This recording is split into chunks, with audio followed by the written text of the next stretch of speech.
Morning. So my name is Hahn, and I serve as the chair of the UCLA Department of Economics. On behalf of the department, I'm pleased to welcome you to the conference in honor of Harold Demsetz. Harold was a longtime professor here at UCLA. He is well known for his contribution in the field of industrial organization. The list of today's session topics is a testament of his contributions in diverse areas such as competition, property rights, law and economics, economics of organization, and the role of corporations in society. As you all well know, but I still want to remind you, his 1972 paper, co-authored with Alchian, was selected to be one of the top 20 papers in 100 years of the American Economic Review. I also learned from Wikipedia, where else, that he is credited to have coined the term Nirvana fallacy, a very cool lingo that I plan to use in my own seminar presentation in the near future. Today's conference was organized by his former colleagues, students, and friends in order to encourage new research related to Harold Demsetz's work. I personally saw how insightful, inquisitive, and penetrating Harold Demsetz was during the seminars. And I'm sure that he will be pleased to know the legacy and impact that his intellectual curiosity will continue to have in the future. I will now turn things over to Professor Robert Topel from the University of Chicago. Thank you.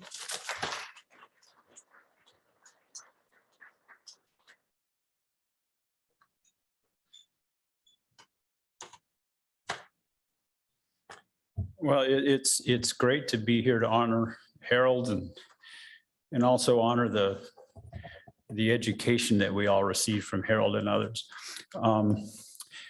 It's especially gratifying to be here and see so many old friends. And as George Stigler once said to me when I used that phrase, he said, "Bob, the operative word there is old." And that's kind of maybe bad news for many of you. I think my official role is to welcome you and thank you all for coming on behalf of the organizing committee. And I would name them all, but I'll miss someone and then that person will be offended, so I won't. My other main role is to introduce our first speaker, Kevin Murphy. I was a graduate student at UCLA back in the 1970s, and I was sitting up in my office. I was a teaching assistant for Michael Ward, who was an assistant professor at the time, and he was teaching, what's it called, 201A or B, intermediate micro. And I got a stack of blue books. Got my feet on the desk, and I'm going through, and 6, 7, and then I got this exam, and it was beautiful. I'd never seen anything like it. So I went down to Mike's office, and I said, "Who is this guy?" And Mike said, "I don't know." And the next week, he came to my office because someone had come to his office, asked a question. Before Mike could say anything, the guy wrote out an infinite series on the blackboard. So, "Oh, I see, that thing's negative definite," and walked out the door. And Mike came up and said, "Who was that guy?" And so, the guy was Kevin Murphy. If you ever saw the movie Good Will Hunting, I watched that, and it was really like that. In fact, I was really annoyed when I saw the movie because I thought, those guys, so-and-so's from Cambridge stole my best friend's life story. Kevin grew up in Inglewood, almost didn't go to college. When we got him at Chicago, we had to talk him out of leaving Chicago and going back to work in the grocery store. Fortunately, he chose the right path. So I'll tell you something that is supposed to be confidential, that you never reveal these things, that you write in a letter of recommendation. But as many of you know, Kevin won a MacArthur Fellowship, which was a pretty big deal. And so I'm going to read you I don't even need to read it, I remember. It's my letter of recommendation in its entirety said, "This is the smartest human being in the least likely package that you will ever encounter. If you have any further questions, don't hesitate to ask. Goodbye." And they never came back, but he got the money. So anyway, here's my friend and my colleague, my co-author, all that good stuff, Kevin Murphy.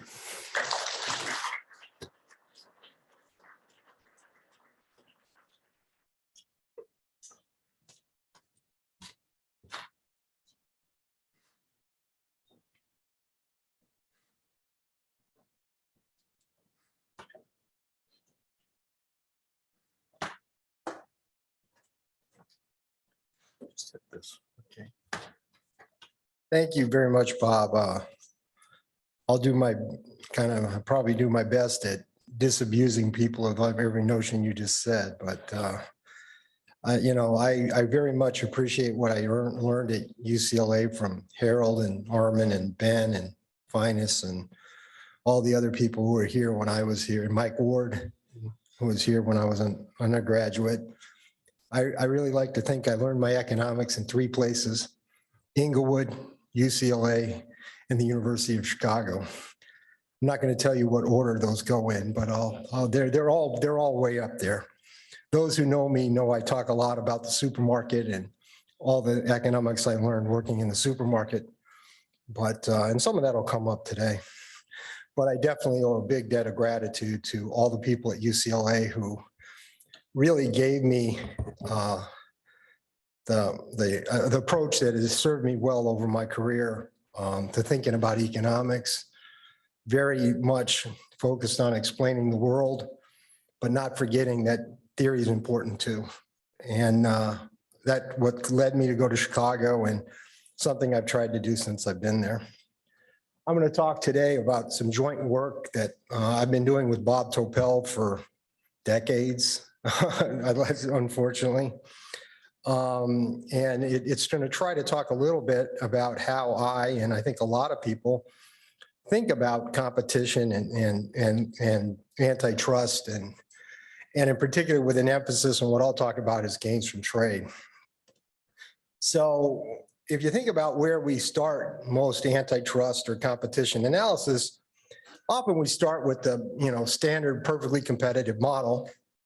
And for good reason. The perfectly competitive model has some of the best theory in social science. Understanding the efficiency, the welfare theorems, and why competitive markets do such great things is important.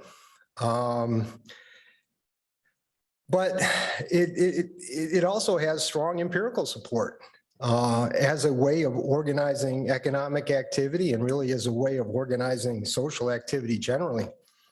A competitive market type solution has really proven to have no equal. I don't think people have come up with a solution. Doesn't mean we don't need other aspects to get to an efficient outcome, but as Harold and all the people at UCLA taught me, there's a lot of ways to skin a cat, and markets are good precisely because they consider all those different ways to skin a cat and don't tend to get stuck on any one of them. In some ways, the empirical evidence and the theory actually emphasize slightly different aspects. The theory is very much motivated by the marginal value equals marginal cost condition that flows out of competitive equilibrium. On the other hand, the empirical literature, at least the part that's the most convincing to me, is much more focused on kind of the end game of competitive markets. It talks not just about static efficiency, and it recognizes that markets don't always generate dynamic efficiency, but if there are inefficiencies, there's strong incentives to get rid of them. That is, if there are potential gains from trade, there's the effort to get that. And if we have a system that allows people to try to capture those gains from trade, it'll work pretty well at getting us where we want to go. Not perfect, but we've yet to come up with a better system. So I'm going to start. So the basic model of competitive markets looks like this. And there's a lot of things you can read in this picture. I think everybody knows this, right? We learned this first day of economics, right? Supply curve, marginal cost, demand curve, marginal value. Where they cross is the equilibrium quantity and price. Key implications are listed over on the side there. Marginal value equals marginal cost. It's kind of the Arrow de Breuil view of the world. Maximizes gains from trade. Sellers cannot offer buyers a better deal than they can get in the market. If you trade in this marketplace here, no use calling somebody on the phone and saying, hey, you want to make a deal? There are no better deals to be had. Same for the buyers. They don't want to call anybody up and say, hey, can I get a better deal? Anything the buyers would be willing to pay, the sellers aren't willing to take. So there's two ways to think about this as an efficient outcome. The second way I like to think about it is it's taking advantage of all the gains from trade that are out there. And that's a very general principle. If I get away from some of the simplifying assumptions that underlie this, what I think of as competition is a system under which people want to take advantage of mutually beneficial gains from trade. So how do we apply this in that more general world? So this is the one view of antitrust analysis. So one view might be contracting and other practices should be viewed through the lens of this perfectly competitive model, the one I just had on the board.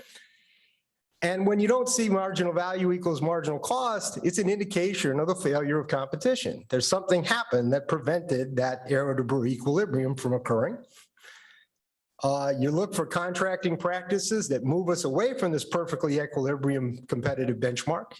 Those are the things you look for as problems. And you look for restrictions on contracts, things that move us closer to that benchmark. The bottom line here is we're going to focus on the outcomes to judge the conduct. How close are we to that prediction that I had on the board above? How close are we to that price equals marginal cost crossing of supply and demand? I think many in this room, and certainly this is what I was taught at UCLA, take a somewhat different approach. It's not inconsistent with the competitive model, but it emphasizes the second thing I talked about. In a competitive equilibrium, people are going to try to take advantage of all the mutually beneficial gains from trade they can. And when we look out and see practices, we should interpret it from that perspective. And I'm going to illustrate how you can think in those terms using probably the most common imperfectly competitive model we have, which is a differentiated products Bertrand model. So I'm going to put that on the board. Next. If that first model was the first model you've seen, this is probably the second one. All right. I'm not doing anything, no rocket science here at all. In this picture, we have a seller pricing with a linear pricing structure, setting marginal revenue equal to marginal cost, selling an equilibrium outcome QE, level of output QE, and charging price PE. I think you could see this in any textbook. And you could say, well, geez, that's how we should think about equilibria in this world where firms are not perfectly competitive in the sense that they don't just set price equals marginal cost.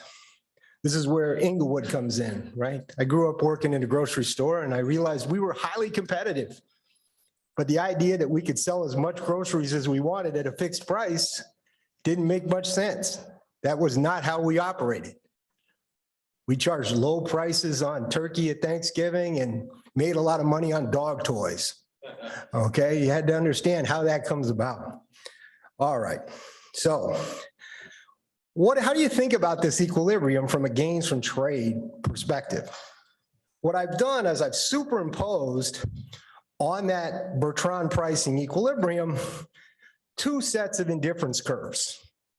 These are indifference curves, not in the usual quantity space, but in the price quantity space.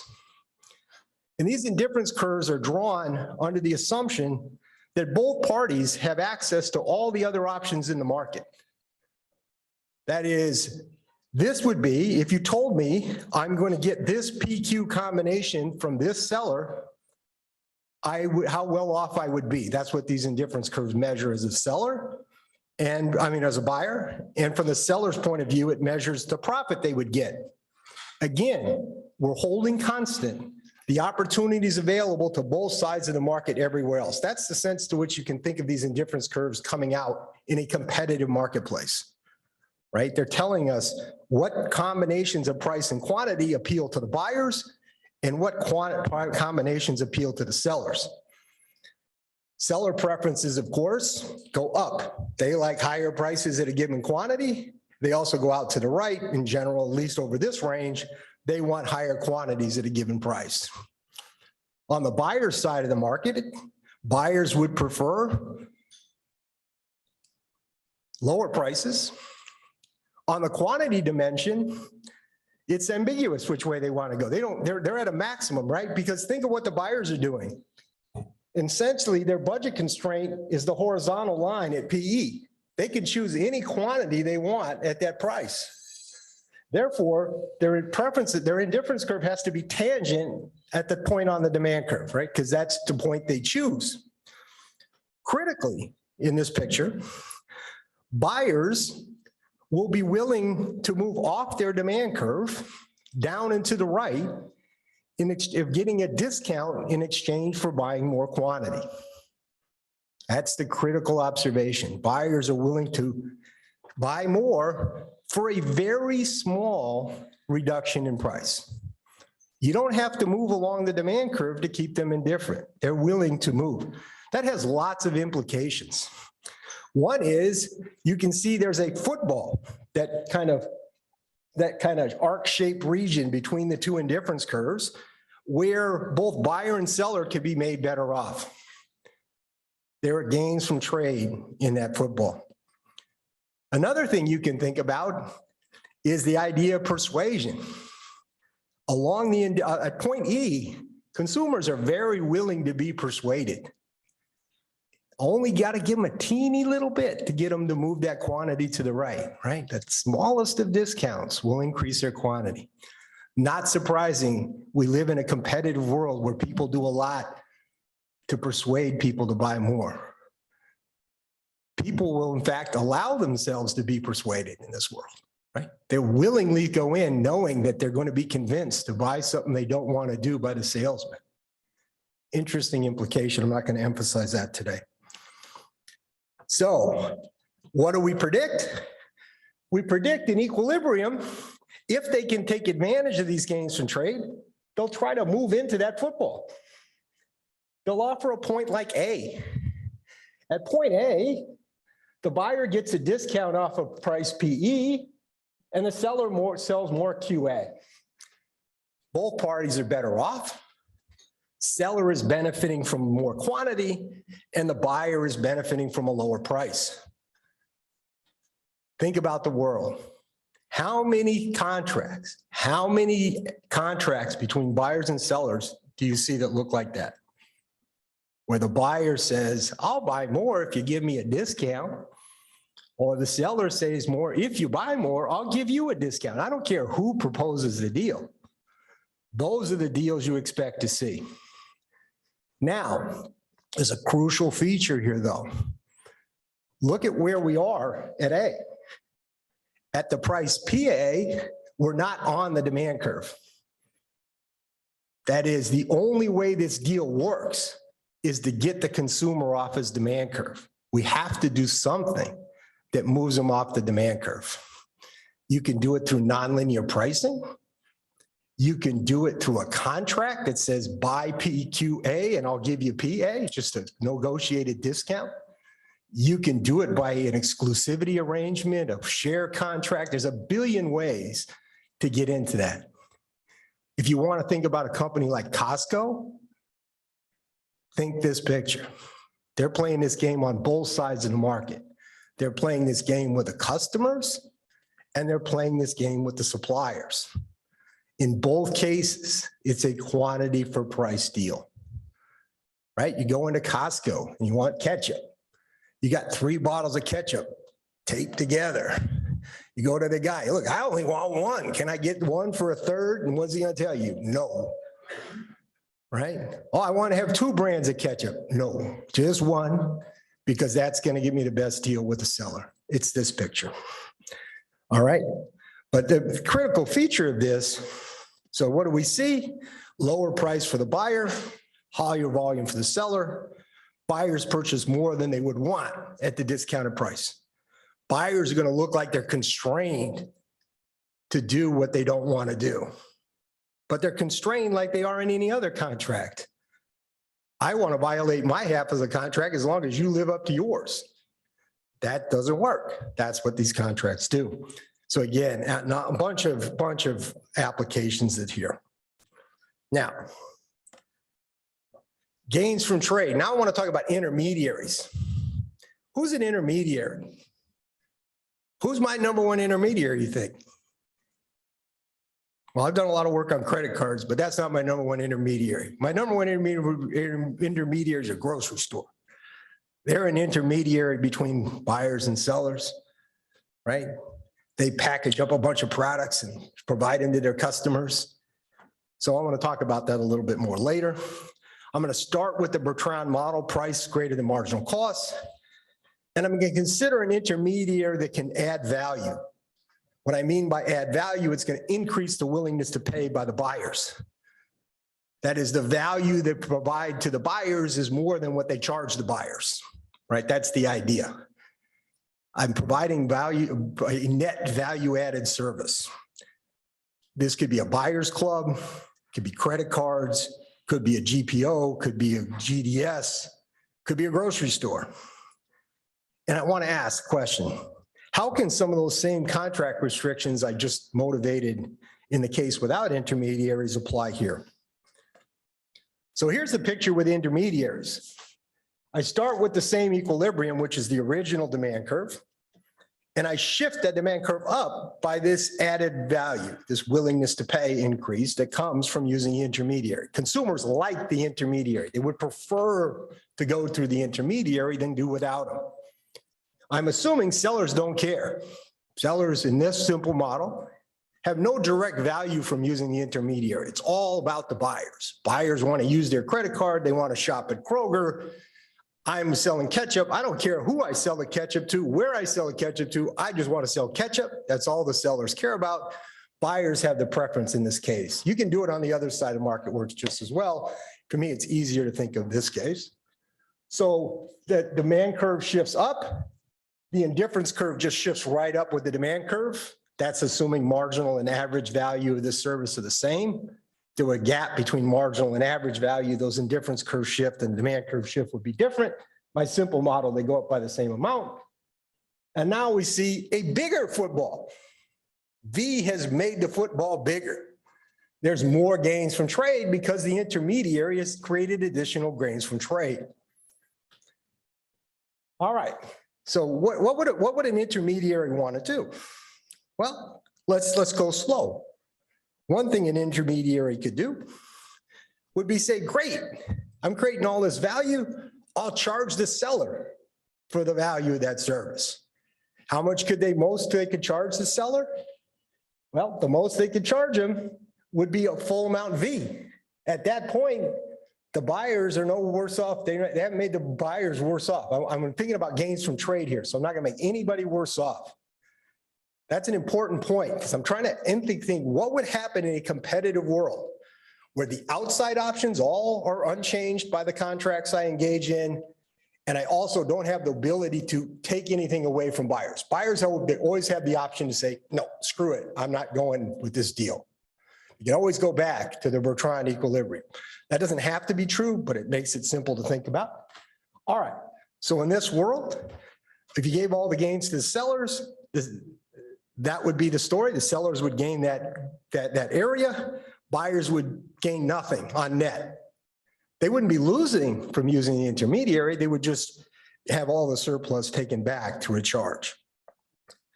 But as I'll show in a second, sellers, intermediaries would never want to do that. Because if they go the other way and they say, look, rather than charge the seller, take the extra, give the surplus to the seller, I'm going to give the surplus to the buyer. I'm going to give the surplus to the buyer and keep the price at PE. The buyer's now going to gain everything the seller used to gain, which is that area. So that's transferred to the buyers from the sellers. The buyers pick up the gain purple triangle there, and the sellers still gain. The sellers still gain the green area there. The sellers are now taking their gains, not in terms of higher prices, but in terms of more quantity. That's an important point, and I want to go back, and if I can figure out where the page up key is on this. Wait, here we go. Go back to this picture. There's a key feature to this, two key features in this picture before I did anything. the two key features I'm exploiting are one, the willingness of buyers to buy more for a small discount. They would be willing to do that. The second one is this trade-off that sellers are willing to make. They're willing to say, I can benefit either from more quantity or from or a higher price. So you have buyers who are willing to take more quantity in form for a discount, sellers who are willing to give a discount in exchange for more quantity. You know, you're an intermediary. I got to please two groups. I got one group says, look, I'll buy more if you give me a discount. And the other one says, I'll take a discount if you buy more. Not too hard to figure out what you want to do. You want to do what makes both people happy. All right, so that's what we're going to do. So in this case, now another key point. Remember what PE was. PE was the profit maximizing price for our seller. If it's profit maximizing, then that gold area and that green area are about the same size. Right? Because the seller, if he had wanted to, could raise price. He would have sold less stuff, but profits would be roughly unchanged. So in fact, the seller gains almost as much here, or sometimes even more than he gains in the case where we gave it all to the seller directly. That is, the buyers gain what the seller gave up, and the seller loses very little. The incentives to go in this direction are very strong for our intermediary. They really want to move in this direction because it allows them to benefit the seller and the buyer at the same time. Gary and Becker and I wrote a paper on advertising years ago, and how we missed this. We didn't really miss it completely, but we kind of missed it. And it really, I kicked myself over that for a long time. Anyway, but in general, you don't even want to stop at PE. That same gain from moving into the football that accounted for the reason we wanted to do it without the intermediary still operates.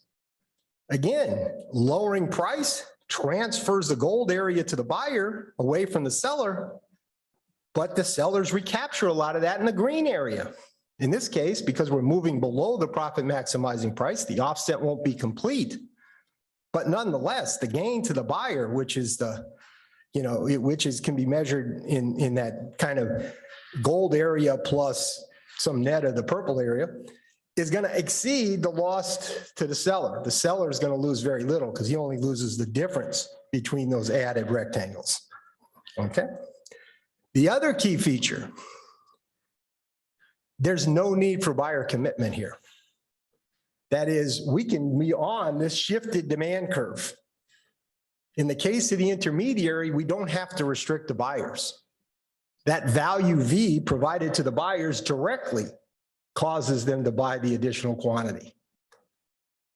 Instead, what we're going to have to do is typically restrict the sellers. We're pushing them below what they would want to do, so they're going to need some restrictions on the sellers to make them go along with the deal. Just like we needed to restrict the buyers in the first case, the fact that we need to restrict the sellers doesn't mean they're worse off. They're just not as good off as they could be if they could only live up to half the contract. But that's true for contracts generally. Yeah, quick question. Sure. You missed the word TO. Probably. Because otherwise I don't understand this. Which one? Provides value to increase Q. Yes. Okay, got it. Oh, needed to, yeah, I can't type. That's for sure. All right, can't spell, can't type, can't do lots of things. Can't even really draw pictures that good. Anyway, that's kind of my picture. But that is the point. That the key point here, unlike my earlier example, is that new demand curve lies inside the football. Remember in my earlier example, without the intermediary, the demand curve, oh, I gotta go further back. The demand curve is completely outside the football. That's why you needed a restriction on the buyer. But in the intermediary case, we don't need to restrict the buyer because we're giving him enough extra in surplus to get him to buy on the margin, to get him to buy more. Okay. So that's my picture. So typically what we're going to see in the case of intermediaries is they're going to adopt a contractual form that promises the sellers more quantity in exchange for a lower price. Sellers are willing to provide a lower net price because they're getting more volume. And at the same time, the buyers are going to benefit from the lower price and choose to buy more, right? In this picture, the buyers are choosing to buy more because they're getting the lower effective price. With that lower effective price comes from both the fact that they're getting V and from the fact that we've lowered the price below PE. So there's two reasons the buyers are buying more than they would before. Okay. That, I think, explains lots of things we see. Like I said, it explains why Costco maybe does what it does, what the grocery store does what it does, why credit cards do what they do, what GDSs do what they do, why GPOs do what they do. They all do the same thing. They all say, I know how to please my two groups of customers. I please my two groups of customers by giving them both what they want. Sellers want more quantity. They'd love a higher price, but I can't do that because the two sides disagree on that one, right? There's a direct disagreement on price. Buyers want it to be lower, sellers want it to be higher. No gains from trade. Gains from trade in this world come on the Q margin. When the sellers want more Q and are willing to pay more to get it, then the buyers will need to be compensated to get them to take more Q, right? Back to our picture, right? Go back to the beginning. You know, what's the key? Key is the buyer's indifference curve is a lot flatter than the seller's indifference curve. What does that mean? What I have to give the buyers to buy more quantity is much less than what the sellers are willing to give up to get it.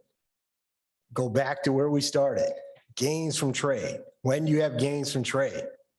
Gains from trade when the willingness to pay of the buyer exceeds the requirement or price that the seller demands. That's exactly here on the quantity margin. Not true on the price margin. $1 out of my pocket's $1 into yours. On the quantity margin, there's a difference in willingness to pay. Not surprisingly, we expect contracts in this world to move in that direction.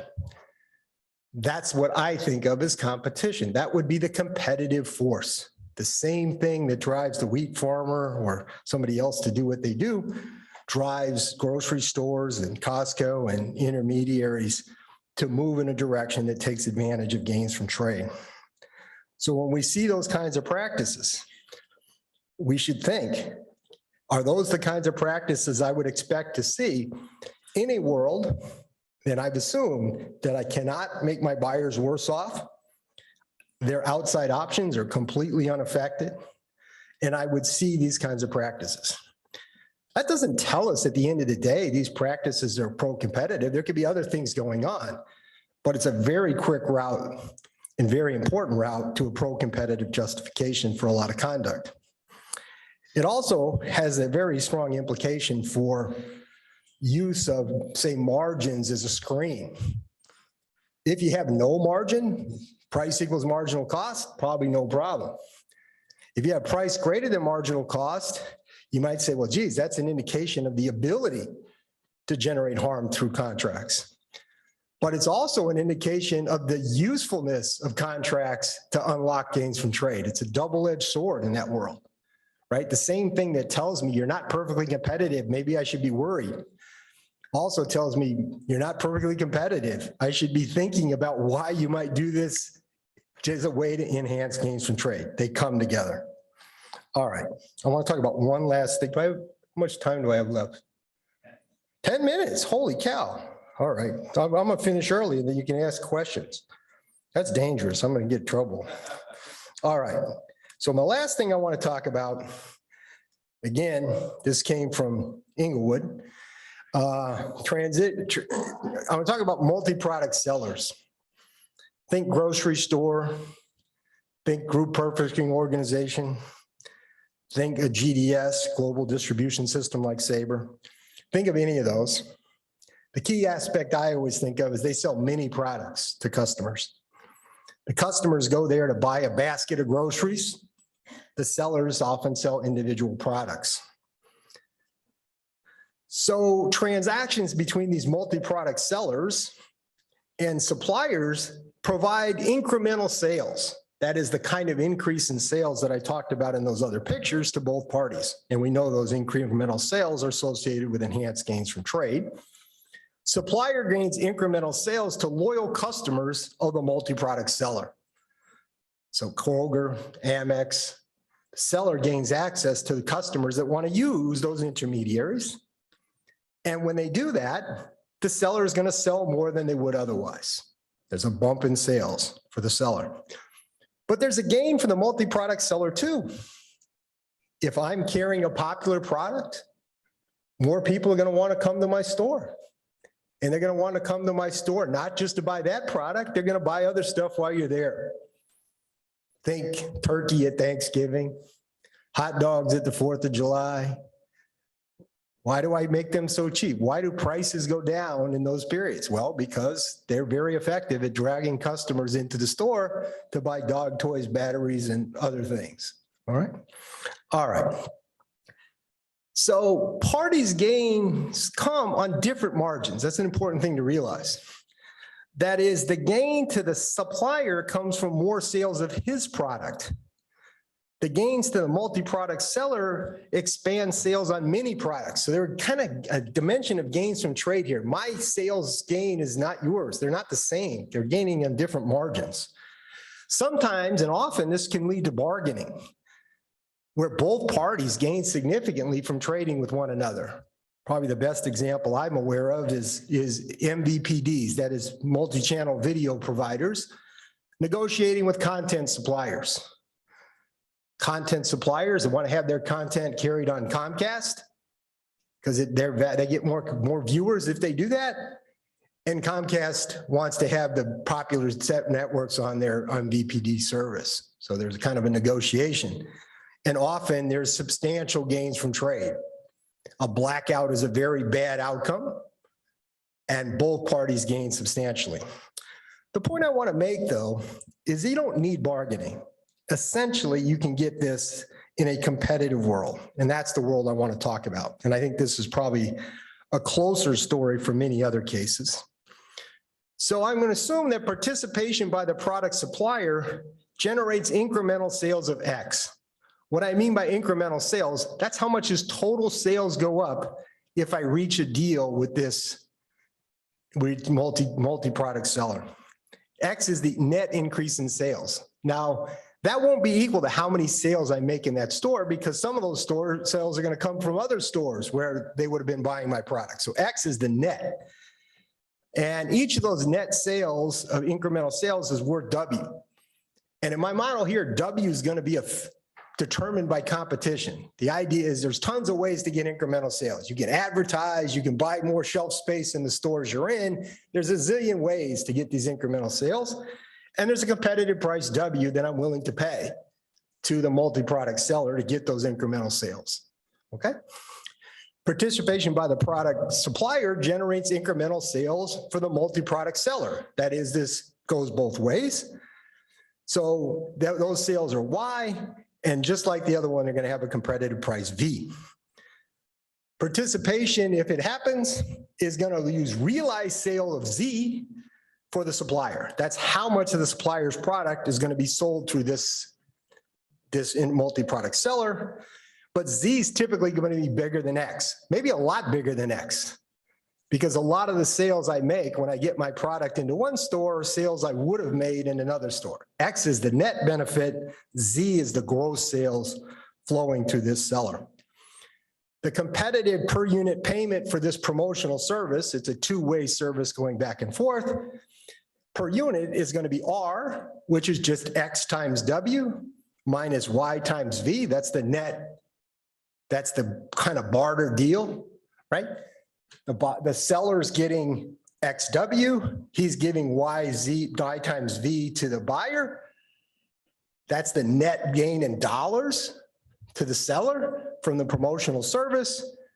And then we're going to divide that by Z because that's the gross sales to say how much is this going to go for in a competitive marketplace. So part of what the seller is going to pay for is this promotional service and is going to be this. Could be negative.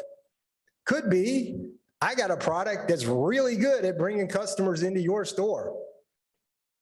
I don't gain much incremental sales. I'm going to get paid in some sense for that promotional service. Think turkey at Thanksgiving, hot dogs on the 4th of July, right? I'm getting paid for that promotional service. In that case, not through a contract, although often there are contracts. They're going to be often just paid by me willingness taking a lower margin. But believe me, there's a lot of negotiation over what the margin is. You know, if you're in a grocery business and you negotiate with somebody upstream, you know, you say, well, geez, they say, I'll offer you an allowance at 20 cents a case. And you say, well, what if I put up an end cap? What if I put it in the ad? You know, well, they'll get you 25, maybe 30 cents a case. And that's true, not just if you're a big firm like Kroger. That's true if you're a little grocery store like Frank's Market that I worked at growing up. That's how the world works. Well, this deal in many cases will require contracting because this payment, which is R, doesn't really reflect the true marginal value being provided. And in equilibrium, the supplier would like to pay R and lower Z, keeping X constant. He wants to say, look, I'll give you the incremental sales, but I'll divert sales back to me in some other way. I'm arbitraging the way in which incremental sales are priced. They're not priced because you can't measure incremental sales directly. So you have to price them based on total sales Z. And that creates problems on both sides.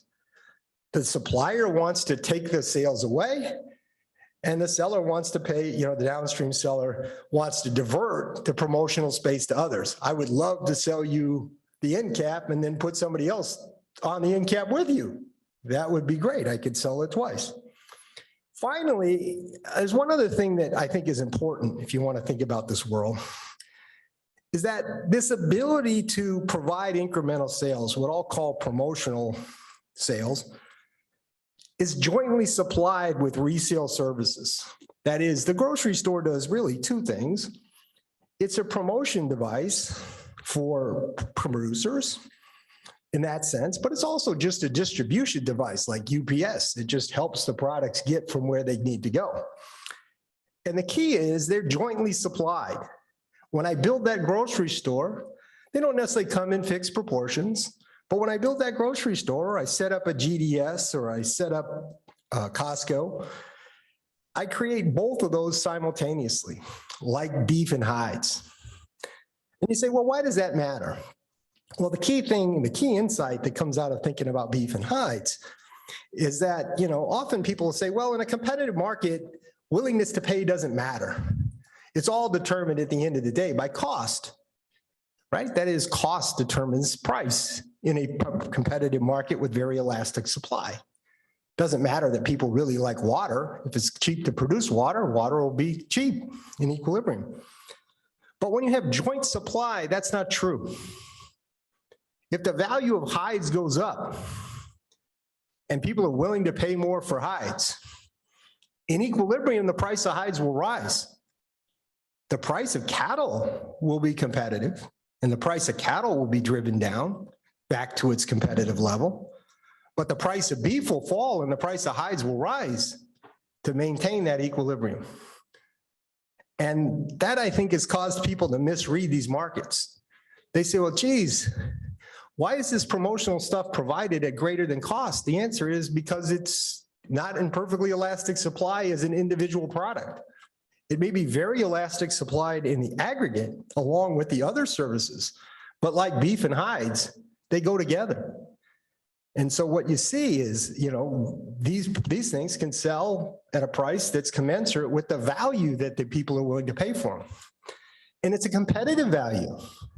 Why do battery suppliers pay a lot for distribution through a grocery store? Because the other battery suppliers could do it too. And there's a limited ability of the grocery store to provide those promotional services. There's an upward sloping supply of promotional services holding the quantity of grocery services constant. Now, you can always buy more. You can always go out and buy distribution through more grocery stores. But that's just like you can buy hides by going to more farmers. It's still true that hides and beef come together. I guess what I'm trying to say here is that once you think about the world from the point of view of gains from trade, and you ask, in a world in which the markets are not perfectly competitive to start with, where we start in a world that absent any contracting, prices would be greater than marginal cost, then in that world, there's a lot of predictable things about what I'd see. And I would see, I think, the kind of contracts I see in the real world. Ones where they're focused on taking advantage of these types of gains from trade and the fundamental bargain of quantity for price transactions. All right, that's what I have for today.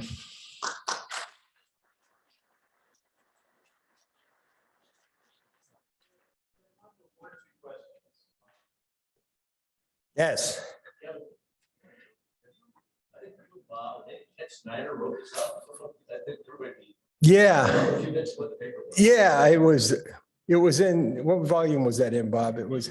So. It's a volume on just antitrust issues. I didn't get to say much about the antitrust. Then you guys consider it around. Yeah, we'll send around the link. I mean, and some of this. No, I know. We talked about this a number of years ago. Yeah, I mean, and there's stuff on this. I mean, Ben and I have a couple papers that build on a lot of this, particularly the multi-product seller of it. Yeah, we can send a list of the papers that kind of, unfortunately, it's not all in one place. I mean, that's kind of the problem, partly to do because I'm a delinquent in lots of ways, but. Yeah, no, that a good point to bring out the paper with Ted. Any other questions that people have? Yeah. Yeah, so if antitrust and you're using Costco, for example, the discussion on antitrust really doesn't look at Costco, looks at Amazon. And it seems what you're saying have even more powerful implications for Amazon. Absolutely. I think. 12 seconds, you summarize. Yeah.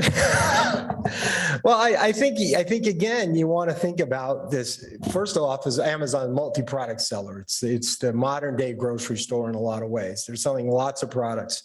It's a somewhat different set of constraints than the grocery store does, but nonetheless, it's the quantity for volume deal that, you know, they're enforcing the contract that they get, right? They know they bring lots of incremental sales to their participants on their platform. And they pay for those based, you know, the same way we would here, based on the actual volume of sales. And therefore, the potential for people to say, thank you very much, but I would rather divert some of my customers to someplace else.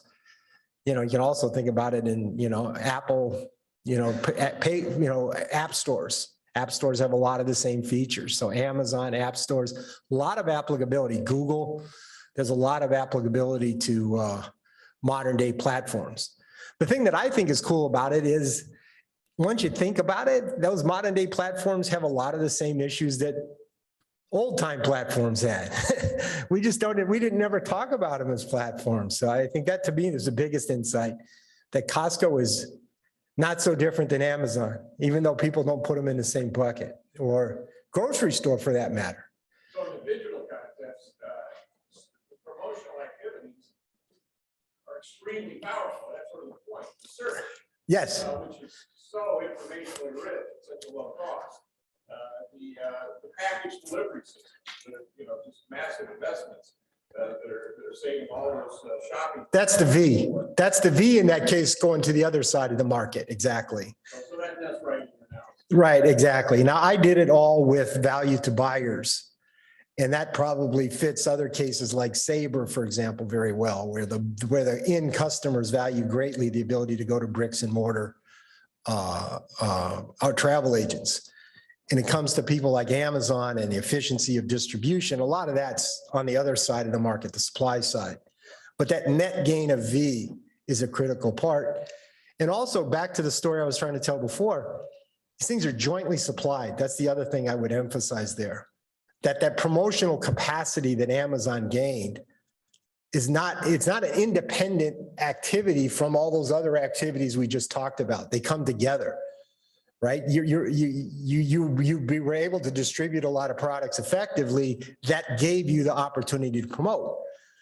But because that promotion is kind of coming not in fixed proportions, but certainly not perfectly elastically supplied, given the distributional part, there's an opportunity cost of providing it to one person vis-a-vis somebody else.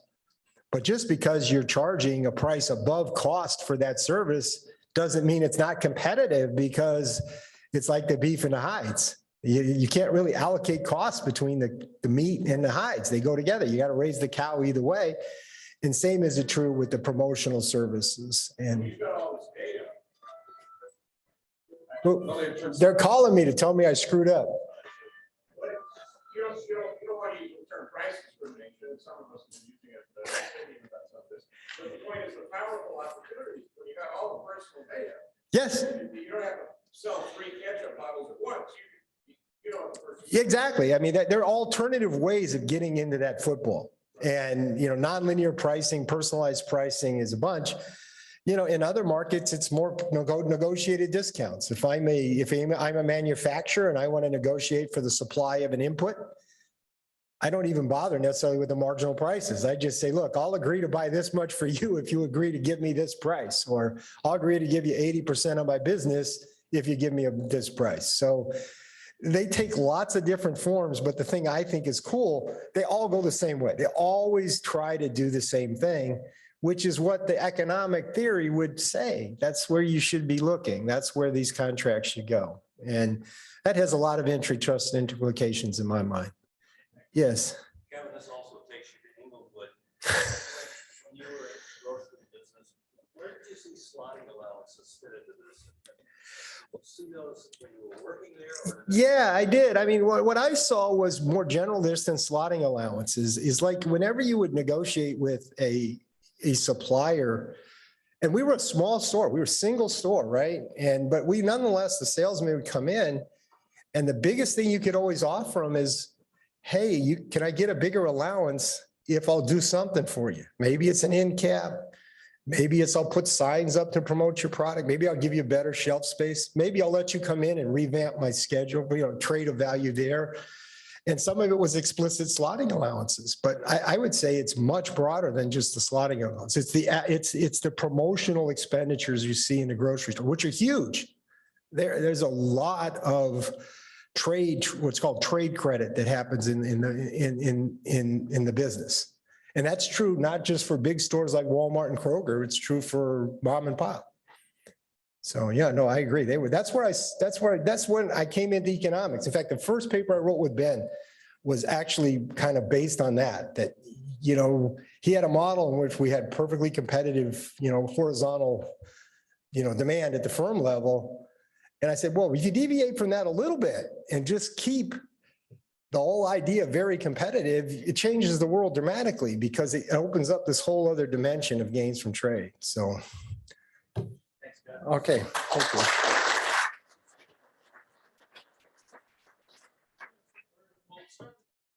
All right, I'm very pleased to introduce the panel on competition. The panel has evolved a little bit over the past 24 hours due to some late changes.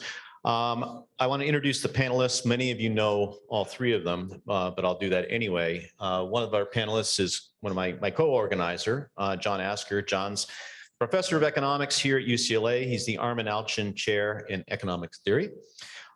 Next to John is Ginger Zhe Jin. Ginger is a professor of economics at the University of Maryland. From 2015 to 2017, she was the director of the FTC's Bureau of Economics. And for a year and a half or so after that, she was actually the senior principal economist at Amazon. And she was my very first PhD student when I was here. And last but not least, we have Ben Klein, who's up here on the screen.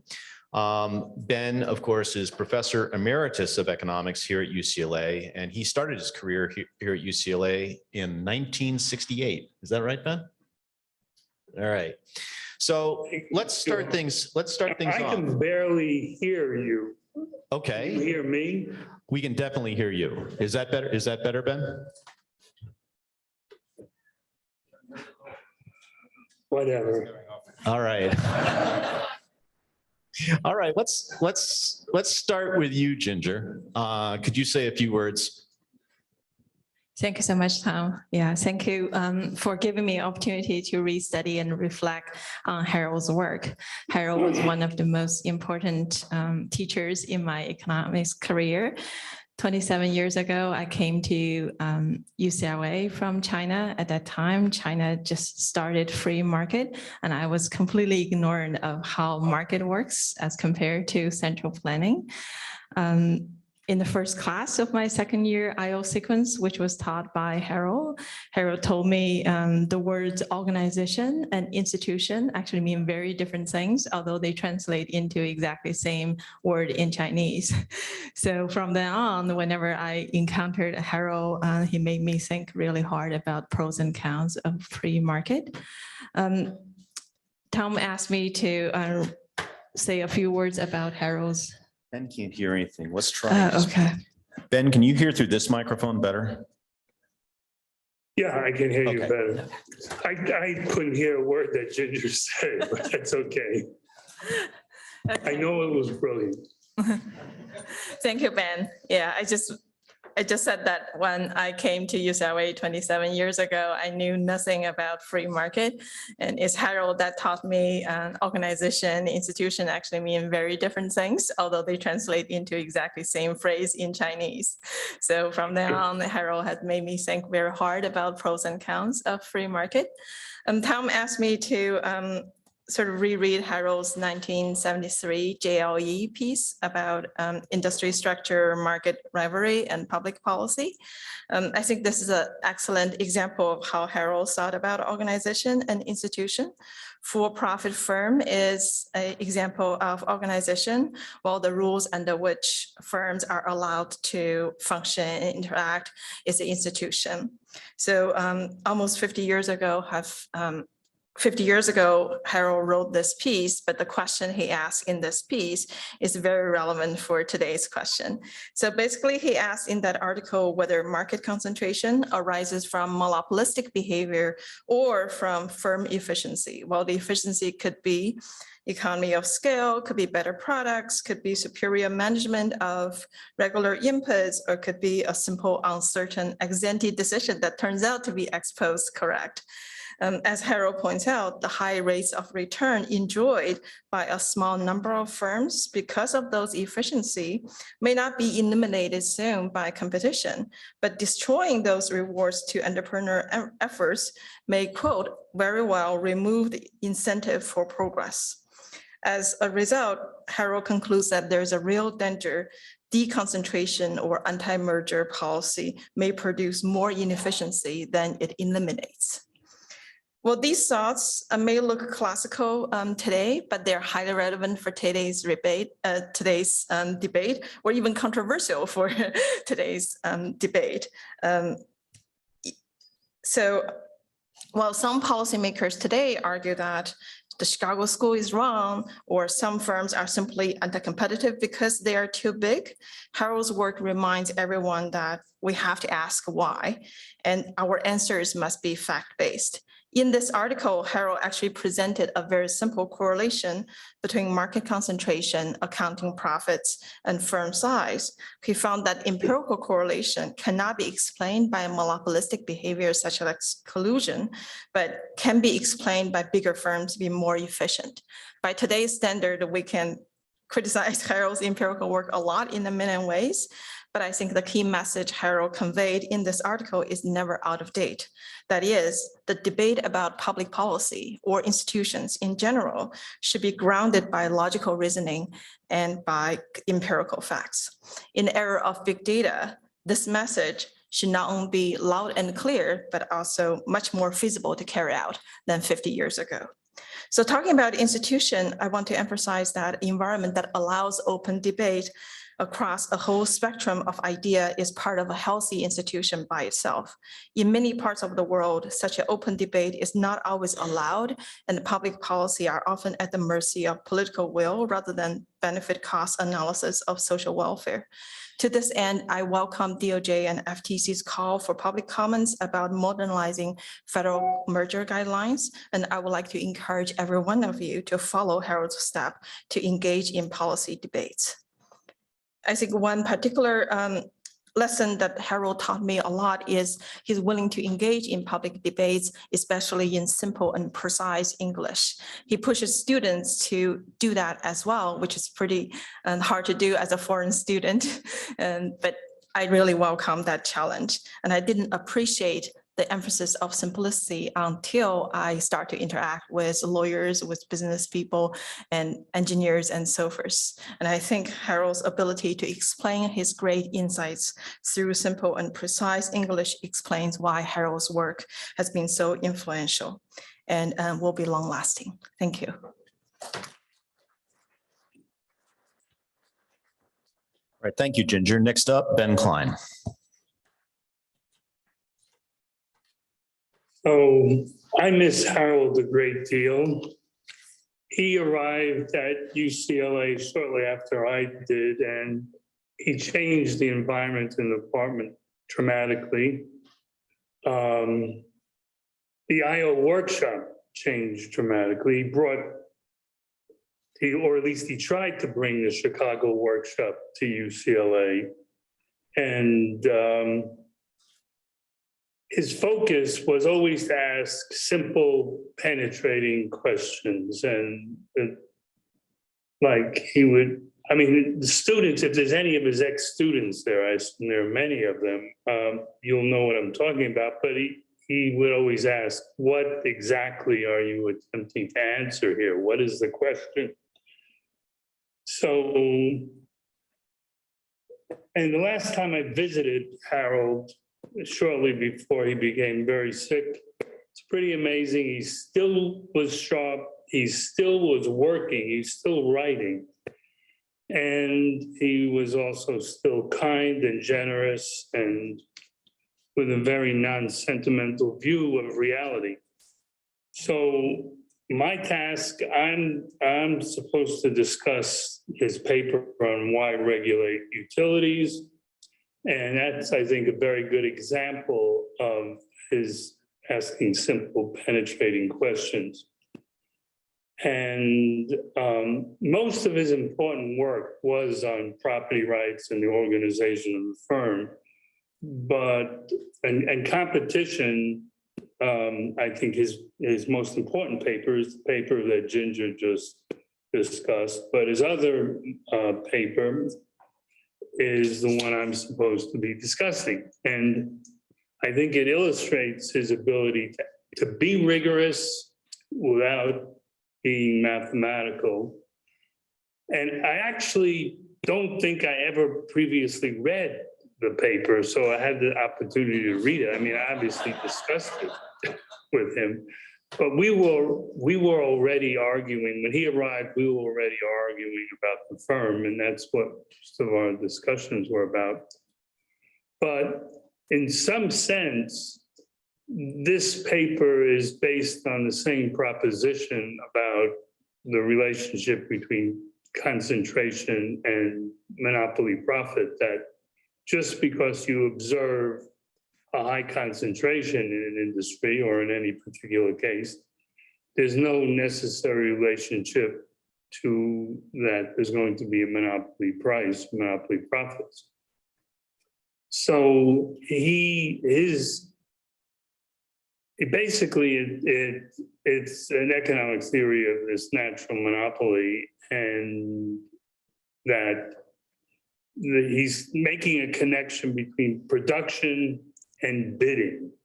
And just because you have a natural monopoly in industry, we have, let's say, significant scale economies, and so it's less costly for one firm to produce the good. That doesn't mean that you're going to get a monopoly price. And he says that the rivals are going to bid for the sales, and they don't have to necessarily share in the production. So this difference between competition in the market negotiations or the bidding and in the production is the distinction he's trying to make. So, and then when you have a bidding process, the lowest bid need not be the monopoly price. So the one example he has there is license plates. And you can have many bidders for, let's say it's an annual contract to supply the license plates. And the price is going to be clearly determined in such a case in the bidding market. So it seems like an obvious point. At this point in time, I guess it seems like an obvious point.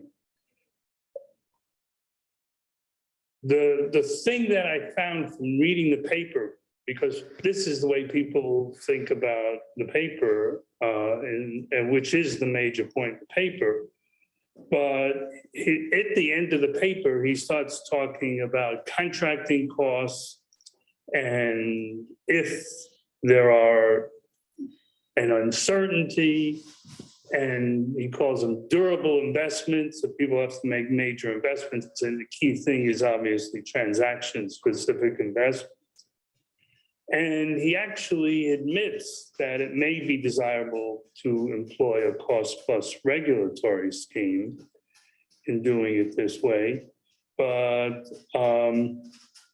he discusses that long-term contracts are satisfactorily used in other cases, and they handle these kinds of problems without any difficulty. So, so in some sense, it's an introduction. I think of it as an introduction to these problems, these contracting problems that came up much later in his work. And as I said, he admits that cost plus regulation might be one way of coping with these problems, but it's an empirical question and it depends on whether it works or not, you know. So I guess that's the story about why regulate utilities.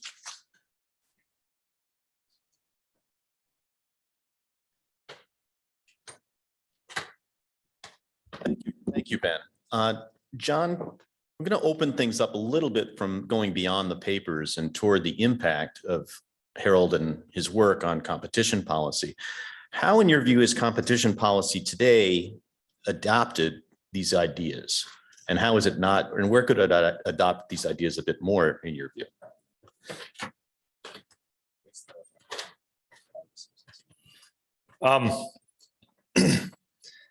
I mean, that's a deep question in the middle of a policy debate of which I'm sure many, if not all of us, are aware, where there's vigorous debate in Washington at the moment as to exactly what the role of competition policy is.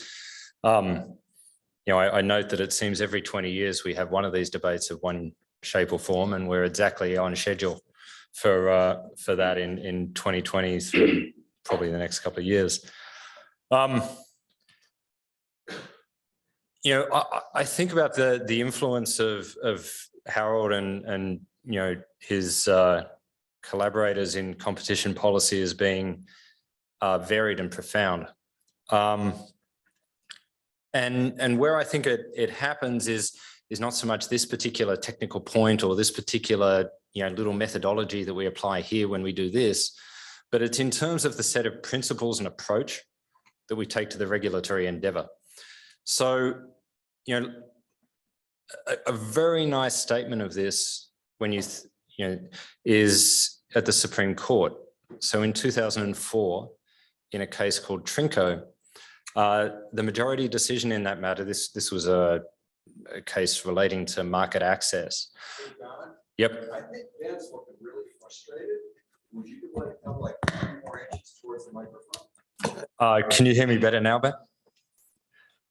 Anyway, so the Supreme Court in that case said that, you know, the opportunity to charge monopoly prices, at least for a short period, is what attracts business acumen in the first place. It induces the risk that taking that produces innovation and economic growth.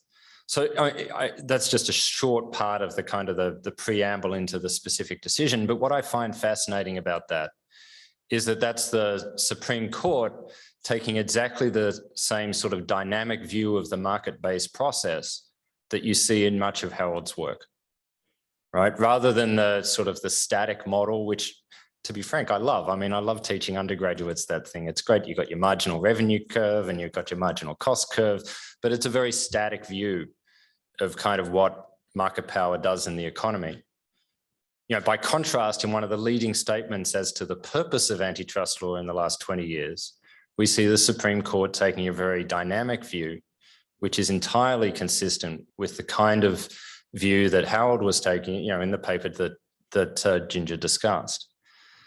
And the kind of, you know, the corollary of that approach is the careful fact-based inquiry into what is actually going on in this market, rather than presumptively looking at an HHI and stopping, right? And so, you know, if one thinks about the structure of how we engage in an inquiry into the competitive effects or otherwise of a merger, you know, concentration is a useful preliminary indicia, right? We do have a presumption, but it's a rebuttable one. And there are many instances where, you know, that rebuttal occurs, and then there's a fulsome inquiry on the facts as to the, you know, competitive impact of the transaction or the conduct or whatever is going on. And, you know, that structure of inquiry is what I think of as the prime impact of the kind of work Harold was doing on the way we engage in the regulatory practice at the moment. It's not just to get an HHI and stop. You know, and this feeds into the kind of, you know, debate we have now, where, you know, there's certainly a bunch of folks at their most extreme who seem to put a level of emphasis on concentration ratios that I suspect Harold would profoundly disagree with. And we're having yet again on our regular 20-year interval this discussion. And you know, the counterpoint that Harold supplied is going to be profound in seeing how that unravels. So that at least is some of what I think the impact was. Thank you. May I say something, or? Absolutely. So, I mean, I agree, I guess. When you say its impact on policy, I mean, part of the problem is we have to go back to see when Harold wrote Why Regulate Utilities and when he wrote this concentration paper with Ken Lane. See, the paradigm there was structure, conduct, performance, and the structure, once you had a concentrated structure, you got either collusion or oligopolistic interaction, and then you got the higher rate of return. So he had a huge impact on policy. If you go back to the 60s and 70s, I mean, people have lost perspective, but, you know, I mean, this is one of the advantages, I guess, of being old. But like in 1966, the Supreme Court case I think about is Vaughn's Grocery, 1966, where that was a merger of two grocery chains in LA. And if I remember correctly, like the combined share was 7.5% of the market, and the court declared it illegal. And this was before there was even merger guidelines, which had some kind of safe harbors there or something. So the law changed very, very dramatically in the 70s. And to a large extent, it was Harold had a big impact on that. So, you know, I mean, unfortunately, if you think about the law now it's shifting again, but now there's really not the concern about profits. It's really the size itself is what's bad, even if the firm is not earning any significant profits. In fact, that could be a problem in terms of Amazon. And now the concern is the competitive process and, you know, favoring your own products and stuff like that. But I'm thinking when his impact on policy, you have to go back and think about what the environment was. And he had a huge impact on shifting it to something that it is right now. Anyway, I don't want to be holding you up here. What else?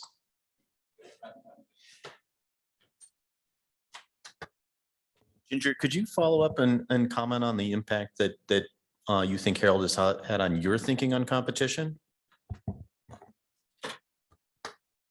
Yeah, I think Harold's biggest influence on my thought of competition is that concentration could be an outcome of competition rather than the cause of lack of competition.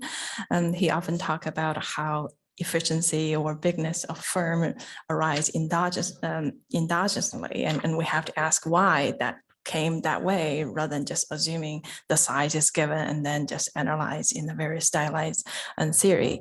I know today's debate is about big is bad, and maybe the reason is very different right now. The reason given for big platforms being bad would be network effects or data access or their better ability to handle and secure the data to themselves and so forth. But to me, I think the question is exactly the same. That's we observe bigness as a consequence of some form of market competition. And that could be driving by efficiency, could be driving by abuse of market power. And we have to tell them apart before we sort of go for a very blanket policy decision, because we may at the danger of throw away the baby with the bathwater. Thank you. We have about, 5 minutes left in the panel, and there's room for a couple of questions to the panelists. Would anybody like to? Kevin? Well,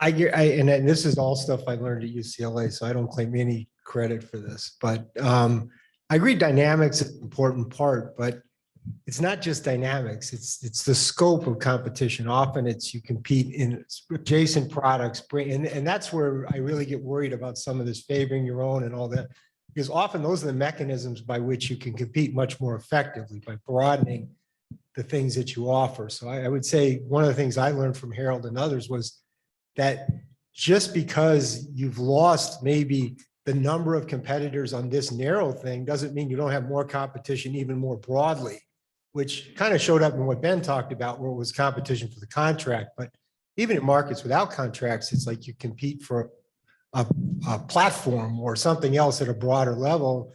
That was, I think, a big one. The other one is, I thought, it comes up is related to kind of what I talked about today, which was, fundamental question is the quantity. Did I get to be a monopoly by expanding quantity or not? And if that's not, again, it's not dynamics. It's even in the short run. I can become very profitable, particularly in a low marginal cost business, not by raising price, but by really expanding output. And that was kind of the fundamental point of the natural monopoly point. I don't think we should lose sight of that today in today's world either. So I think what I'm saying is there's a whole family of things that are related to all the things you guys have been talking about here that grew out of Harold's work and the work of others. And they're all related. Couldn't agree more. And one of the things I'd noted to talk about, but I didn't, was recognition of the many dimensions on which competition occurs is, fundamental in that stuff. And, there's one thing that I would like to bounce off you with related to the regulating utilities paper, which is, in reading all this stuff, I thought about what would I like to see graduate students do or other researchers do over the next 10 years bouncing off this. And, in my experience, I have limited experience in the area of water regulation and so on in some government service years ago. One of the, Lafont and Tirole bounced off Harold in one particular direction with incentive regulation, but fundamentally structuring the property rights which firms own so that you get the incentives right in the first place is something that's, through the entirety of Harold's work and pops up in that paper. And, I think that would be an incredibly productive area for people to work on, bouncing off this. But there's exactly. Part of the competitive process. Yeah. Back to your distinction between, the institutions, and it's the endogeneity of the institutions and how it's back into the competitive process, I think is, those institutions arise to help solve some of these problems. And sometimes we misread them as to say they're the problem as opposed to the solution. So, Joe? sorry, I don't. Thank you. I'm going to do my best to channel Harold-Demsetz from 47 years ago. It's a long time. And respond a little bit to what Ben said, because I do think it's important about at the end of the Why Regulate Utilities paper, Harold wondering about cost plus. And in fact, he also wondered about the need for regulation. And what I'm going to channel, I think, is if my memory is right, Harold tended to look at a lot of these issues, both why regulate utilities, but also the kinds of issues that Kevin and Bob were talking about earlier today through a sort of Coasian lens of transaction costs.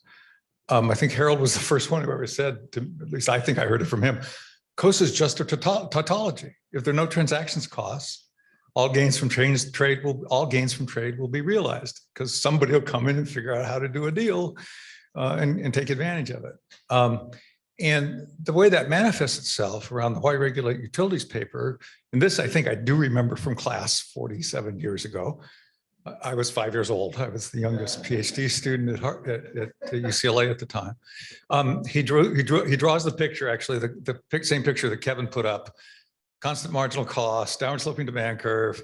He says, well, if I have some fixed costs and I get a natural monopoly, and he says, see, the monopolist's gain from this is smaller than the consumer's loss because the rectangle is less than the rectangle plus the triangle, usual stuff. And then he did the following in the class. It was interesting. And he was talking about why regulate utilities. He says, imagine we've got a natural monopolist in Los Angeles, and we could have the consumers just come pay the monopolist that rectangle plus a penny to charge marginal cost. And the consumer would get the little triangle and minus a penny and so forth and so on. He says, so picture the LA Coliseum filling up with all the consumers and the monopolist down on the 50-yard line, and they're going to negotiate and strike this bargain. And when he started to talk like that, then he turned it into a discussion of transactions costs. Meaning, guys, that's kind of unrealistic. It isn't going to happen that way. You're going to have free riders in the 22nd section who don't want to play, et cetera. And it carried a couple of implications that were important because, in fact, the last paper Harold ever sent me was a paper on coasts, which I don't think he ever finished, but he was ruminating on these things and wondering, well, in certain circumstances, maybe the part we need specialists to come in and do the negotiations to cut those transactions costs. And apropos of Kevin and Bob, what Kevin was talking about, it's kind of interesting that you get the Walmarts, the Costcos, the Amazons. There are huge agglomerators of consumers in the LA Coliseum, so to speak, who go out and bargain and try to strike the multi-part pricing, the non-linear kind of pricing deals that then they can't succeed unless they at least channel some of that gain back to the consumers on whose behalf those intermediaries are essentially bargaining. In certain contexts, Harold was very interested in through too much consulting in my life, I got to see thousands of contracts. In the railroad industry, you find big pockets of natural monopoly for classic technological reasons. But where you allow contracting, transaction costs are relatively low. Where you don't regulate and transaction costs are relatively low, the guys are going to come bargain anyway. So what do they end up bargaining over? Exactly the kind of nonlinear pricing that you would sort of predict, the kind of stuff that, again, that Kevin and Bob were talking about. But he worried that in other contexts where you have a gazillion consumers, he was actually thinking maybe you need the government. The city government bargains with Comcast, strike a deal, and he wanted to train the city governments, for example, to know how to get price down toward marginal cost, okay, and capture the gains for everybody.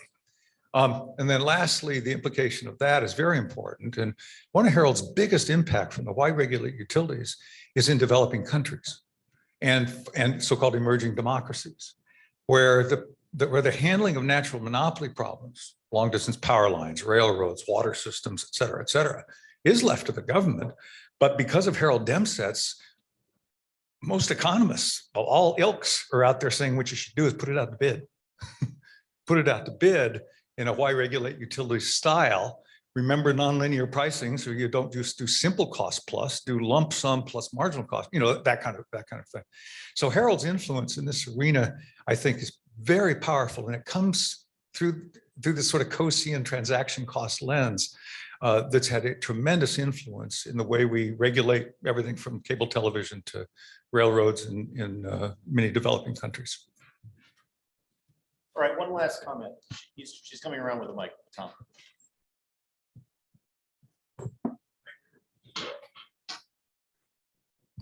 Yeah, thanks. So yeah, absolutely. And that was that 68 paper is a Coasian analysis of an alternative institution. It was Harold trying to create an efficient bargaining agent on behalf of consumers to lower free rider problems. And Oliver Williamson then took that in sort of a critique of the cable TV franchise approach and said, look, you have these agency problems, which are very real. And, we've grappled with that for a long time. On the other side of it, Baumol, Panzer, and Willig said, yeah, absolutely. Let's think of all markets as contestable if that's possible, either because of a mobile resources issue on the fixed cost side or contracts. They cite Harold in that 68 paper. There's no question that's an inspiration to the whole idea of market competition. So yeah, like a lot of Harold stuff, the simple extension of coasts just sort of goes everywhere. And today you got to go back even and piece it together because there's a lot of seeds spread out there. Just one thing, I think we're all circling around the same point, which is at the end of the day, what you really need to do is combine those two insights and say, in a world in which intermediaries can compete to be that negotiator for the consumers, we don't need to choose or train the government to do it, right? That is, just like there are many spheres of competition, there's going to be spheres of competition to become the intermediary who's going to achieve that efficient bargain between the buyers and the sellers. So it's a market-based solution in the spirit of Harold without having to have the government do the auction. In fact, it's the competition to create the intermediaries that really does that. So there's a search to find the low-cost intermediary who can negotiate the most effectively for the buyers. And I think that's really just take those two papers and just put them together and just put them together with the basic competitive framework of, again, competition, not wheat farmers, but competition be looking for a way to add value in the economy. And I think you got Harold telling us, predicting Amazons and all those kinds of things that are going to evolve. Anyway.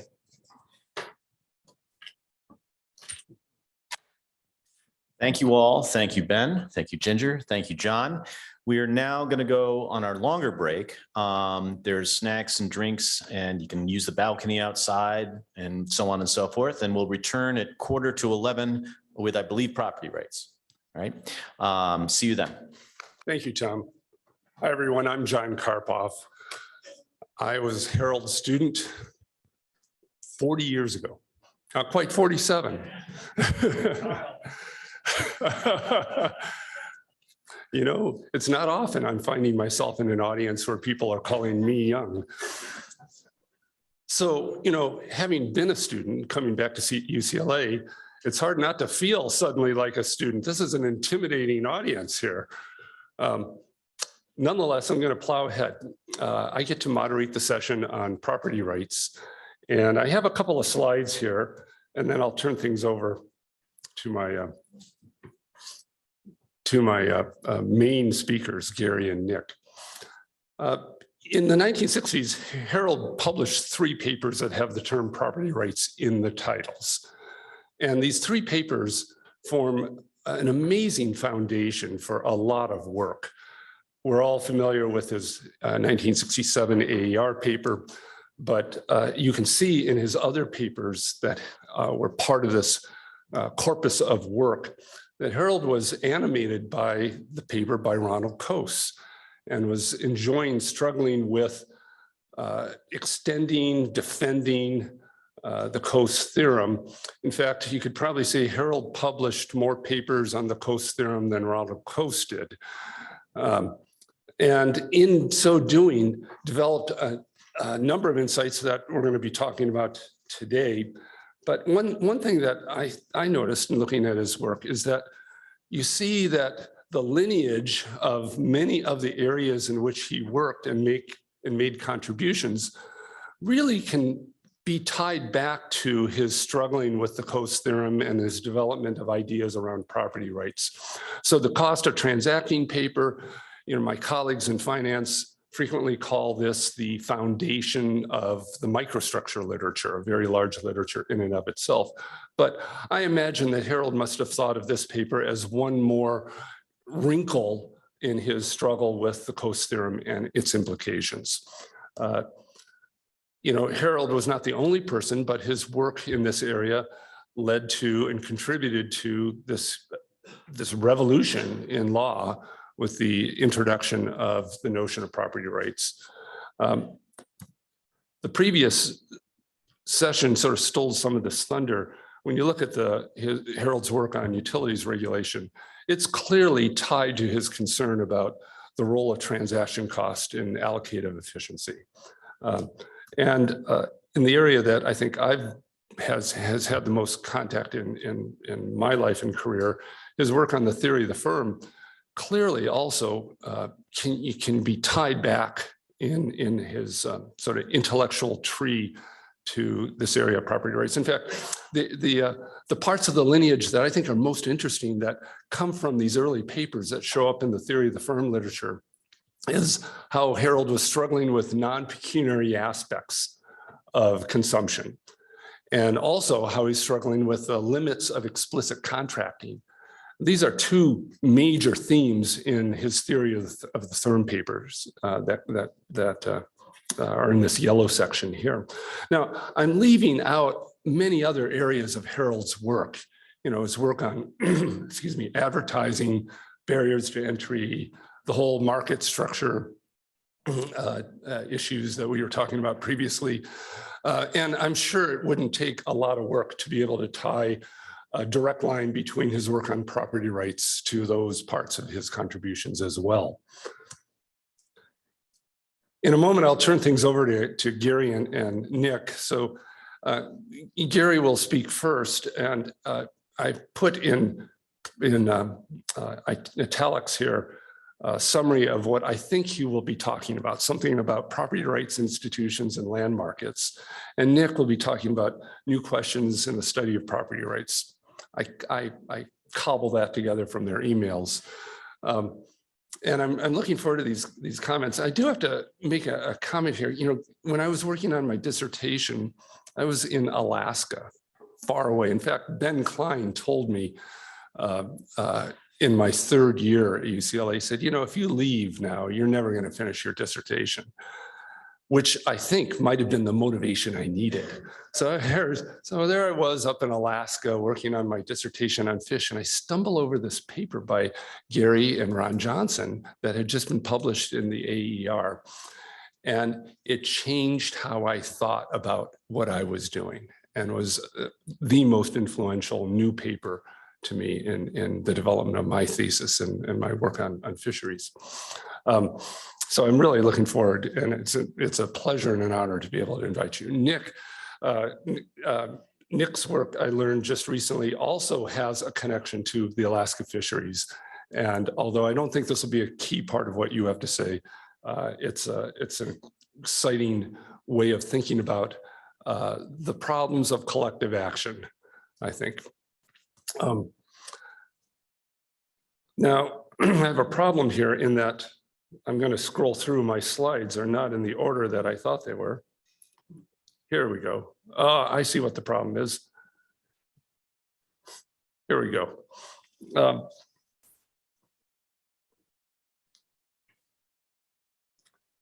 Here's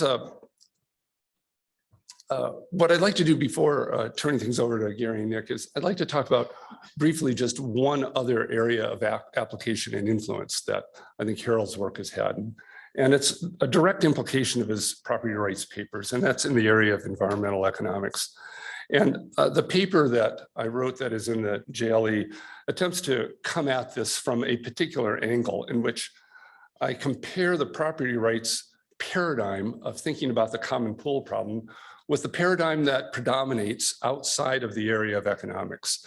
So I've had a long career or a long history, I should say, of interacting with people from other areas, particularly biological sciences. And these are people who think a lot about the commons problem, but they do so with what I view as a handicap.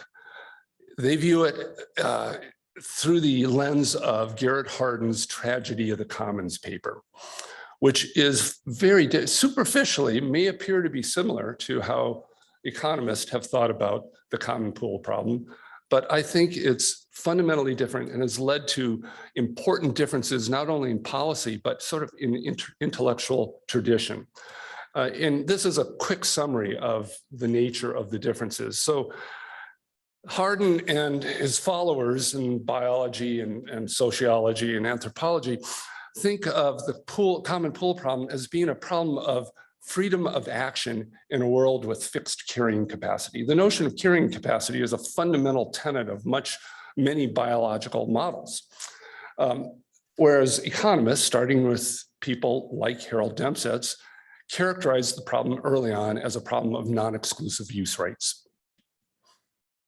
The remedy, if you go down that first column, leads directly to command and control regulation. Whereas the remedy, if you go down the right-hand column, is you try to assign use rights as best you can, subject to collective action and other transaction costs, and then you jump back, then you stand back.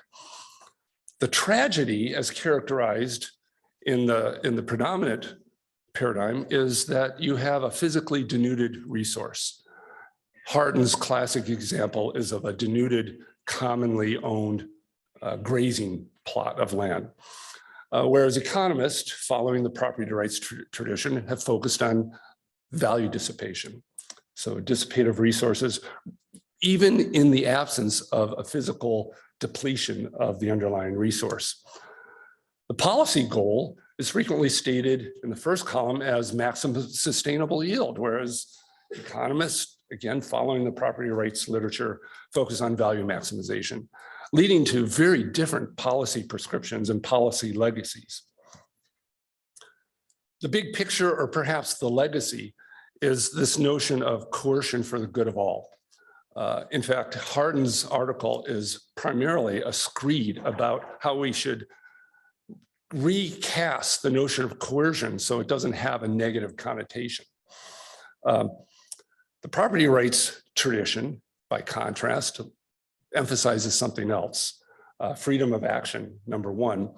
But what I put here in this box here was to illustrate a main takeaway, maybe the single line takeaway from Harold's 1967 paper, which is that property rights themselves are endogenous, leading to an explosion of insight and research about the very myriad ways in which the common pool problem is addressed in communities around the world, giving rise to work that may be characterized as like the better part of Eleanor Ostrom's work.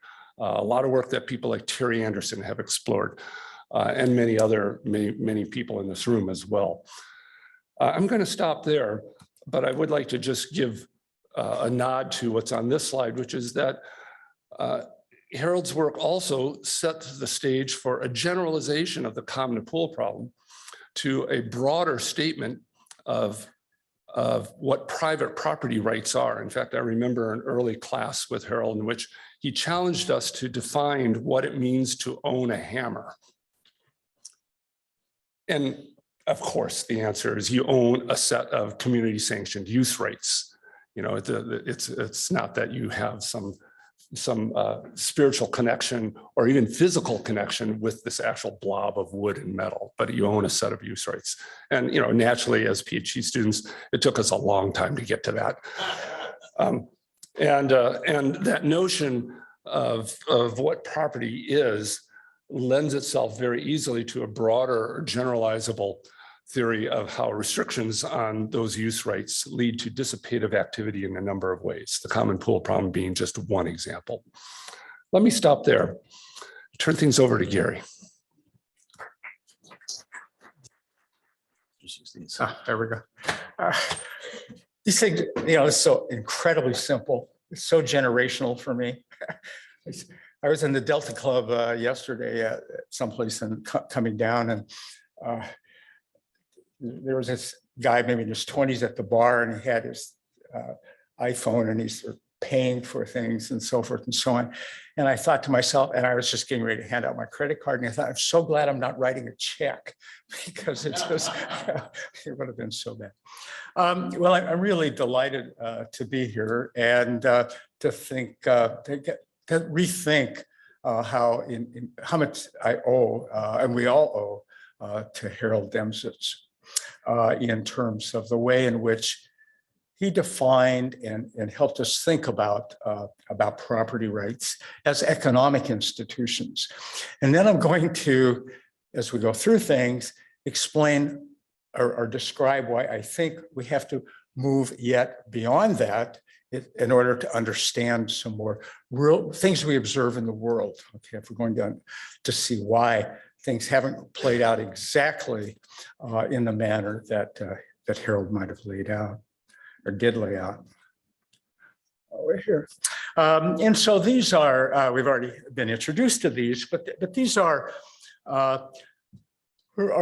such important papers because they framed a property right as subject to sort of cost benefit manipulation or calculation in not only bringing a property right about, but also modifying it. So these things were not given, but in fact, they were created by people responding to cost and benefit considerations in the same way that you might think about adjusting other assets in light of new cost benefit settings. So this really reframed the way in which we think about property, okay? And so it led to, and I'll point out in a moment, not only an enormous literature, but it was all framed around the notion that these property institutions are adjustable and agents respond to shifts in costs and benefits in response to adjusting a property right and trading a property right, and when markets are going to be feasible. And so the key thing here is that for the sort of outcomes that Harold described or implied, market exchange is critical. Okay? And so we'll see in a moment that he argued that it didn't matter who held the property right initially. It didn't matter what the initial organization of production was. That through trade, all of these things were really not critical, because if it paid agents to make adjustments, then whoever the agents were, they would make those adjustments. And property rights would be adjusted, and we'd move on to new reallocation and new readjustment, and really to new economic welfare potentials. And so, this is not only sets the stage for a lot of analysis. You can say, hey, is this what we observe? But also it's really positive, okay? You let economic agents trade, have access to property, trade, manipulate organizations, contracts, and so forth. And all sorts of economic opportunities can come about. These will be constrained, of course, by transactions costs, and Doug Allen and Joran Barzell have laid this out, but these agents themselves have an incentive to reduce transactions costs in order to promote trade. So the transactions cost itself is endogenous to these opportunities in response to new cost and benefit calculations. So at the end of the day, as I said, this is a very literature. There is, as I mentioned, just an outpouring of research in economic development, in economic history, in finance, analysis, as John just mentioned, of open access resources.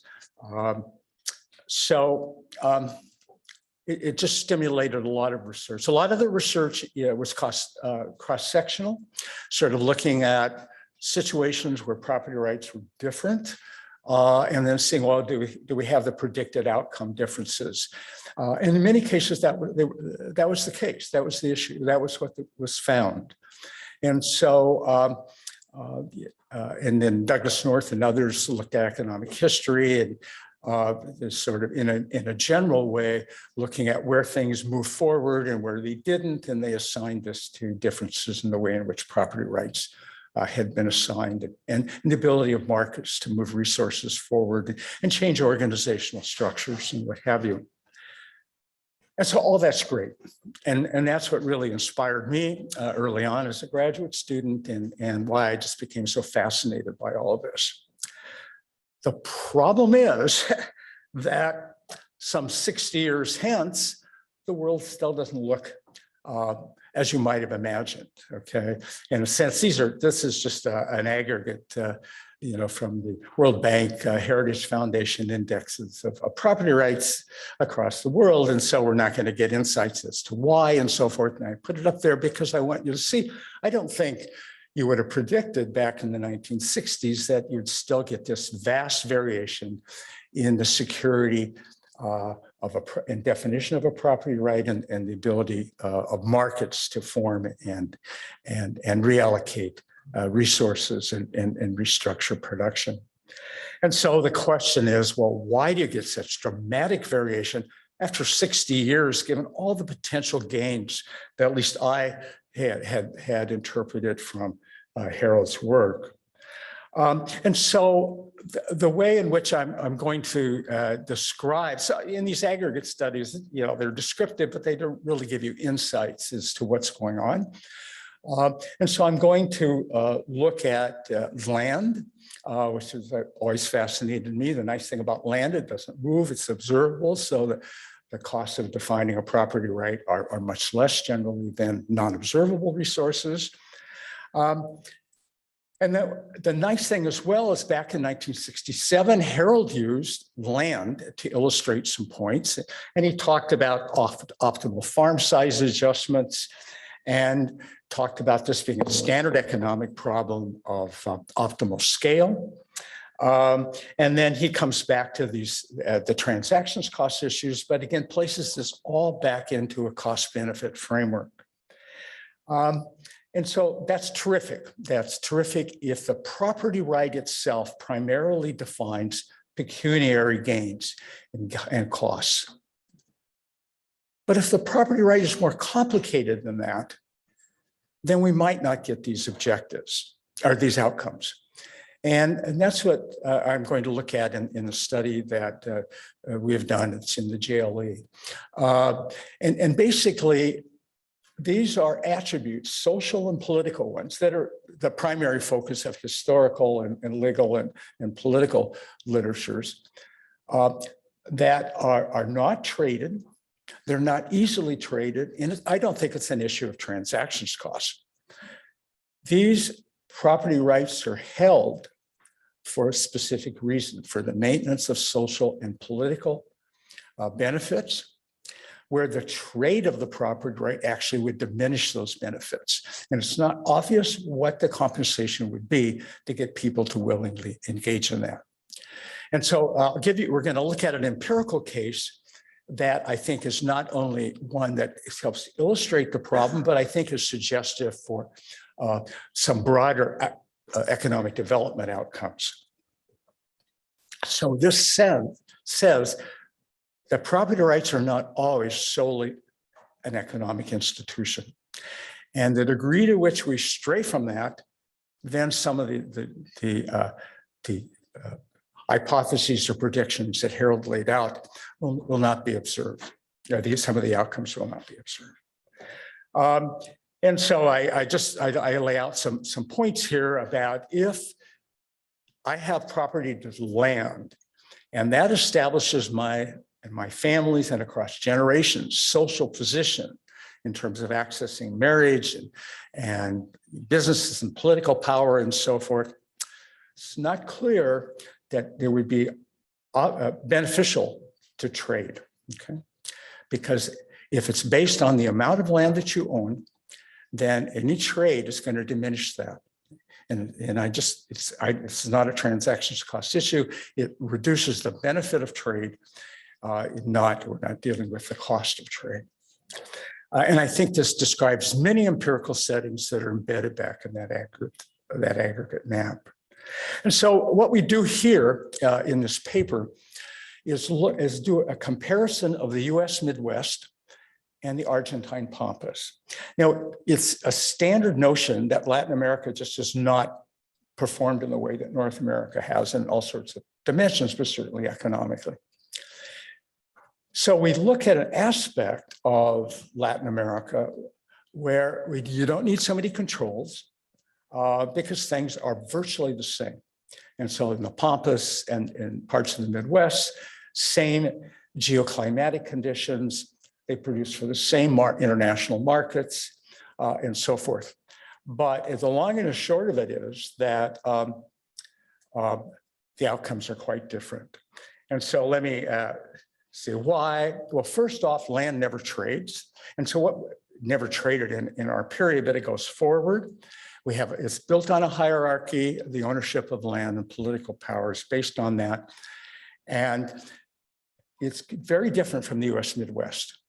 The US Midwest really fits Demsetz's standard baseline in the sense that property was allocated, it was traded for pecuniary gains and so forth. So in the Midwest, the market, not the state, dominated.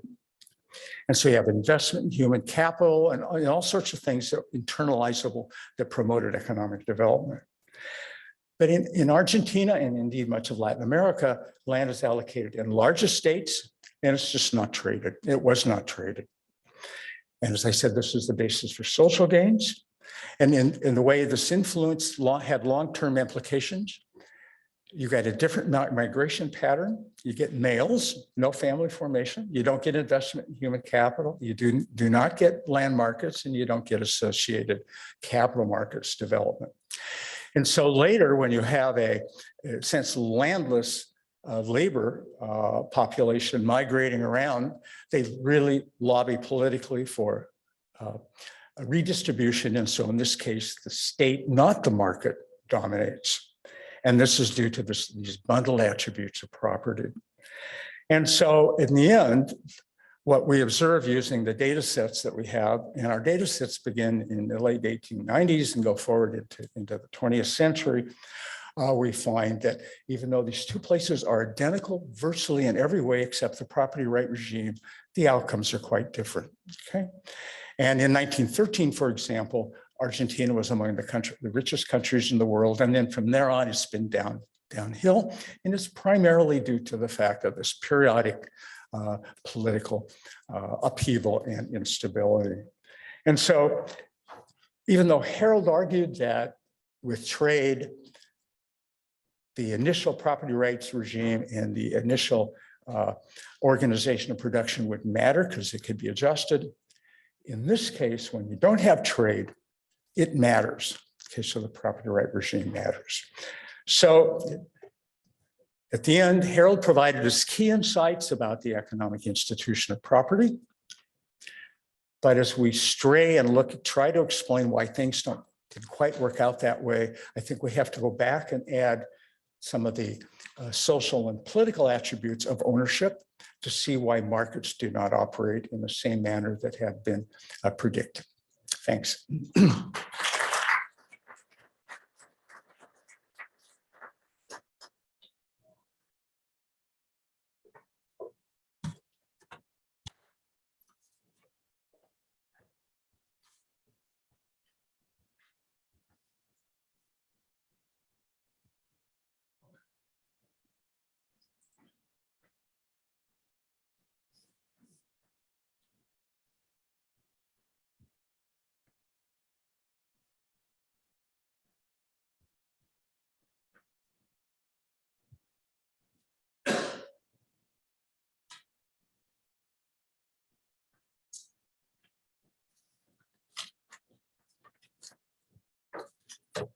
Well,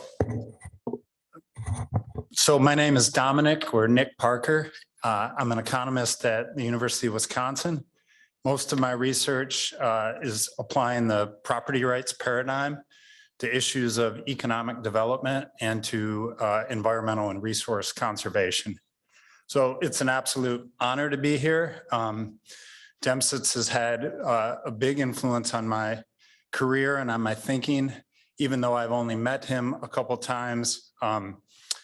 His influence is broad, and so too is the influence of many people in this room who have made great contributions to the property rights literature.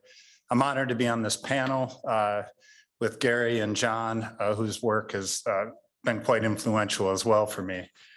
So I want to talk about a few questions that are inspired by Demsetz and some that I've been thinking about for several years now. One, of course, is this issue of the endogeneity of property rights. So why and when do property rights evolve? Where rights have failed to evolve, why? Why haven't they evolved? And what are the consequences? In the context that I'm going to talk about is resource use and environmental conservation, which is the areas I know the most about, including as well as economic development. But of course, there's interesting issues about the evolution of property rights to financial assets, to things like culture, to identity, that I think the Demsetz framework would also speak to. So we watched a video last night that Tom Hazlett contributed to and that the Liberty Fund put together. And Harold Demsetz is interviewed in the video. And in it, it was striking to me that he said his best ideas are the simple ones. And I think this graph here and this idea that property rights will develop to internalize externalities when the gains of internalization become larger than the costs is very simple and very illuminating. This graph is a real eye-opener. It's an eye-opener for students when I teach it in undergraduate classes, but even in PhD classes. And the idea here is that there's a tendency towards exclusion at first, and then towards the finer delineation and transferability of property rights as the costs decline or the benefits grow. And so I think, at least for me, it's been illuminating to think about applications of this idea. Sometimes they lead me to directly to policy issues, but often they deepen my thinking about the nature of property rights and their evolution. So one example is a recent workshop that I hosted with Terry Anderson at the Hoover Institution, and it's part of our project on renewing indigenous economies. And so we had a program there. Tom Hazlett was there, where we looked at property rights and indigenous ecology. But there was an interdisciplinary group of scholars, and many were anthropologists who know a lot about this history, but haven't necessarily applied Demsetz reasoning to it. And so it turns out there's this emerging scholarship on how fire was used to define territory boundaries. I mean, what I took from it is fire was both a technology and that it was used to demarcate boundaries of property in the sense that the technology of fire lowered the marginal cost or the cost of defining and enforcing property rights. But it was also an investment. If you burn the landscape, you were making an investment in its future productivity. So you needed the property rights to define the boundaries, or you needed the fire to define the boundaries, but then you invested in it with the fire. So the other, I think, illuminating example, and there was many others, was pre-contact indigenous people's rights to salmon fishing sites. And I find this fascinating, also consistent with the Demsetz framework. In the Pacific Northwest in particular, families and clans had claims to these sites, and they were strategically located where salmon would migrate to spawn. And the families and clans would make these really big investments, capital investments in the structure. The image here is of a salmon fishing weir.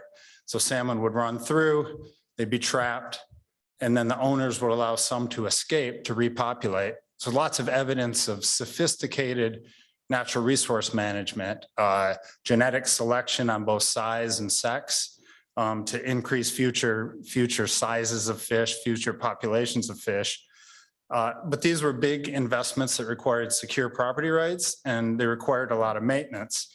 So I knew most of this before the conference and before the anthropologist explained this. But what I didn't know was that as trade networks expanded and the salmon was traded large distances, say into the plains and even into the east, that these property rights seem to become further enforced and defined over time, which is, of course, consistent with the Demsetz framework.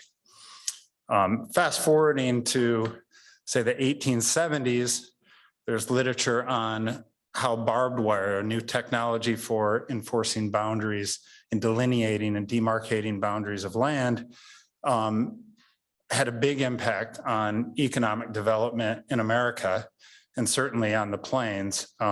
So there's papers by Terry Anderson and PJ Hill, by Gary, and also by Rick Hornbeck, suggesting that the barbed wire led to property rights, which led to rapid population growth and economic development. So fundamental. Again, here, the technology lowered the cost of exclusion and property rights ensued.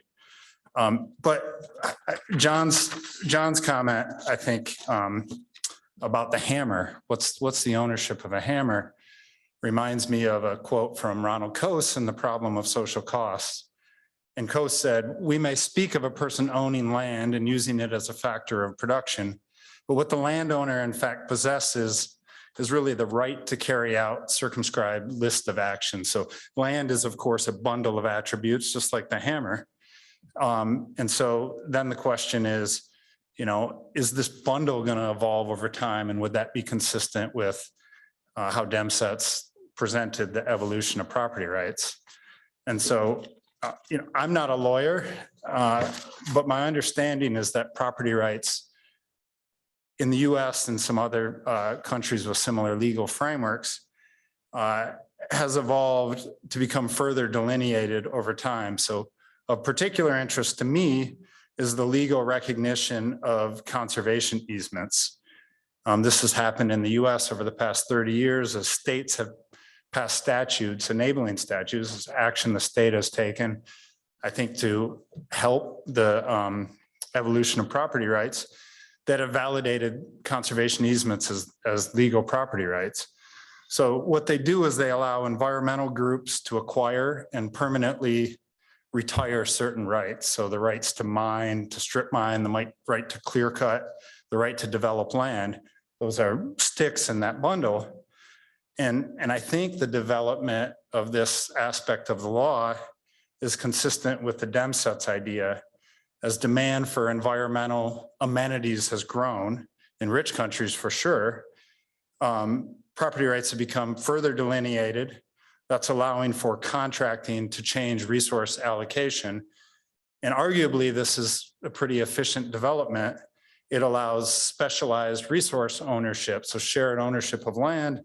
The landowner can still use the property and exercise her area of specialization, say the production of commodities, but the environmental interests exercise their area of specialization, which is identifying ecologically important areas, for example. So to kind of move towards wrapping up, I want to ask the question of where have rights, especially to non-use, those are rights to not use and retire certain attributes of land, where have non-use rights not evolved, I think is interesting. And where they haven't is on federal government land. So the federal government, especially the Bureau of Land Management and the US Forest Service, auction leases for oil and gas. They auction leases for grazing and timber, and they sell to the highest bidder. So Gary has written about this issue. But what it doesn't do is it doesn't let individuals, corporations, or environmental groups bid for these leases and then retire them. So it's a there's use rights that are bidded for, but not non-use rights. And so this has created a barrier for market exchange and the further use of markets for environmental purposes. And the legal barriers are embedded in federal law, and they're old. I would argue they're antiquated. For grazing, the Taylor Grazing Act of 1934 gives preference for grazing permits to those who are in the livestock business. So you can't buy a lease and not use it, for example, for wildlife habitat. The Mineral Leasing Act of 1920 requires leases develop and produce energy resources. So there's been attempts by environmental groups to buy oil and gas leases, and before that coal leases, and retire them. That hasn't been allowed. And then a similar thing with timber. There's must cut contracts. So these are cases where markets have been limited. And so what might be the implications of this? Well, I mean, one is obvious, I think. Willing buyers cannot use markets to influence environmental outcomes, right? So if you want to influence environmental outcomes, environmental NGOs are stuck with political and administrative channels. Maybe they prefer those, but that's an implication. And so a puzzle, I think, is why hasn't this changed? One, I think one reason that John wrote nicely in his JLE piece that I am, by the way, going to use in my classes in environmental economics now. It's a great paper about the tragedy of the commons and how it contrasts with the property rights literature. But one reason is the political costs of extending property rights probably increase with the benefits. So, you know, as the marginal benefits are shifting in that framework, so too are the political costs, making it unclear if you'll get further definition of property rights. I mean, the other reasons are maybe more applied. Governments favor taxable use rather than non-use. You can get royalties on oil and gas development. You can't on development that doesn't occur. And the other issue is incumbent resource users probably don't want competition in bidding. So the broader relevance here, I think, is perhaps with respect to global markets for contracts for environmental services, or even a keep it in the ground kind of market approach where you could buy coal or fossil fuels as a way to try to mitigate carbon emissions. So there's lots of these programs, but fundamentally they require property rights globally for them to function and work. And so I think the Demsetz question is, will these rights evolve? And in fact, they are evolving, and I think it's the market demand, the increased interest is causing some of these countries to title land and reform property rights to land in the way that Demsetz would have predicted. The benefits are rising. So I have a bunch of other applications that are in the director's cut. Some of it is a reference to Dean Luke's interesting work on when state ownership emerges instead of private ownership, and also Dean's interesting work on American bison and whether or not that was a tragedy. I showed my slides to my wife and she said, "What do you have, an hour to present?" And I said, so this is, my wife has only seen she's seen the director's cut. So, okay, I'm sure I'm over. So here's my parting thoughts. Property rights, as Demsetz reminds us and articulated in the video we watched last night, property rights create the freedom to contract and the security to invest. They're necessary for better resource allocation, and better resource allocation improves human welfare. So I think Demsetz taught us this, and he directed attention to a central question, which I still puzzle over and probably will for the rest of my career. What stops property rights from evolving? Thank you.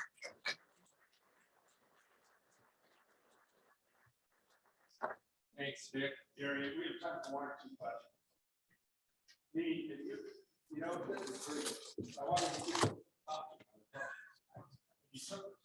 I just wanted to make the point that clear as the day goes on that Harold had his hand in all sorts of stuff and a big footprint or spread a lot of seeds, as Tom Hazlett mentioned, but I like John's sort of intellectual tree there. One thing I want to emphasize, and I don't think it's coming out as much in the conference as I would have hoped, Harold's property rights work had a big impact in the law and economics scholarship, and in particularly economics property law. Influenced the most important scholars in law like Robert Ellickson, Tom Merrill, Henry Smith, and Carol Rose. And I think that footprint, some of us here who do more antitrust organization stuff may not realize that. He's had a huge impact there and in an important way. Thank you. Anybody else? I think that means it's time for lunch. I'd like to thank Nick and Gary again. And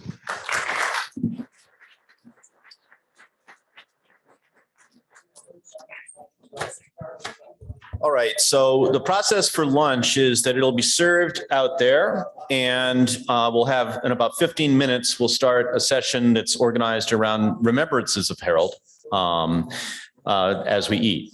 Okay, and then we'll come back to the more academic part of the program at 1:30 with highlights from the JLE issue. Okay, so I'm not sure if lunch is quite set up yet. If it is, you can feel free to get it and bring it back in. If not, just wait a few minutes and it will be. Okay, see you soon. Sure. Does this work? Yeah. Thanks. Hi, everyone. I'm Rebecca. I'm the youngest of Harold's 4 children. Some of you know me as Becky. I use both names, so feel free to call me whichever you prefer. On behalf of the Demsetz family, I want to thank you all for being here today. We especially appreciate the extended time over which the organizing committee and the UCLA Department of Economics and the Journal of Law and Economics all remained committed to this conference. After COVID-19 led to 2 postponements, the organizers considered moving forward with a virtual event, but decided that this would really defeat the purpose, which is to bring people together to honor my father. And that's what's making this day so special, is that all of you have come together to share your memories and to share your insights. It would have given my father tremendous satisfaction to know that his ideas continue to stimulate thoughtful discussion. He would have been so happy to see you all here today, colleagues, students, friends, and family from around the world and across the generations. Growing up in the Demsetz family home, my father's passion for economics was apparent. Dad wanted to be sure that we all learn some fundamental lessons about the value of time, the power of incentives, and of course, the efficiency of competitive markets. There's no such thing as a free lunch was a phrase that we heard often, but experiential learning is really what drove the lesson home. I remember the time when my friend and I attempted to earn a buck by selling lemonade on a hot summer afternoon, only to find out that we would be charged 75 cents for every lemon that we took from the fridge and 50 cents for every cup of sugar that we took from the cupboard. Often the vocabulary of economics found its way into our family dinner table conversations. Complaints about unwanted noise from a sibling's room might prompt a discussion of externalities and property rights, or frustrations over those dreaded group projects at school could lead to a discourse on shirking and free rider problems. As we got older, our dinner table conversations sometimes evolved into full-blown debates. As you know, Dad thrived on competition, and we ventured with some hesitation into heated discussions on topics ranging from price controls to environmentalism to the power of the selfish gene. But what happened later in the evening was particularly revealing, because more often than not, Dad would come back to us after a few hours of careful thought. He would return to whatever issue we had discussed earlier and calmly acknowledge the merits of opposing points of view. He might even walk back some of his own vigorous arguments while thoughtfully analyzing all perspectives. And then he would explain with wisdom and clarity why he was right and we were wrong. Of course, a few years later, when I studied economics, Dad's wisdom and clarity were much appreciated. My point, though, is that regardless of the different paths that we took in life, Dad wanted each of the Demsetz kids to think like an economist. We benefited greatly from the lessons he taught us. They gave us a sound framework for tackling all sorts of decisions we would face as adults. One life decision that my father talked about often was marriage. My mother, Rita, grew up just a few blocks from Harold on the west side of Chicago. Rita was 4 years younger than Harold. She whizzed through the college at the University of Chicago, and then she worked as a magazine editor while Harold completed his graduate studies. Mom's talents as an editor were put to good use through the years. Dad loved to write. He worked hard at it, and the quality of his writing was very important to him. Yet, as you may know, his writing style did not emphasize concision. So Dad often relied on Mom to review and edit his manuscripts. Dad also believed that good economic analysis should be accessible to the intelligent layperson. And I'm sure he tried out many of his ideas on his bright and exceedingly patient wife. Rita is now 87, and it would have been difficult for her to join us here today. But she's been watching the live stream of the conference from her home. She is extremely pleased and grateful that you have come to pay tribute to Harold. Thank you all for being here today.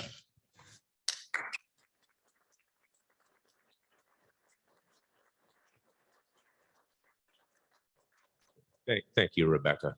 Kan Ming here. Kan Ming has a message for everyone as well.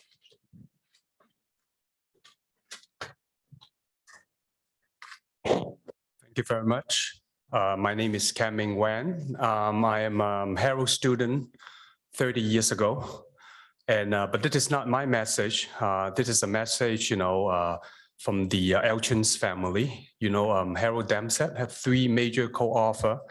When we organized this conference, we tried very hard to get his major co-author to come. And one already, go to heaven, so he couldn't come. So the second best solution would be, a message from the family. And then I asked, Arlene Alchian, she's the alum of the UCLA, whether she want to do it in Zoom. She said, well, Kan Ming, you are the extended family of the Alchian family, so why don't you deliver, the message for them? So this is, a message from the Alchian family to the Demsetz family. So Alchian, Professor, Alchian gave us very specific instruction about what to say if we were asked to speak in his behalf. He said to say, "Our Father, thank you." Then sit down. Then to be sure we got that right, he had us practice. "Our Father, thank you." Then sit down. But we never got it quite right. This situation demands that we continue very briefly. One of the main themes of this conference is about the aspect of teams and firms. To echo what Becky just said, a well-matched team generates synergy. And if you were fortunate enough to work with Harold, there was synergy. But what was the source of that synergy? Was it yet another well-matched team? Well, there is the team of Ritter and Harold Demsetz, who were married for 70 years. So the Alchian family thanks Ritter for saying yes to Harold's marriage proposal, and thereby making this paper and this conference possible. Now we will sit down from Alan and Arlene Alchian for Armand and Pauline Alchian. Thank you very much.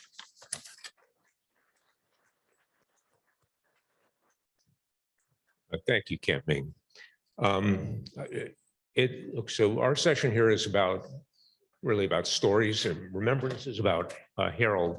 But before we jump into the stories, and there are many great ones that you're going to hear, Bob asked me to pass along, to identify a few people deserving of special thanks for their efforts in this conference. Kang-Ming, first and foremost, person you just heard from. This conference would not have taken place without the enthusiasm of Kang-Ming. He was the driving force in getting all of us who are on the committee to actually hunker down and make this happen. So Kang-Ming is definitely deserves Janelle Mobaraka has done a tremendous job with the logistics here. This has been a roller coaster preparation, to say the least, and many changes along the way. And she also has been fantastic in all of the efforts that she's made. Janelle's in the back of the room, and thank you very much, Janelle.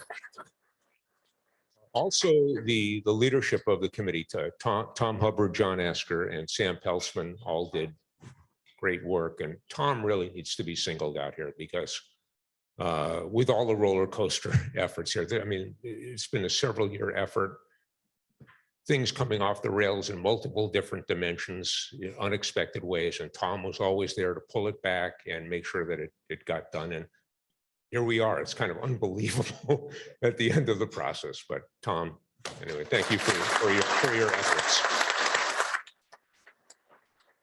Oh, okay, on to the remembrances. This is, I think, going to be a tremendous amount of fun. I've got 3 legendary PhD students from UCLA here, legendary back in the day. Joskow, who spent his career at Harvard.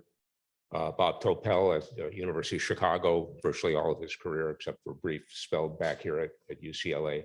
David Henderson, who's at Hoover Institution, but also spent a lot of time at the Naval Postgraduate School. I'm kind of the Johnny Carson of this show. I've got a bunch of questions for these guys, and we're going to just let them go with stories. I may drop in a story later in the show, but we'll mostly. This is just going to be very, very enjoyable. So with my Johnny Carson list. So here's my first question for the panel. How and why did you decide to come to UCLA to study economics, and what role did Harold play in your decision? Go to Joe first. All right. So as Harry says, we want to make this sort of remembrances of Harold and try to give you our impressions. And I'm sure you have your own of Harold as a mentor and a scholar and a friend and so forth. So Harry asks, how did I end up at UCLA? I think the story tells a lot about Harold.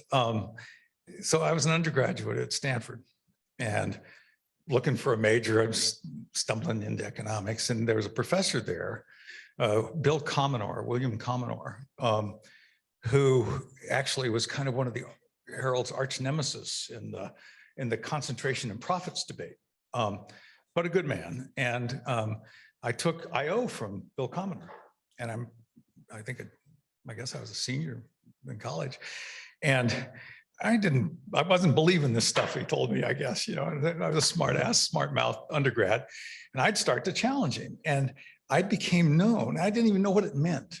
I became known as the gentleman from Chicago, and Bill Comenor would give lectures. And at some moment, he'd turn to me and say, gentlemen from Chicago, have any remarks? And then Comenor started feeding me articles by a guy named Harold Demsetz. So that I would come to class, and Commenter was putting pressure on me to come to class prepped, to essentially deliver the Demsetzian rebuttal to Commodore. And as a student, of course, it was flattering and it was engaging and started getting me like attracted to economics. Bill Commodore then invites Harold up as a visiting professor for 1 quarter, and they called it something else. It was the same course. They gave it a different number, but I took IO from Harold, undergraduate IO from Harold Demsetz, and was the gentleman. I'd read all this stuff, and of course that was cool. As an undergrad, these people, you don't know who they are, but my God, they wrote these articles, these famous articles. And anyway, so I got to know Harold at that time, and obviously was very taken by his work and by his personality. Watching that Liberty Fund video and seeing the Tom Hazlitt can do a pretty good impersonation, but the tone of voice and this kind of engaging way of getting you sucked into the ideas got me. Anyway, but I wasn't going to be an economist because I didn't even know what it was. So I applied to graduate school in law and business, and in fact, it accepted admission and put in my deposit to go to the University of Chicago Joint Law MBA program. And that's what I was going to do. And somewhere in that spring of my senior year of college, Harold calls me, which again is, as a kid, God, this professor's calling me. I can't do his voice, but you need to come get a PhD in economics. And I said, I'm dirt poor, and I've already paid my deposit. Didn't I teach you anything? That deposit is a sunk cost, ignore it. And they got me some financial aid, and I came, and the rest is history. I'll choke up what I says. I owe my whole professional career to Harold. He put me on it.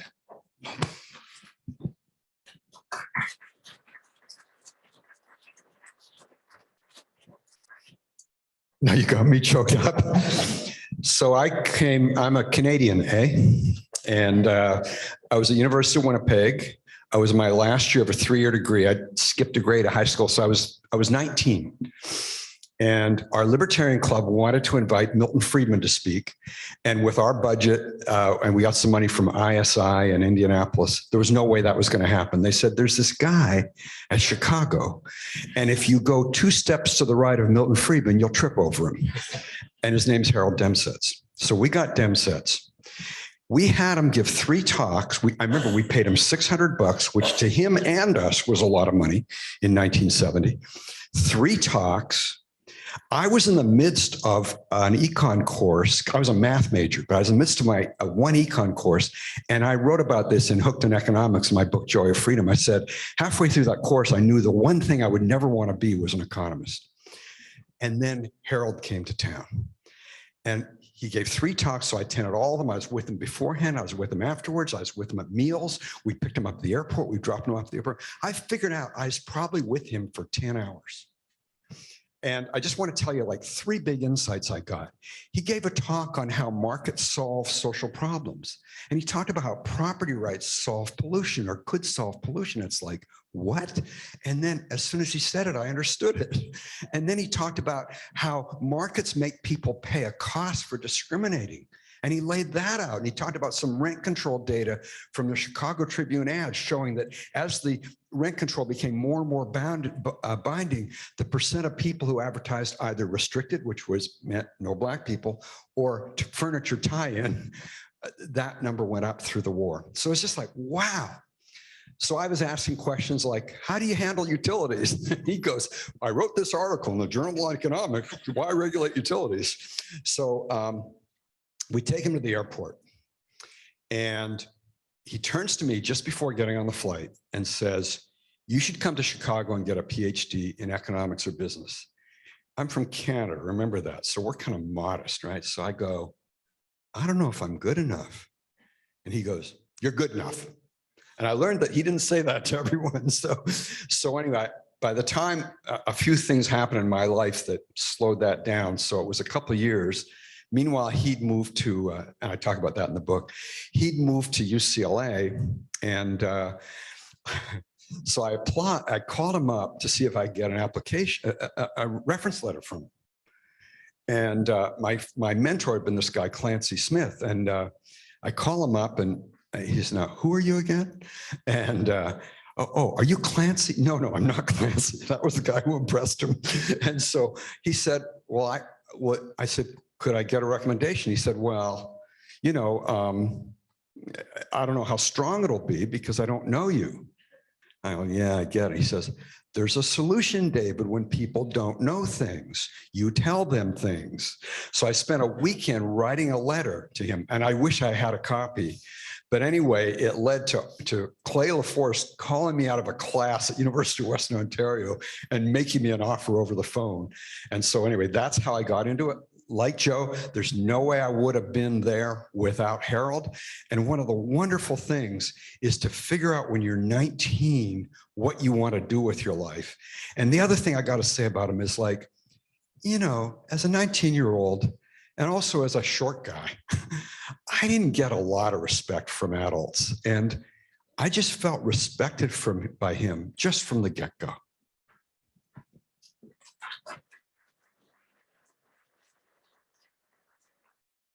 I wish I had something as personal about Harold to say about how I ended up at UCLA, but you know, like Kevin, I used to work in a grocery store for many years. It started when I was 15. We had this thing called a quick mark. Kevin will remember. Bam, bam, bam, bam, bam on top of the cans, and you'd put the prices on there. And then I was an undergraduate at UC Santa Barbara, and I had advisors, one of whom was a hardcore general equilibrium theorist, and a couple others had connections to UCLA. And where am I going to go? They talked me into going to where the theorists were. We don't need to go into the particular place. So I went through but that did have a lot to do with Harold because he went there too. And so I went through the first year sequence there, and in the microeconomic sequence, you won't believe this, but it's true. No one drew a demand curve on the board the entire year. But we could prove that competitive equilibrium was Pareto optimal using analysis, calculus, and an abacus. And so, but it occurred to me that my classmates didn't know what that symbol P in a separating hyperplane had to do with those numbers that I was stamping on the top of the cans down at the grocery store. And it was just, I realized I didn't want to do that for a living. So I didn't, and I followed the advice of my previous advisors. I came back out here, we had palm trees too. So that's how I ended up here. And the first assignment I got was with Harold. I mean, as soon as I got here in the summer, they handed me to Harold as like, to have him get me to do something. And my task was, well, Mr. Topel, Joe and I will come back to Mr. Topel and Mr. Colton, things like that later. My task was to come up with a measure of vertical integration. And he suggested I start with the oil industry. And he just let me flop around like a fish on a deck to really realize what research was about. And it wasn't as easy as you think it's going to be, kid, because you're not going to be telling us what we told you in the classroom. It's really, it's hard work. And that was the thing I got from Harold. He didn't hold your hand. He just, you know, he would encourage, and he was there to catch you if you fell, but he was not there to write things for you or tell you how to do things or even what to think. And that kind of cemented being here. It's a good thing for me.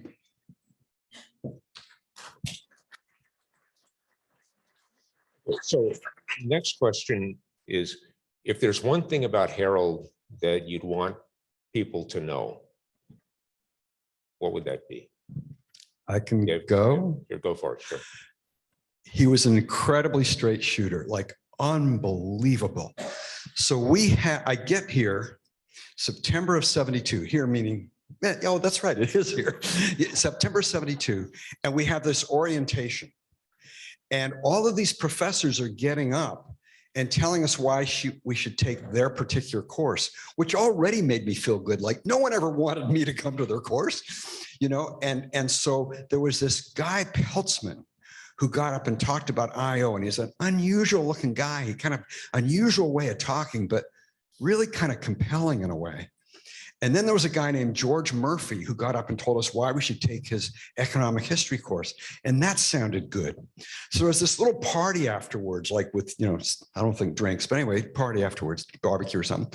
And I go up to Harold, I guess I can call him Harold now. That's weird. Go up to Harold and I say, Professor Demsetz, I think I'm really ready here to really push. And I want to do an overload. So I'm choosing between the Peltzman IO course and the Murphy economic history course. And I'm used to people going, well, on the one hand, on the one, he goes, Peltzman. I go, what? He goes, Peltzman. Aye, sir, right? And then there was this other guy, and I won't name him, and you'll know why in a minute, but another professor got up and told us we could work with his particular institute and we could get money, because I'm figuring out already after 2 years, my money's out, what I do in my third year. And I go up to, in the same conversation, I say, Professor Demsetz, that guy, that sounded really interesting. Do you think I should pursue that in a couple of years? No. Why? He's dishonest. How? He steals ideas from students. Okay. You know, so it was like the guy shoots straight all the time. And I saw that in his lectures at the University of Winnipeg also. Want me to go? I mentioned this in my previous answer, actually. Everybody here knows the kind of circle of Demsetz, Stigler, Alchian, and Friedman. And everybody also knows that Milton was an evangelist. He wanted to change. George said it best. He said, Milton wants to change the world. I merely want to understand it. And that really struck me. And I heard that from George long after I'd left UCLA. But it struck me as that's what Harold was about. He didn't want to see his name in lights. He wanted to understand the world, and he wasn't going to go out and try to convert people to some cause. And he wanted us to think that way too, so that that it was important to understand the way the world worked and to understand the institutions that we see and why they evolved the way they have evolved. That's the thing he brought to us. And he didn't want us, Milton wanted you to agree with him. Harold really didn't want you to care if you agreed with him, as long as you had that interest in understanding. So that's the biggest thing I got from Harold. Now, we've heard here a couple of people refer to him as, this is part where we're going to talk about this, Joe, as Professor Demsetz. And the other thing you should know about him, everybody does know about it, he was very formal. And so he would call me Mr. Topel, he'd call Joe Mr. Kalt, and we were to call him Professor Demsetz. But Joe and I grew up on the West Coast, and this whole formality thing just didn't go down very well. And so this is an example of where collusion pays off because we left Harold no worse off and we made ourselves better off. And the collusion was this: we decided we had to have another name. We just couldn't call him Professor Demsetz. So we got together and we settled on Coach. So we would always call him Coach, and he let us do it. And but remember, the other rule with Harold was you couldn't call him Harold until you had finished your PhD. All right. And we weren't going to wait that long. So that was our little collusive outcome. You say it didn't make him any worse off. It made him a little better off. It was that thing he couldn't resist, which was mentoring students in a certain way. And I think he liked being called Coach. I think he did. I think he did. So I had something to kind of I want to disagree a little. I put him between Milton and George. He definitely wanted to understand the world, and that was primary. But he did also want to change the world. And I think of this talk he gave at the Pellerin Society in Hong Kong in 1978, the first one I went to, when he gave the report on United States, what's happening in the United States. And he was talking about all the good things, the Steiger capital gains tax cut, deregulation of airlines. And then he said, the Briggs Initiative. I don't know if anyone remembers that, but that was an initiative in 1978 in California to ban homosexuals from teaching. And he was very proud of the fact that Ronald Reagan, Governor Jerry Brown, and President Jimmy Carter were opposed to it, and he was opposed to it. And there was a little tittering in the audience when he talked about homosexuals, but he saw it as a clear-cut case of the importance of freedom. And I remember I did write him a letter of appreciation about that about 20 years later. Just want to add that. What I'd like people to, at least in my experience, to know about Harold, and you say one thing. I'll say it this way: he was a scholar, not an ideologue.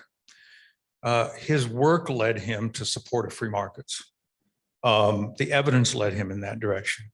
He got invited to the Mont Pelerin Society and the Liberty, all of these things that are associated with ideological causes, if you will. But at his core, he was not an ideologue. And two stories drive it home. Dave and I were involved in part of this. Sometime there in graduate school, the Libertarian Party was starting to get active. And they were recruiting graduate students to come write position papers and stuff for them. And I'm in Coach's office one day, and I tell him this, and and Harold says to me, the only parties you guys should go to are the ones where they serve beer and pretzels. Of course, I'm thinking, you're a little old, sir. It's chocolate brownies and marijuana, but in our era in the 70s. And the other story is quite personal. So I go on the job market. Early in the process, I get some really good offers. One of them from Harvard University. And they're putting pressure on me to make a decision. Should I hold out and wait for other offers and stuff? And in particular, was at that time talking to the University of Chicago. Harold says to me, and this was changed my life, Joe, he says, you already know what we say. Go someplace where you'll learn what they say. I mean, that is a scholar, right? I mean, and that was Harold, and it's important. It obviously is important for all of us as scholars, but he drove it home like, whoa, gotcha. That was it.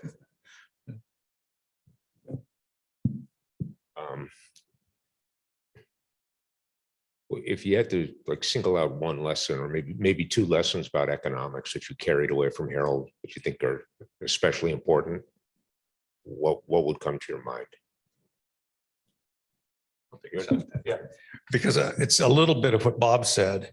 Both Harold and Armin repeatedly use some version of the phrase, and Bob, you sort of said it a minute ago. The goal here is to understand the world. The world of human beings, their institutions, their markets, their failings, their successes. And that perspective of, in the era, we all were growing up in that time period in which there was this rapid mathematization of economics. And they weren't against it, but they were saying, remember what the ultimate goal here is. It's not proving the third lemma on the seventh theorem. It's to understand the world. And that I really took, it was in certain ways for many of us of that generation, I think it was the ambiance of UCLA. It was that was your job, was to try to figure out the world.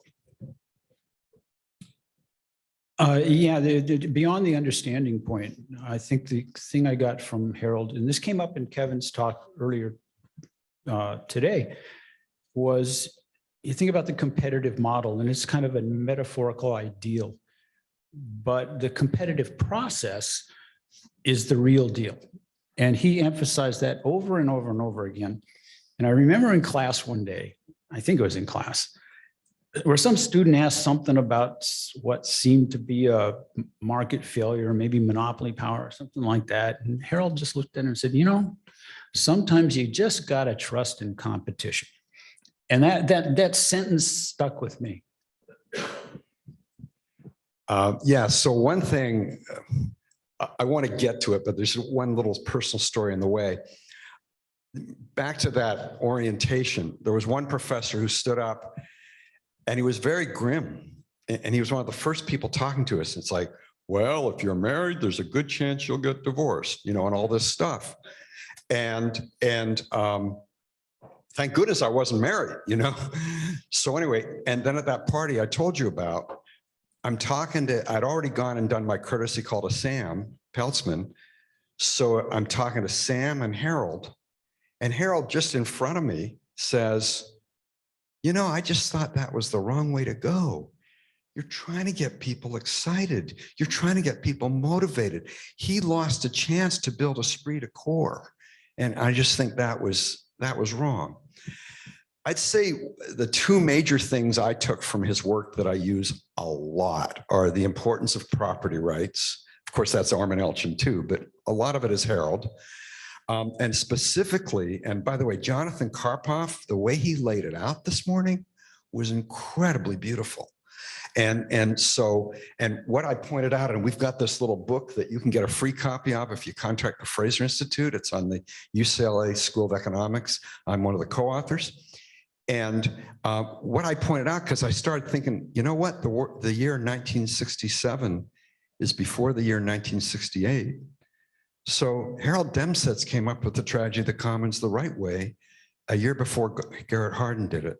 And finally, people call it the Nirvana fallacy. It's actually calls it the Nirvana approach. And the Nirvana approach has 3 fallacies connected with it. We talk about that in the book. I would say that's another huge one.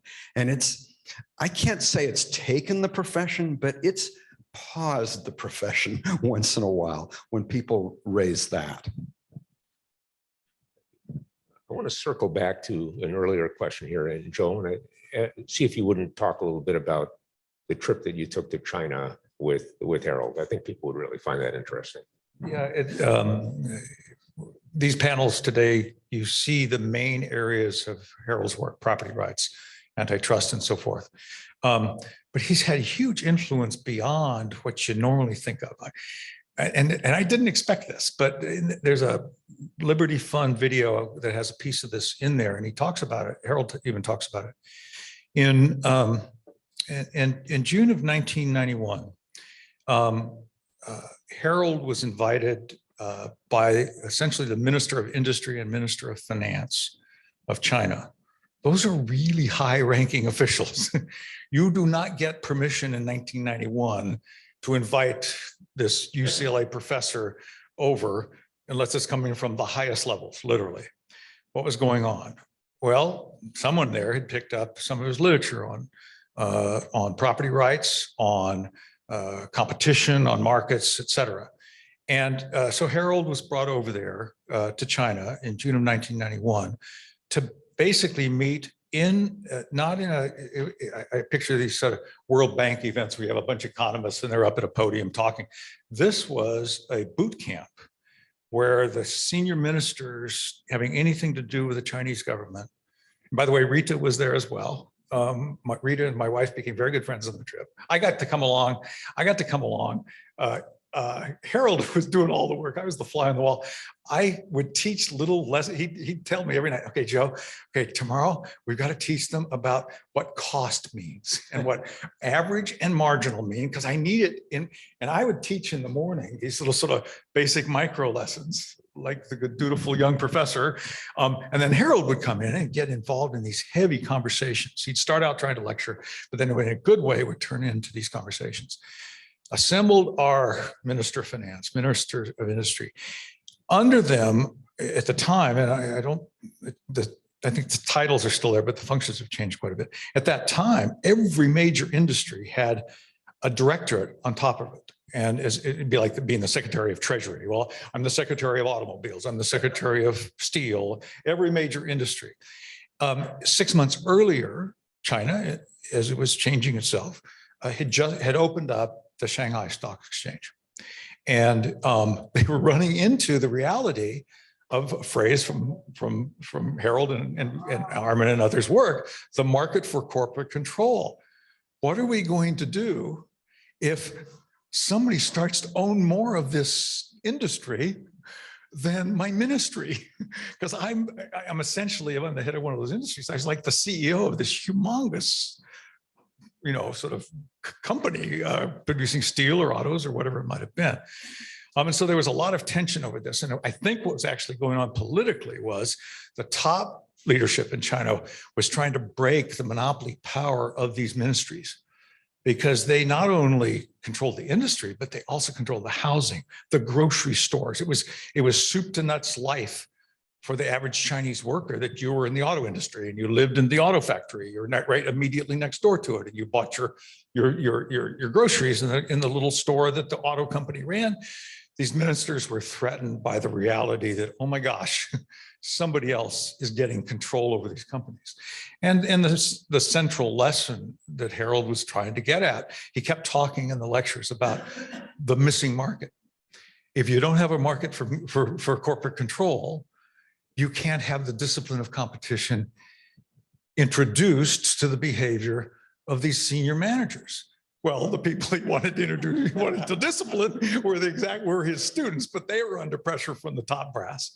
In a very close set of sessions in Xiamen, at a special, not secret, but the highest level retreat used by the Chinese government for these kinds of things. And so Harold, within 6 months, the Chinese started to let these industries essentially transfer into the control of shareholders instead of the ministers. At the time, there was a specific recommendation from the ministers that others could own up to 49% of these companies. Okay, and Harold basically broke that through. In addition, he introduced a great deal about property, like in homes, and now, although, China, speaking of politics, China's perhaps backtracking now as people have gotten wealth and challenged the CCP and so forth. But Harold was introducing, like, well, why couldn't all your workers own their own houses? Okay, and sure enough, there's a version of that took hold not long. It's, who knows the exact impact, but I think our own Harold Demsetz made the lives of more than 1 billion people directly better. Can I just wing it on something? I wrote it down this morning, so I just remembered it. We had an event for Harold here when he was alive, and it was wonderful. And one of the stories I remember that he told, and I want to tell you, around 1971, there was a lot of unrest on this campus. There was actually a bomb left out of the door, beside the door of the economics department. And there were people just coming into classrooms while people were teaching. So as I said, Harold's a straight shooter. So like, how would he handle that? Well, he told the story. He's teaching a course in economics. A student just barges in the middle of the course and says something like, power to the people. Economics is anti-consumer. And Harold just calmly says, oh, no, young man, you don't understand. Economics is pro-consumer. And the kid says, right on. And leaves. How about stories about the mentoring role that Harold played in your personal lives? Anybody want to take a shot at that? Well, I'll start. He was, at least for me, he was a hands-off mentor. I think I mentioned this before. It was, look, kid, you're going to have to do this for a living, so I'm not going to do it for you now. And you got to fail, and he wasn't trying, like I said, he wasn't trying to convert you to anything. I just thought he felt like my job is to see to it that you can do what I do, and the best way to do that is to, give you some rope. And you're gonna fail sometimes. You're gonna flop around, but from failure comes your long-run success and your ability to do this. So that's the mentoring I got from him. I think other people probably had a different experience. Well, mine was a little special. I had to finish my I got tired of thinking of McDonald's as being a high quality restaurant. And so I wanted to make money. So I went to University of Rochester, ABD, but I had to, I was on a student visa, and I had to finish by a certain date in order to immigrate. And Harold knew that, and he knew the date. So I was just working all through the summer of '76. I was working like literally 10, 12 hours a day, 6 days a week. And I was sending him chapters. And I've heard all these horror stories about professors taking a month. And if you take a month, that isn't going to work with my timeline. And I never said that to him, but he understood the deadline.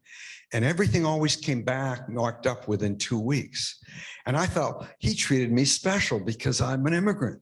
But I was talking to Craig McCann and he said, no, that was about how long he took on my dissertation too. So to me, that's incredible. I've been around some of the, not that I've ever been one of them, but I've been around some horror stories about professors and dissertations. So just that in itself, that responsibility that he took and modeled for us, that was impressive.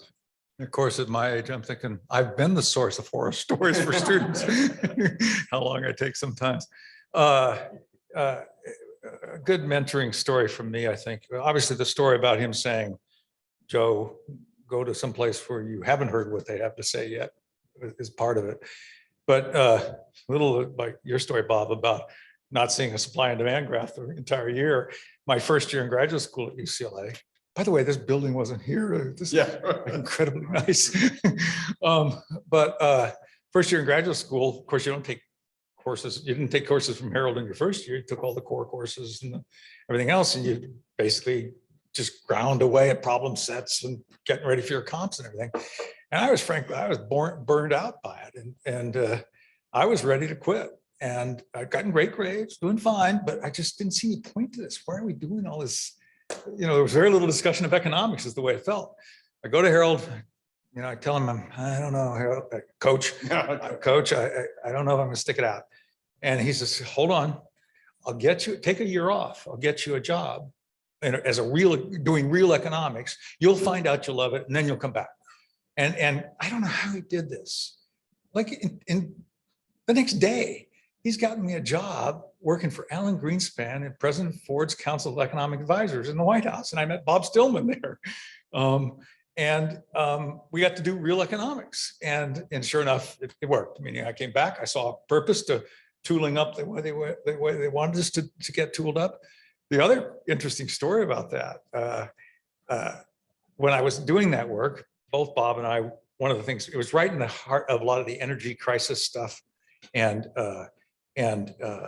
we both ended up, Bob and I, writing memos to Alan Greenspan about regulation of oil prices. I learned a lot about the oil industry. And I came back, and Harold had just been hired as an expert witness on a very famous antitrust case known as the Long Beach antitrust litigation. And I'll never forget, I walk in, and he's been corresponding or something. He knows that I learned a lot about the oil industry in this work.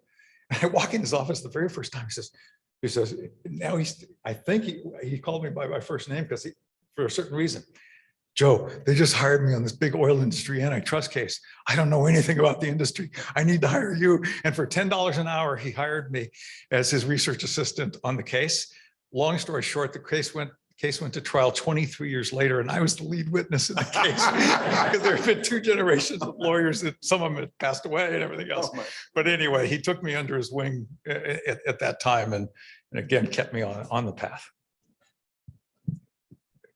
I'd like to turn the questioning to maybe to personal attributes, kind of unique at individual features of Harold that people might not appreciate. Now, let me lead in with my own little story on that, which, you know, my impression from sitting in class with Harold was that he didn't take prisoners. You know, he was gruff. He enjoyed a fight. I mean, there were a lot of rough elements to him. He was a tough customer. But I remember being at the memorial service for Jack Hirschleifer and having Harold speak about what the loss of Jack meant to him. And he talked about Jack's door was always open, and, you know, kind of breaking up emotionally that that door's not going to be open anymore. I mean, there was a bond between those guys that, you know, as a student, I had no appreciation for, but it was very, very clear. You know, Harold loved Jack and was really going to miss him deeply. And there's a whole side of Harold that I just, you know, I had not been exposed to. Anyways, I wonder, are there other experiences like that, the softer side of Harold or the or maybe some clarity about why he enjoyed the fight. In I don't want to. Well, enjoying the fight, I got to experience more of the fight when I got to Chicago. So I knew it's then that I realized where he was coming from when he came here. The Chicago Tribune ran in the Sunday magazine of the Chicago Tribune back in the 90s. They did their cover story on economics at Chicago, and the title was "Economics as a Contact Sport." And the theme of it was, hey kid, it isn't personal. If you walk in here, it's going to be tough and you're going to have to earn your stripes, and nobody's going to be nice to you in the room. So, you know, I remember getting there button heads with Becker but it wasn't like it never went outside the room. And I always felt like people like Armin and Harold, you know, carried that here. In fact, this place was a little bit more polite than Chicago was back in the day. And now Chicago has just become too polite. So it's not the way it was. But I thought that part of that's an aspect of Harold. The other part of him was he had this gruff demeanor. He was a very serious guy, but he had this incredible wit and a sense of humor. And I can't remember if I was in this faculty meeting or if Finus or Ben told me about it. But I guess they had budgetary problems and they needed to cut spending.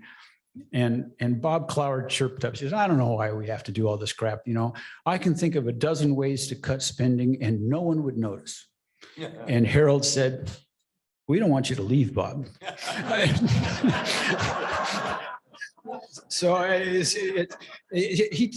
there were other aspects of that came out at various times, but he had an incredible wit. Yeah, just that wit thing. I don't have anything personal like that. Like, I'm glad you were there for that Hirschleifer. I wish I had been. But his wit. So one personal one, and then one from his work. I had very different color hair when I was in his class, and very long and curly, very close to afro. And of course, you know what Harold's hair looked like. So anyway, so I took his IO class. I'd already passed the IO area, but I'd done it under Peltzman. I wanted to see what he had to offer, and it was good. So anyway, one day in class, he just makes this casual reference to The Hobbit. And I was never one to shy away from asking things I didn't know. Professor Demsetz, what's The Hobbit? David Henderson, you mean to tell me you claim that you are a libertarian and you don't know what The Hobbit is? Shame on you. Oh, and by the way, get a haircut. And there was this woman in class, Kathy Clausen, later Kathy Utgoff, and she said, what's the matter, Professor Demsetz? Jealous? The humor I remember from one of his articles, it was at the AEA, and John Kenneth Galbraith had a presentation titled The Economics of Belief. And you should go and find it. It's in the papers and proceedings, you know, for that year, and find it and see how vacuous it is. And Harold Demsetz was the commentator, and it was wonderful. And I can't do justice by quoting it, but I will quote the title, Economics Beyond Belief. Well, and I'll take it in a more serious direction in terms of sort of Harold as a person. And kind of, you guys touched on this a little at the start of this. I actually think Harold was really trying to change the world. Yeah. The things he wrote about, he wasn't a crusader like Milton Friedman in the sense of, you know, accept every speaking engagement and write every op-ed and so forth. But I think he deeply, the things he was working on, he thought were the foundations how to make people's lives better. And I mean that he didn't just like competition because it turned out neat on the blackboard in some Pareto condition. He thought if we had competitive markets and free markets, it would make people's lives better. If we could figure out how to make property rights definite, and we could solve problems like pollution, which is horrible because I have to. That's the goal line for all of us, though, right? I mean, that's what they taught us. But let me say, but he lived it. What I mean by that, he gave it to us in a certain way, right? Because I don't see it in a lot of my students sometimes. You know what I mean? I think he was preaching at us in a certain way, through his behavior, through his choice of topics, through the way, even the way he presented them. I think that simplicity of argument he developed because he knew he could win the argument. It was hard to debate. You know, you hear him talking about, I had to ride in San Fernando Valley Freeway every day in that pollution. He wanted to solve the problem. Now he was like all of us, you know, he wasn't a, you know, let's face it, we're all sort of nerds, right? We're academics. But he, in his own way, I think he was trying to do that. And I think he gave it to all of us. We're all crusaders at some level, right? Everybody in this room thinks we're doing this actually to make the world a better place. I remember, many of you might remember this episode with Harold. He was scheduled to give a workshop, and he circulated his paper. We were all, oh, Harold's going to give a workshop. And he circulated the paper beforehand, and it was just filled with equations. And so this is out of character. And so we were, what's going on here? And we got to the workshop, and he modestly came in and said, I obviously didn't know what I was doing. And he completely changed the topic, and we listened to that. Now, the reason I thought of that is in preparation for this session, I decided to go back and look at Alchian-Demsetz because I hadn't read it in a long time. And I went through, and there is one mathematical symbol in there. They show partial derivative not like offset it with the equation 1 or something like that. It's just in the middle, like, but it's a total throwaway. And the other thing I took away from that, I was remembering what Becky was saying, that Rita would come back and edit stuff. Rita was missing in action on that paper. That's such a great paper, but they could have gotten to the point a lot faster. Can I just add really quick? Yeah. Becky, by the way, it's the first time I've met you, and nice to meet you. I think your mother did a fantastic job. Because when I think in your talk, you said something about, well, sometimes he was hard to understand. And I'm going, what paper was that? Well, I guess you identified it, 1972. But that paper is so special, right? Yeah, right. So everything else was so understandable. Oh, and I took a year off to study economics. When I went down to see him at Chicago in May 1970, he said, buy all the back issues of the Journal of Law and Economics. And I did. And I brought him back with me. And I tell a whole story about my suitcase falling apart at the Winnipeg airport. And anyway, I worked my way through the journal. And that's how I discovered a lot of his articles, and everything was well written. I mean, that's how I discovered the Nirvana approach, you know, and it's just like, it's so well written. So anyway, she did a great job. Okay, so one last question for all of you. And by the way, we're going to have an open mic session at the dinner tonight. So people who have other stories about Harold, anybody can come up and share them at that time. Would be great. Okay, so this question, I think you guys have probably answered it in part, in pieces of the things that you've talked about. But if there's one thing about Harold's ideas that you think are underappreciated in the world today, what would that be? And we'll close on that note. Joe. He said one thing, I'm going to do two. I just underline one. I think this notion that we all talked about today, this notion of competition as a process rather than as an equilibrium condition, to me is like, it's, I think anybody in IO and even well beyond UCLA, Chicago, et cetera, a lot of people look at it this way now. And fortunately, I think it's a legacy, not everybody, but I think it's a legacy for a lot of people in the field that we need to look at competition as a process. The thing I would say is just one more area where his work is underappreciated because it was in a sense totally derivative. Harold never wrote really directly on economic development. And yet when you go out, and I've done a lot of work in developing countries, when you go out in developing countries, it's actually more Demsetz than the developed countries in certain ways. The Why Regulate Utilities paper is the starting point for how almost all emerging democracies, Eastern Europe and so forth, have approached their electric power industry, their railroad industries, and so forth and so on. The notion of property rights as a solution to pollution problems and so forth. Again, it's like the starting point. And so Harold, and then the nature of antitrust law, I'm sure a number of people in this room have been involved in advisory roles with various foreign countries who have been developing antitrust laws over the last 20, 25 years or so, 20, 25 years. And again, it's so very, in a sense, nobody really looks at concentration ratios anymore, you know, particularly if you're looking in a context, in a conduct case. So much of it, in other words, is focused on process. And so Harold's influence outside of the articles viewed as subject-specific articles have just bled into much of the world beyond what we normally think of. I guess I'm going to push back a little bit on that, because the appreciation for you're right that I think that the appreciation for the competitive process and for the consumer welfare standard became the dominant theme in antitrust, but bad ideas come back like zombies, and they're back now. The sad thing is that the sort of official position of the Stigler Center at the University of Chicago takes us back to Vons and shopping bag. I'm not making that up.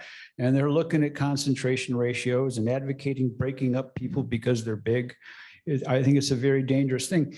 George once said to me, Bob, you know, I've decided to patent the tubular coffin to facilitate spinning in one's grave. And spinning he is. Fair enough. Fair enough. So I'd say everything he's done is underappreciated, obviously, right? But if I have to choose one thing, and it might sound like I'm going to contradict myself, so let me be a little nuanced here. I think the Nirvana approach, I said that it's had some traction. People have been at least paused in when you kind of challenge them with that, but it's just a pause. And I think people will say, look at incentives in the private market. They won't have near Kevin's degree of complexity and just, hey, wait a minute, what about this thing that solves that problem? They won't have that at all. They'll just see some price above marginal cost, and they'll want some regulation. And so they see a problem with incentives in the private market, and then they want the government to step in, and they never address, well, what are the incentives of the government officials? Remember, the Nirvana approach has three fallacies: the grass is greener fallacy, the free lunch fallacy, and the people could be different fallacy. And they don't address any of those, especially the people could be different fallacy, because the people in the government have their incentives too. Great. Thank you all very much. It's a terrific set of stories and discussion.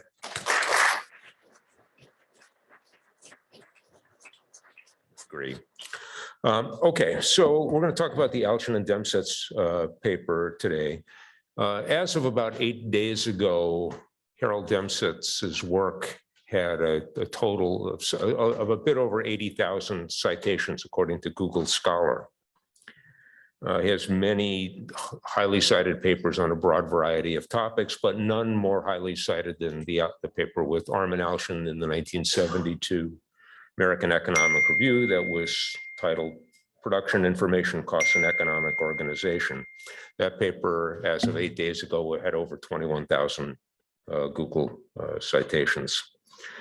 In 2011, the AEA commissioned a panel of 6 very highly distinguished economists, including Kenneth Arrow and Martin Feldstein, 4 others, to go back through the first 100 years of articles published by the AER and identify the 20 most important over that time period. And one of the 20 was the paper that we're going to be talking about today. It's in terms of quantitative impact, it's a standout on Harold's vita, but it's just widely recognized as a great paper. So we have 3 distinguished panelists here. Each will talk about the paper from a slightly different perspective. After they're done, I'll chime in with a few thoughts of my own. Let me introduce our panelists briefly, and I'm going to do this in the spirit of our earlier session, more with stories than with details about their careers. So I asked each of them to give me a story linking them to Harold or to UCLA economics. So first, Mike Powell. Mike's on the faculty of the Kellogg School at Northwestern, expert in organizational economics and co-editor of J. Leo. And I'm going to read you the story I got from Mike, which I think is really terrific linkage to Harold in the spirit of Harold's analysis. So here's what Mike said. I audited Harold's graduate IO class as an undergrad, I believe in 2005. Because I was not taking it for credit, I was permitted to, quote, listen but not speak, unquote. I remember a big part of the early lectures being about deprogramming the recently teched up second-year grad students with discussions about economics rather than math, and no one was prepared for it. The discussion that stood out the most was where he drew a supply and demand curve and asked the class what was so great about the allocation at the intersection. He then proceeded to shoot down all of the answers. The answers were on the order of it maximizes social welfare, that's the sort of stuff. Then he eventually got around to telling us what we all managed to forget. Something straightforward but deep in general, like, quote, everyone who wants the good more than it costs to produce gets it, and nobody who wants it less than it costs to produce does. I mean, just kind of common sense statement, and very much in the spirit of Harold. Okay, and second story I got was from Tom Hazlett, who's on the faculty at Clemson and currently visiting at Hoover. Tom's an expert on property rights issues related to the allocation of broadcast spectrum and chief economist of the FCC, and we'll tie his remarks into some of those experiences in a moment. Here's Tom's story. When I handed in my thesis to Harold, he blanched at the large size of the manuscript. He asked me how many pages it was. 400, I told him. He asked if I expected him to read such a long thesis. I said, well, Joe Kaltz Tom thought it was 1,000 pages, but I just checked with Joe. It was actually 580. What? Yeah, right. Okay, so it was a little bit of an inflation there, and you rave about Joe's paper. Demsetz looked a bit deflated. I tried to let him off the hook, so I said, you don't have to read it, just sign it. Which he did, Okay, and Kevin Murphy, Kevin's on the faculty of USC. Kevin's my longtime colleague both at USC and earlier back in the 80s at Rochester, a pioneer in the economic analysis of executive compensation, done work in a broad range of fields, organizational economics, corporate finance, accounting. I didn't have to get a story from Kevin. I have a large inventory of stories about Kevin, most of which I can't share with you today, but there's one that I can that's linked to UCLA. So when Kevin was an undergrad econ major at UCLA, and Harold was department chair at the time, and so he was not teaching IO, and so Kevin couldn't take his class, but he did take Ben's class. And after the midterm came back, Ben announced to the class that the 2 highest grades in the class on the midterm were by Kevin Murphy, which I thought was pretty good. Anyway, Kevin's going to be our first speaker here, kind of set the stage for us, and Michael go second and Tom third. Kevin.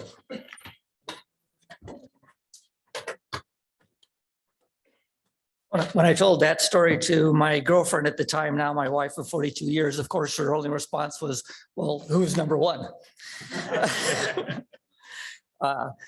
Here he asked if I could summarize my thoughts on Alchian-Demsetz in 8 minutes. I said, well, I'm a professor, right? I can do this in 8 minutes, or I can stretch it into a semester. You know, that's what we do. So I'm going to do my best. I remember reading this paper. I'm not sure if I read it as an undergrad, but I certainly read it the summer between undergrad and going to Chicago for graduate school. My brother, Michael Murphy, some of you might know him, was a Alchian-Demsetz Peltzman PhD student at UCLA, about a decade older than me. And for my college graduation, when everybody else was trying to get that'll do it. Maybe we'll see. While everyone else was getting cars, motorcycles, cases of beer, I got the collected readings of Armin Alchian, and so I remember reading it that summer, and I certainly remember the Alchian-Demsetz. Citations going up even now.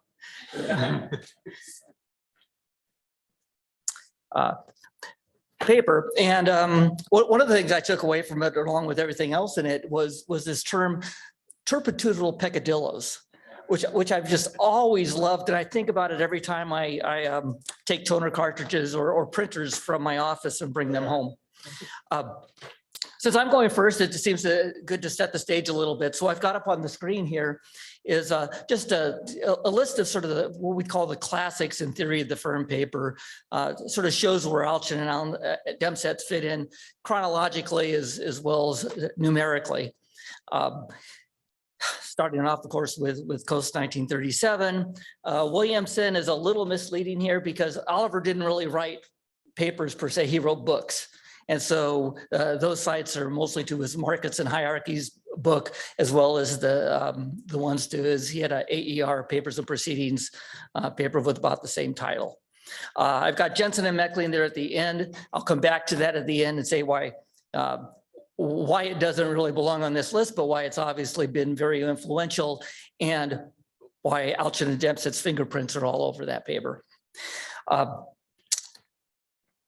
As an aside, and leaving out, I guess, Klein, Crawford, Alchian for a second, it is worth pointing out that I think Alchian and Demsetz 72 might have been the last classic economic theory paper without an equation, except, of course, from the that one paragraph, the cross-partial derivative in one paragraph. I don't know if that's a good thing or a bad thing, but it's a thing. All right, there are trade-offs, and we've missed something about the richness of the institutional details in some of those old classic papers that include, I mean, not only Alchian-Demsetz, but almost anything that Harold wrote or that Armin wrote, Hayek wrote, et cetera. So just pointing that out. In any case, it took almost 30 years after Coase's article, or more than 30 years, before someone started taking seriously, or at least economists started taking seriously, this question that was posed about why are some transactions, why do they take place in firms and other transactions take place in markets? And Alchian and Demsetz began very refreshingly by dismissing the usual culprits. They said they dismissed the idea that the firms differ from markets in their power to settle disputes, their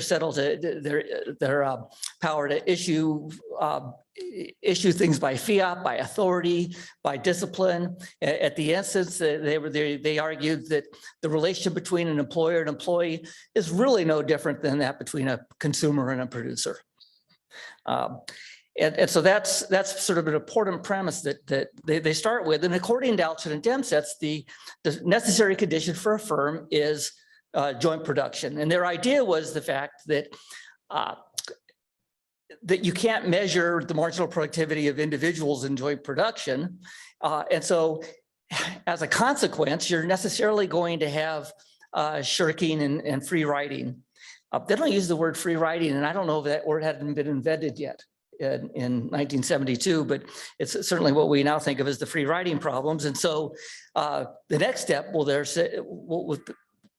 to say, well, the teams will therefore hire a monitor, and that the purpose of that monitor will be to measure performance, reward performance, punish non-performance, leading to the question of, well, then who monitors the monitor? How do you give the incentives to the monitor to perform? And their idea was you make the monitor the residual claimant, you give the monitor the power to renegotiate the contracts and to impose penalties and to replace the team measures if necessary.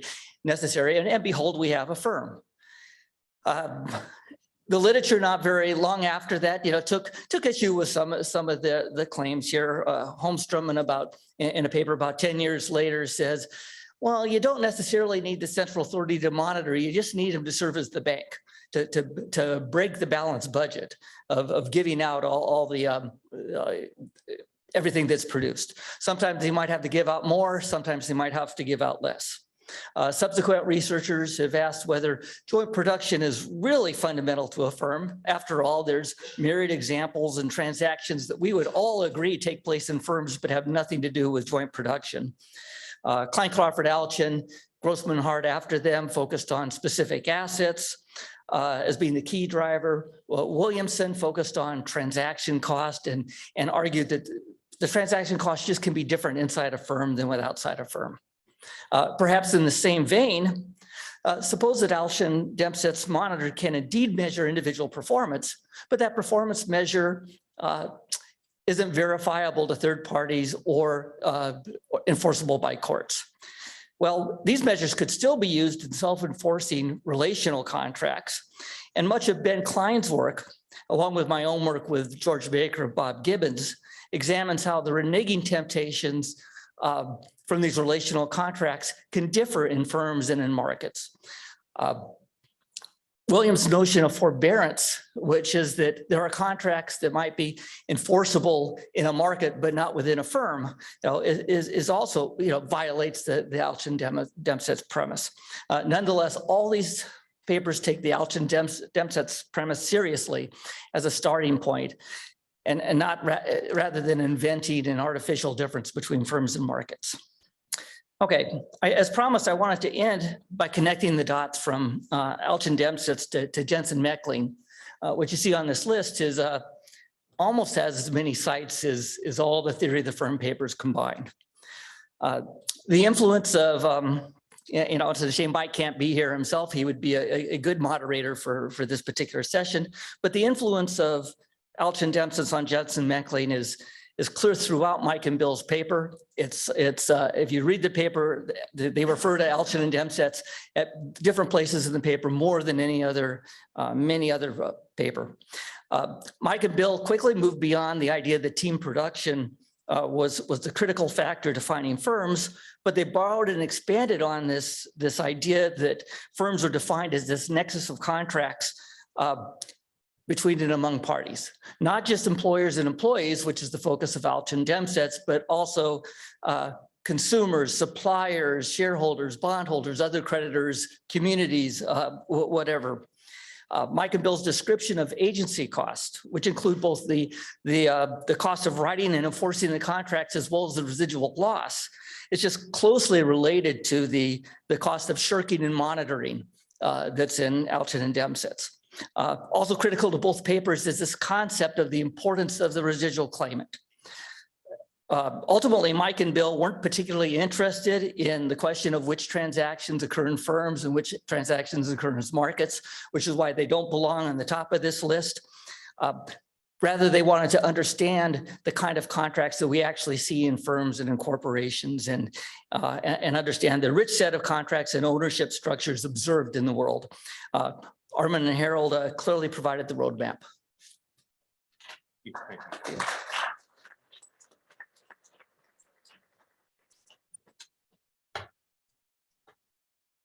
Shoot, where's the other thing? Yeah, I know. I thought there was another connection that we used earlier.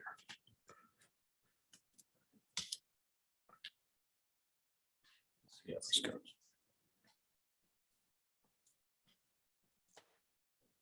It's worse. Great. Maybe it's the file.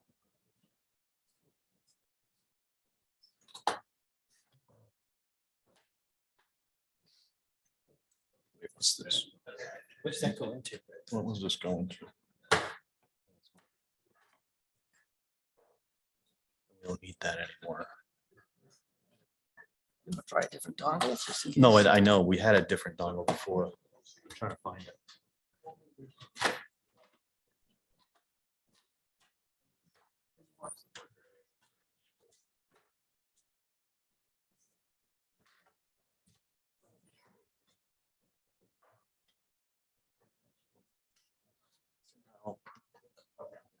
They took it away.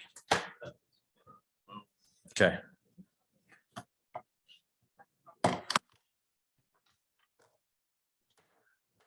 Native dongle.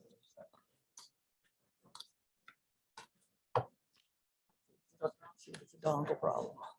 It is, because the other dongle.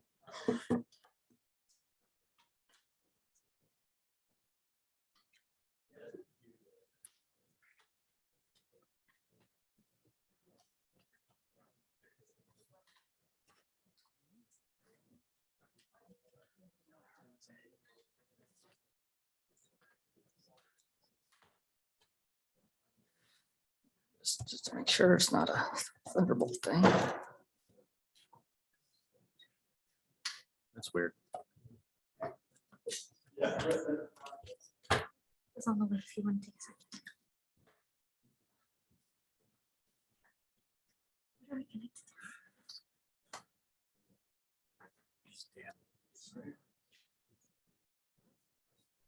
It's not working. That's not working. Is it just the adapter? Yeah. Somehow it's not working at all with this adapter. It was flickering with this. Was mine flickering up there, the citations, or is it, did that? It didn't. This one did not work last night. This one sometimes works and sometimes doesn't. That's the thing. This weekend. That's promising. There we go. Still looking good, Ben. All right. Only takes 5 people to solve. Okay. Doesn't really matter.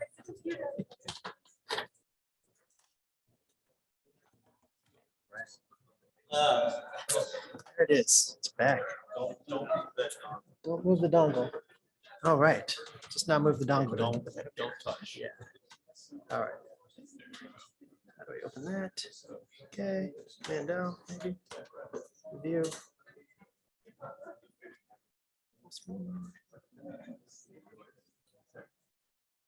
And full screen mode. All right. All right. Are we good? It's not jumping around. All right. Well, good so far. All right. Well, it's truly an honor to be invited to discuss the impact of Alchian-Demsetz 72. This is the paper that put agency theory at the center of organizations. It's one of the early papers that shifted the focus from technological theories of the firm to what I view as much more deeper contractual theories of the firm. And in the process, it introduced through a series of very, very long footnotes, a whole bunch of other ideas that to this day, we're still working out. To this day, I still use to argue with my colleague, Craig Garthwaite about the NCAA salary caps, or I guess no salaries. Which is a cap, it's true. All right, so I want to do 2 things with my 8 minutes. First, I'm going to do roughly what Kevin did a minute ago. I'm going to sketch the Alchian-Demsetz argument, because what I want to do afterwards is sort of reassess these arguments from today's perspective, sort of with the benefit of the last 50 years of economic theory.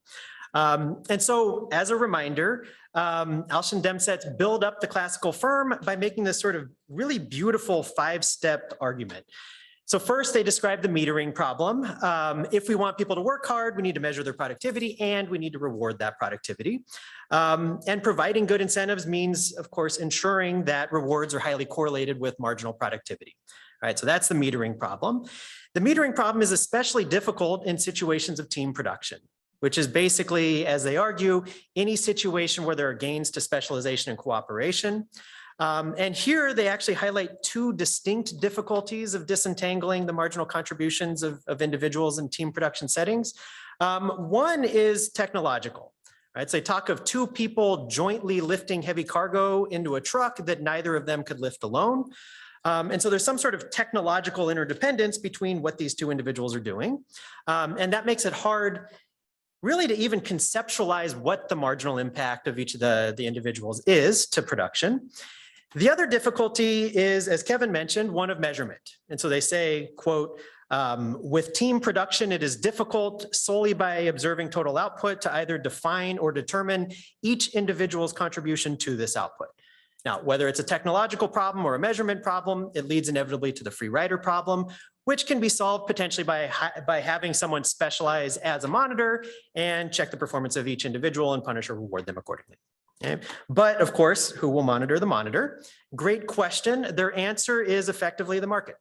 Right? Let's make the monitor the residual claimant. Then monitoring will, if it improves performance by more than it costs to do the monitoring, the residual claimant will monitor. And if it doesn't, they won't.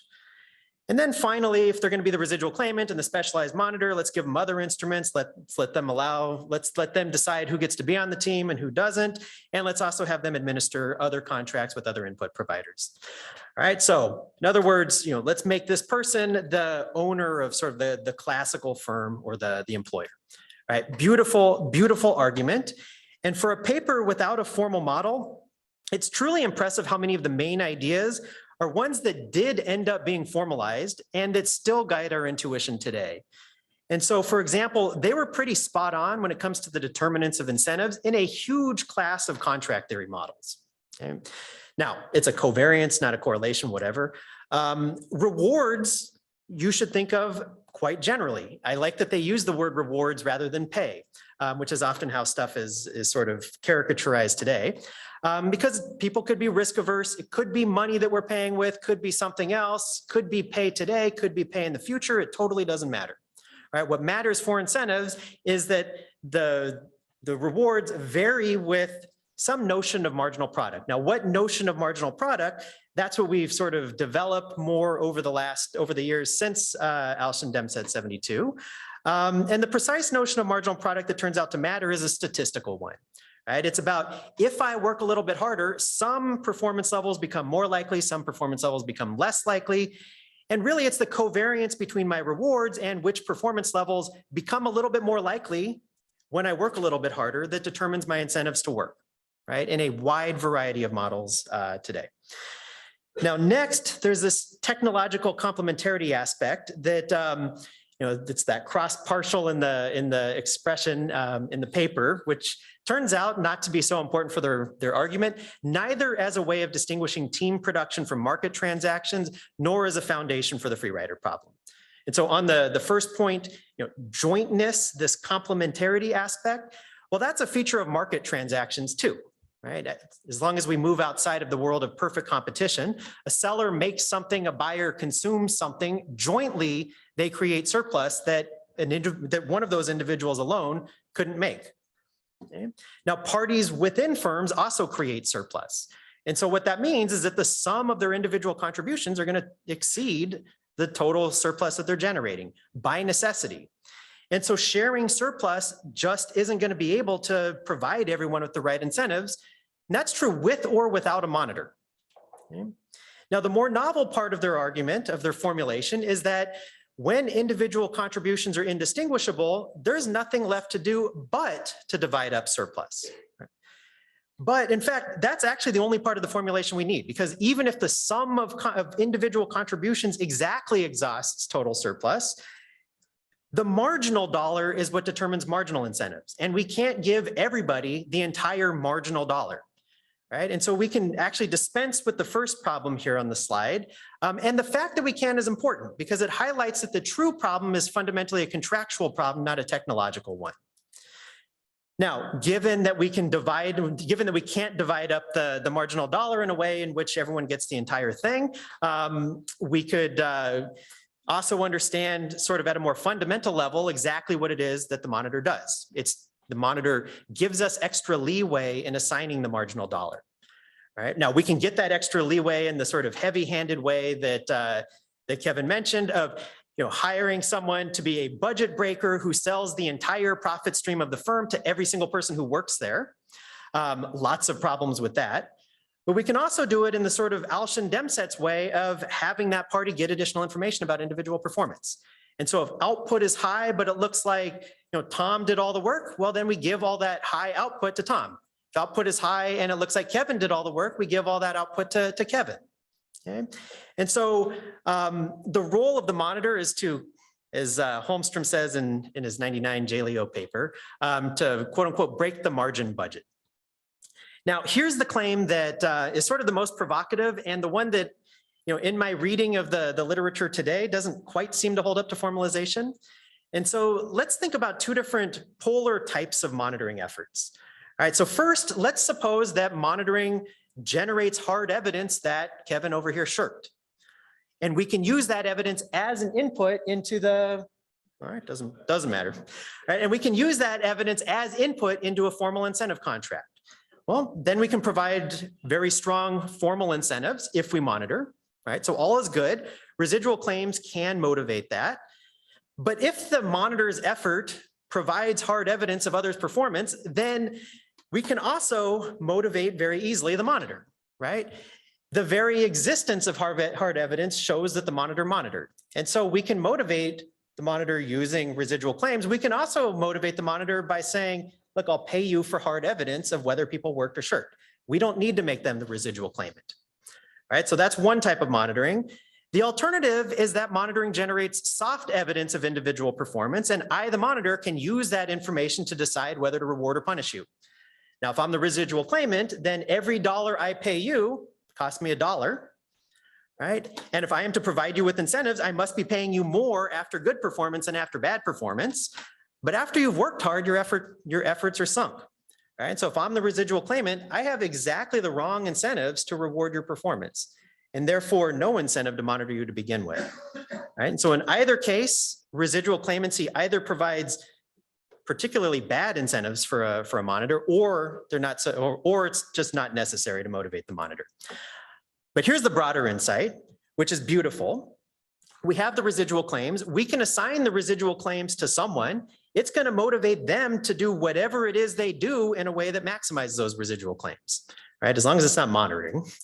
But if it is something like figure out what the firm should be doing, or if it's make these really hard, important, ambiguous, indivisible decisions for the firm, well, then residual claims could potentially be a really good way to motivate those kinds of things. And I want to argue that this broader insight, which is just hiding there in section 6 of the paper, so they talk about who should be the residual claimant of a hammer, right? They talk about a hammer in this paper too, apparently.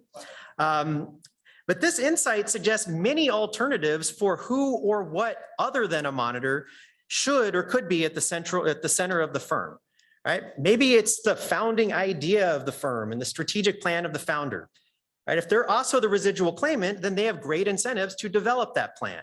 And we want to put them, the entrepreneur, potentially at the center of the firm. And we want to give them the power and the flexibility to execute that plan. Now, the last thing I want to say relates to something that shows up randomly in section 5 of the paper, which is a notion of expertise. So why make that party, in this case, the entrepreneur, why make them the residual claimant? Why not hire someone to figure out what the firm should be doing? Why not hire someone to make all the important hard decisions for the firm? And we pay them based on the performance of that plan or those decisions, just like they're any other agent, according to the incentives up here at the top of the slide. Well, here's the thing. To do that, I need to know in advance that object over there on the right, that F sub A over F thing, whatever that is. Let's think a little bit about what that object is, though. It's a counterfactual object. It is relative to what I want you to do. If you shirk a little bit, how is that going to shape the distribution of your performance? And so it has this object embedded in it that I know how to detect shirking. Now, for some types of work, I might have a good sense for that, especially if I used to do that job in the past. And I know how people tend to cut corners in this job. I know how people tend to drag their feet in this job. But for things like figure out what direction the firm should go, you need to know way too much stuff about things you can't possibly know anything about. And the beauty of using residual claims as an incentive instrument is that you don't have to. All right, so I think that's a beautiful idea that I think is much more general than just motivate the monitor. All right, so I am long over time, especially with all the slide stuff. So I'll leave it at that.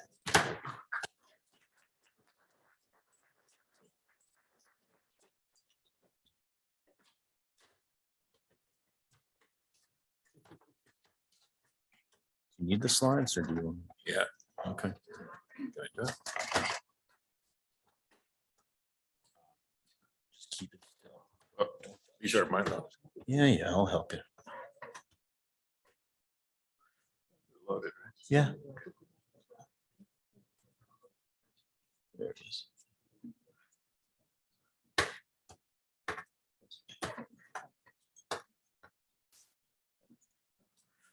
Just keep that flat. Yeah, don't touch it. Okay. Take it. Okay, there we go.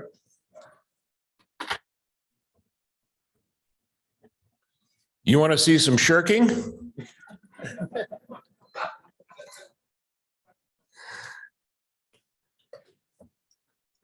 Now, I wasn't going to use PowerPoints. I was going to talk without PowerPoints.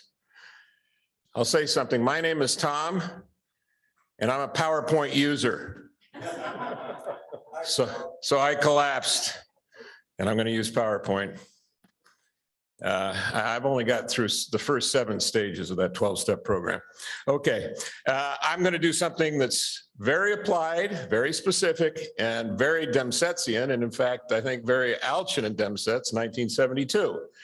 But I told you about shirking? We'll see.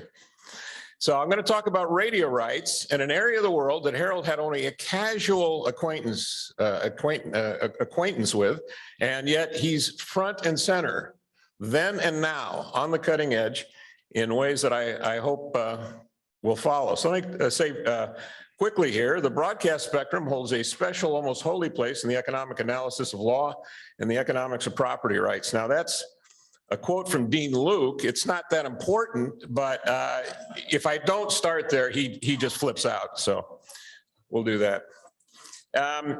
So Coase 59 famously pondered in a comparative institutional sense what was happening with regulation of this natural resource, radio spectrum.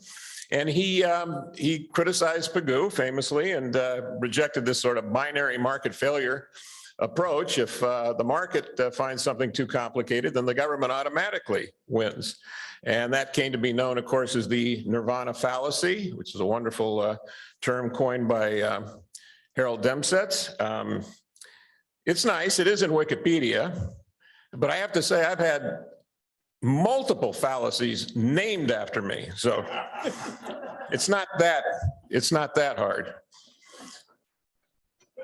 Now, Coase's version, actually, of cooperation, the social cooperation that he was assigning to property rights was indeed rather unpolished in his initial draft, or initial version, I should say, 1959. That's not obviously to denigrate the contribution and what he started us thinking about. And there's a great paper in the Yale Law Journal 20 years ago by Marilyn Smith that really dissects this in a beautiful way. They've already been cited, but this is really Harold Demsetz, Demsetz, clean up on aisle 59. And in fact, if you follow this through, you'll see that really the insights of Coase play a huge role in our thinking here. And I'll date this in one sense to a conference in 1996. The papers, this is on the economics of radio spectrum allocation. Coase, when he talked about using property rights for spectrum way back in '59, was mocked, and he actually testified at the FCC. First question from a commissioner: "Tell us, Professor Coase, is this all a big joke?" But by 1994, not only was there a view that property rights were fundamentally important in the sector, in fact, the government agencies, like the Federal Communications Commission here in the US, were actually auctioning off the rights in the market to high bidders. So there was a conference that was held. The papers actually were published in the Journal of Law and Economics 1998, and Ronald Coase came, and other eminent subject matter experts, all economists, and Harold Demsetz. Now, Harold had virtually no understanding or familiarity with the institutions that we were talking about. What was remarkable, first of all, is that he came to the conference. Secondly, the irrepressible Demsetz kept sort of piping in at every juncture. And I had several of the economists who did not know Harold at all come take me aside and say, "He's a lot brighter than we thought." Because there was a sage input. It's just from outer space, you know, it just came in there. The other thing that happened, I remember quite distinctly, is that I had a moment with Coase at one point, and he started pontificating on Harold Demsetz. And he says, you know, he really is the one economist who gets me. And it was actually a rather interesting, you know, little little thought from Coase as we were trying to think through some problems. At any rate, I'm going to give you 4 very simple ideas that come out of Demsetz in the paper we're talking about and in other papers. And this is not revolutionary, but I take, you know, and I think maybe I tell students this, that the message is consider all the margins, including the endogenous ones. Consider all transaction costs, market and non-market. When thinking about property rights, always focus on how the costs and benefits are being internalized, where the possible mismatches are. Try to get that right and aligned. Consider the full mix of options for cooperation, where the property rights can help you with incentives and information flows. And don't be too narrow. Think about financial markets and ownership changes like mergers that may help you get to a more social, a higher level of social cooperation. And of course, particularly in this Alchian-Demsetz paper, don't get too crazy, by which I mean, don't spend your time on exhaustive, precisely exact, airtight ex-ante solutions to everything. Okay, metrics are good, precise metrics may not be so good. It's just too expensive. And so that's quite explicitly here. And as simple as this is, our world has been tied up in a lot of sectors, and particularly in radio spectrum, the wireless world, in debating at high levels, you know, with the lawyers and the engineers and the economists even, spending their time spinning their wheels in a way that Harold Demsetz warned us about in a very simple and direct way. The good news is that there has been progress. I'll call it a team effort, but that's more probably a gratuitous reference. We started this whole game in 1927 in the Radio Act with a top-down system for allocating the valuable resource of radio spectrum with very precise permissions, very precise licenses, defining what people could do with wireless communications, the use of radio spectrum. Skip forward about a half a century, and you get to a liberalization that has come about that we now, in a large part of that space, not everywhere, certainly, but in a large part of the world for wireless technology, we've got a de facto property rights system where we have delegated decisions about how to use radio waves to decentralized resource owners. That's a fundamental shift. Now, you're, as economists, familiar with the fact that we've gone to license auctions where the actual assignments of rights have been moved to the to arm's length transactions in a bidding process, and that's happened in the United States and over 50 countries internationally. But the real and far more fundamental idea is this de facto property idea, where the rights that are issued are not only exclusive to do particular things, they're to do particular anythings within defined borders. And within those boundaries, the innovations can come now from the market and from transactions between responsible parties, not run through a long administrative process. How this has changed the world is radical and rarely commented upon. I'm going to give you 2 data points. In 1934, there was a killer app called FM radio. And the inventor, Edwin Howard Armstrong, was a world-renowned scientist, had been professor at Columbia, independently wealthy from his patents in RCA, the largest stockholder in RCA in the 1920s because of his patents. At any rate, he came up with a great new way for high fidelity sound. And it took him 3 decades to get permission to use the radio spectrum in a competitive way against AM radio. By the way, he didn't make it that long. In 1954, he committed suicide over the lack of allocation by the FCC. In 2007, there was another great wireless killer app. And in fact, By that point, there was sufficient liberalization of property rights to control the resource that when Apple brought its technology to the market, it did not have to ask permission from federal administrators, and in fact bought radio spectrum on the market. And indeed, their innovation was so powerful, the price was negative. They were actually paid by the carriers to craft phones for the mobile networks, the networks themselves now holding flexible use property rights where they could do stuff that not only was new and innovative, like the iPhone, they could create endemic interference with all the other users of the radio space as long as they, as a responsible party, wanted to internalize the costs and benefits in their network from all that activity. And out of this comes an enormous complexity. We never think about this, but everything we have in the wireless world today that we're talking about and we carry in our pockets, everything we have comes from that relaxation of administrative control and the move to a rational way, more rational way to define property rights, including even this app ecosystem. It was literally impossible for the regulators to simply define FM radio rights to compete with AM radio rights, a very simple matter in the 1930s, 40s, and 50s. But here in the 2000s, we now have a privately owned system, essentially, decentralized owners that have millions of applications using the same exact spaces, of course, optimized through pricing for entry, through technology bundling, and smart systems that come online almost daily. Now, the policymakers still struggle with these conflicts, and they constantly sit around, even now, talking about how are we going to define harmful interference? Now, within the decentralized and owned spaces, it's not an issue. You don't have the carriers, the mobile networks that have these property rights and buy them at auction.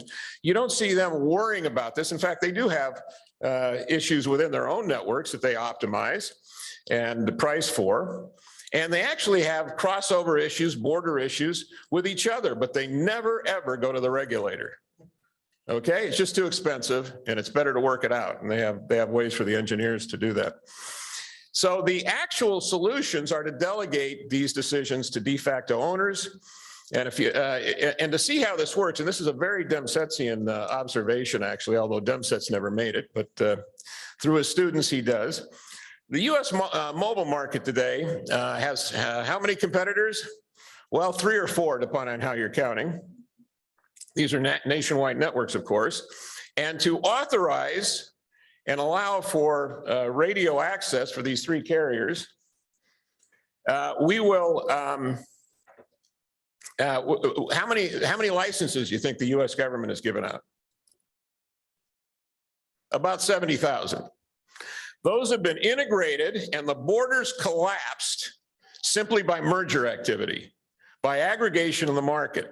And then through the power of flexible use and the de facto property rights, you've got an integration of ownership horizontally from these mergers and vertically, such that the radio waves complementary to the networks are owned by integrated firms. Yet there are not only hundreds of millions of customers of those networks, there are literally thousands of providers that share those networks, all through contract. This is an unbelievably complex system. There is massive interference, but nary a complaint. This is the number of licenses, but I'll, anyway. In 2004, I'll say that I did have dinner with Harold Demsetz, who was writing about this again and criticizing COAS for not seeing how important merger was to the fragmentation or transactions cost problem. And he didn't know if he should write this. COAS was in his 90s. He didn't want to offend COAS, didn't want to hurt him. He ended up writing the papers anyway. And I'm glad he did. And of course, he was very polite about it and very pro-COAS in many of his ways. But he was criticizing COAS for not seeing the power of aggregation in the market to solve the border issues.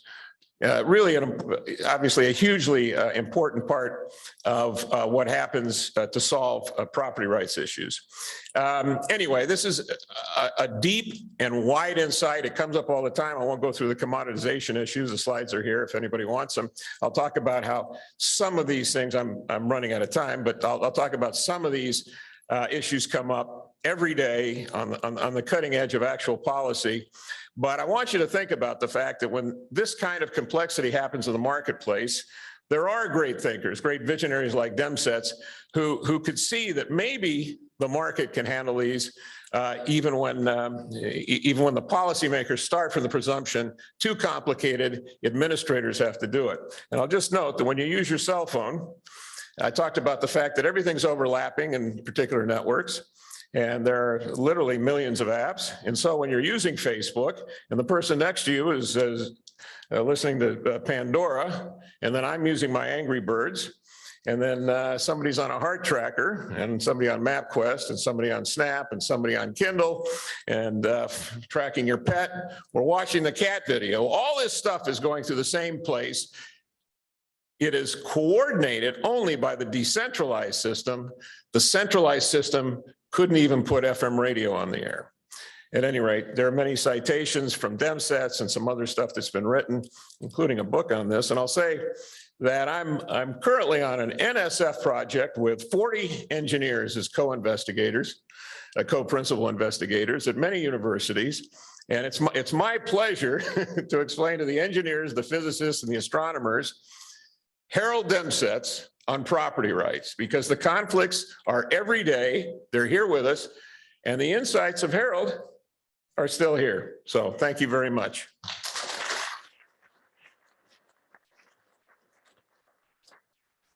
So I'm going to triage here and just make two quick points. I look at this paper through the lens of somebody who's specialized in corporate finance for basically my whole professional career. In the 70s, before this paper was written, corporate finance was grounded in basically in Fisherian economics, value maximization by managers, perfection, and basically on every margin. This paper changed that tune. It changed the field in a radical way. All of the DNA that's now central to the analysis of mainstream corporate finance comes from the Alchian-Demsetz paper. You can see it through yes, the details differ in Jensen and Meckling, but the DNA is there, and there's just no doubt about it.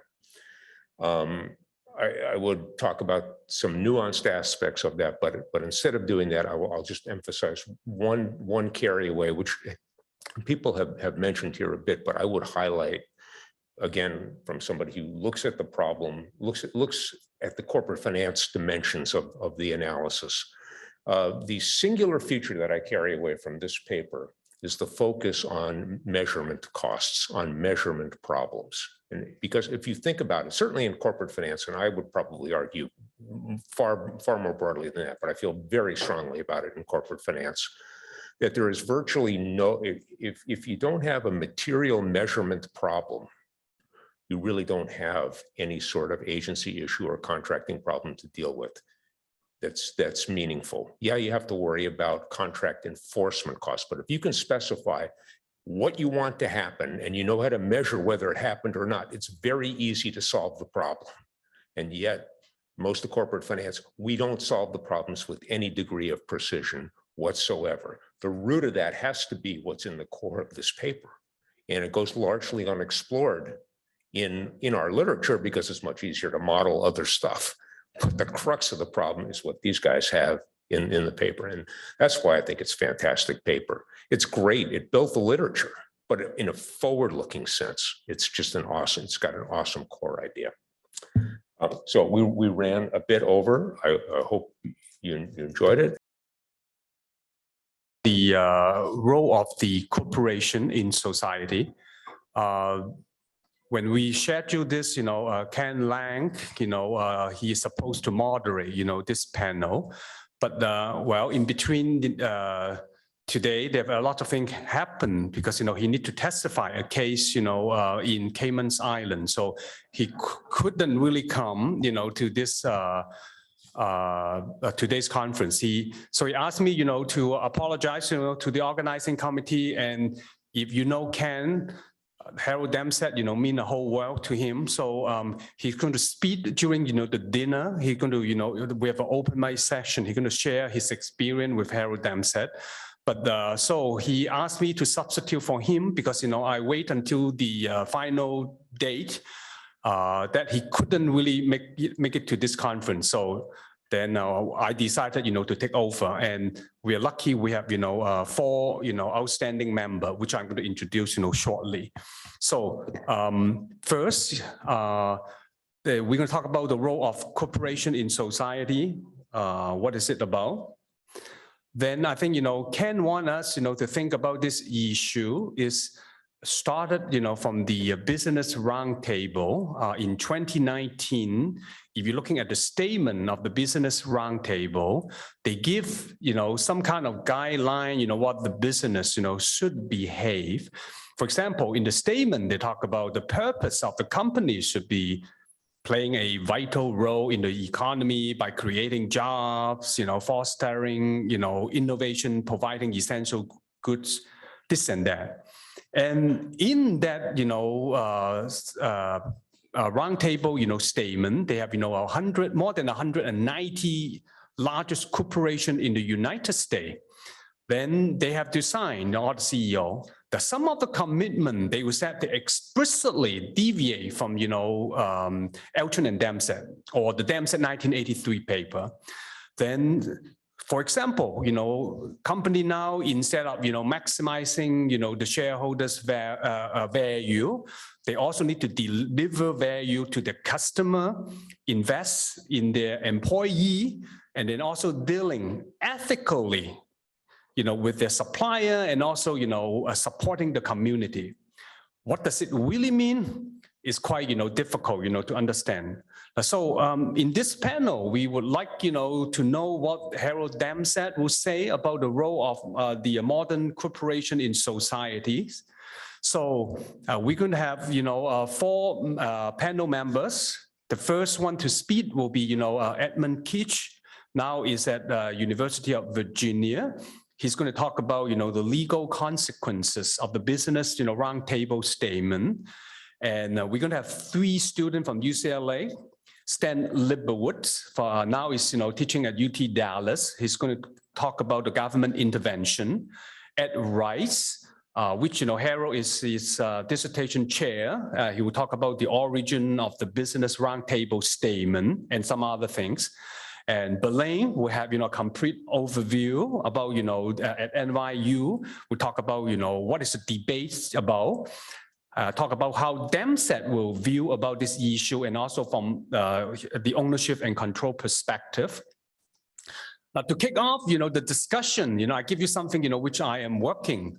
I'm coming from the Hahn School of Economics. Kevin Murphy, in the previous panel, they talk about this, Alchian-Demsetz 1972 paper. So I'm coming from the university, which, Ben Holmstrom, he wrote that, 1982 inferential paper, eventually won his Nobel Prize. So he was an assistant professor, there. Now he's affiliated with us. And then if you're dealing with a corporation like this, then you have to look at, for example, a issue, with contact, for example, the Russian invasion of Ukraine. So my student, at Hahn, we conduct, something very simple because, Russia, just, our next door neighbor, he's a giant. So how are the Nordic company, respond? So we ask our student collect data from the largest company, what do they do, from this, the role of the corporation in the society. Believe it or not, in Scandinavian country, they emphasize quite a lot about, diversity, sustainability, and the ESG. So then I collect the data. Surprisingly, and not surprisingly, you see the Finnish company next to Russia, 50% of them openly condemn. Like the Swedish company, they are much more they do not use condemn, but they said, oh, we are highly concerned about the situation. Only 21% of this company, they condemn, the Russia. Denmark slightly higher, about 26%, but Norway, surprisingly, even they have this Norwegian government fund, they openly criticize and condemn the Russian government. But if you're looking at then 4% of the sample company, they condemn them. So as such, using that, one of the things is, if you have an issue like, the invasion, how should the firm stand? So because of that, and I have, team up with, two co-author, they graduate, from UT Toronto, University of Toronto. And then we're looking at, this issue. We're looking at, one metrics today that is like, a commonly used, to examine, this relationship we call the ESG. So we're looking at, if company have a higher ESG score, which is, similar to what, people talk about, whether you're a good citizen, you're doing good capital, how does those firms behave? It look like if the firm behave, they have a high, goodwill capital, they're actually more likely to impose, sanction, on the Russia. They will withdraw the business. We are also looking at, the stock market reaction, and actually it is a costly decision if you are making the more dramatic, withdrawal, like BP say, well, we're going to withdraw that, business, from Russia. It is, a complete turnaround for BP because, in 2014, when there's a war in Crimea, if you recall, BP is, the first company, they said, oh, nothing happened. We're going to sign a contract, long-term contract in Russia with a Russian company. So it is a complete turnaround with this issue. So we also do, the stock market reaction. So then we're looking at this issue. It looked like, company have more goodwill capital with a high ESG score. They're more likely to have, less damage, from this, reaction. Now, so this is, we set the stage for a major event like this, how should the company, behave? So I'm going to, turn the table, to Ed. He's going to talk about the legal consequences of the business roundtable. Thank you.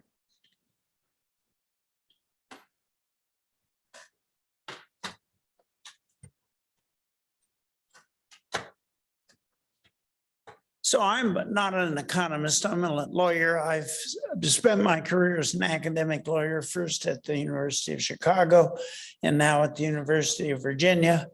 But I was a young professor at Chicago in the early 60s and stayed there through the 80s and lived through kind of a very creative period for work in this area. And associated closely with Aaron Director and Ronald Coase and Harold-Demsetz, and George Stigler and Milton Friedman, and learned a great deal from the experience. George conducted his industrial organization seminar physically in the law school, which made it easy for me to attend. And I don't know the reason he did that. I would speculate that he was hoping that lawyers could provide sort of insider knowledge of institutional structures and help enrich the economic literature. I'm not sure that the law schools have made a major contribution in that area. It was just wonderful for me. It was a form of extraordinary sort of post graduation education. And I tried to attend the IO seminar regularly, and that's where I got to know, for instance, Harold. And Harold was just a wonderful colleague, as everybody's remarked, witty, bright, insightful, serious. One of the things I took away from that experience is the importance of actually figuring out why the behavior is occurring and before trying to prescribe reforms. Now, there's been discussion, partial discussion about the influence of Harold's work. And it's a very, seems to me, mixed result. If you compare the literature in antitrust and in corporations and contracting and so on, from say the 1950s and before to the modern literature, I think there's just no comparison in the sophistication and subtlety and understanding of the range of relevant factors. And the work at Chicago, along with work at UCLA and other places, built the foundation for that. And the law schools have been enormous beneficiaries and have made a great use of this. If you look at the actual on-the-ground legal system as it is today, it seems to me the any sense of success has to be very tempered, which is one reason it's so encouraging to be able to participate in this session and listen to people who clearly are continuing to pursue this endeavor. There's much more work to be done and much more education to be pursued. Where certainly it's not time to declare victory and retire from the field. I'm going to talk specifically about the field of organizational theory and corporations, which is a course I've taught for years. I took a corporations course at the University of Chicago in 1962 from a practitioner, very experienced, successful, and sophisticated practitioner of corporate law. And I found the course completely baffling. And I had no idea in my own head what was going on, which is one of the reasons I challenged myself to try to see if I could do a better job to the students that I taught. And as I look back on it, I think the problem was that this practitioner knew a lot about the rules, and there are many rules in corporate law, but he himself had no idea why they existed or what either justified them or showed that they were unwise. He simply, the course was simply a long discussion of particular rules and no discussion of why people were engaging in this behavior and what the underlying activity going on. Now, I think he would have defended himself on the grounds, well, I'm teaching a law course, and what lawyers do is advise clients about the legal system as it is, and so I need to communicate knowledge of what the legal system is.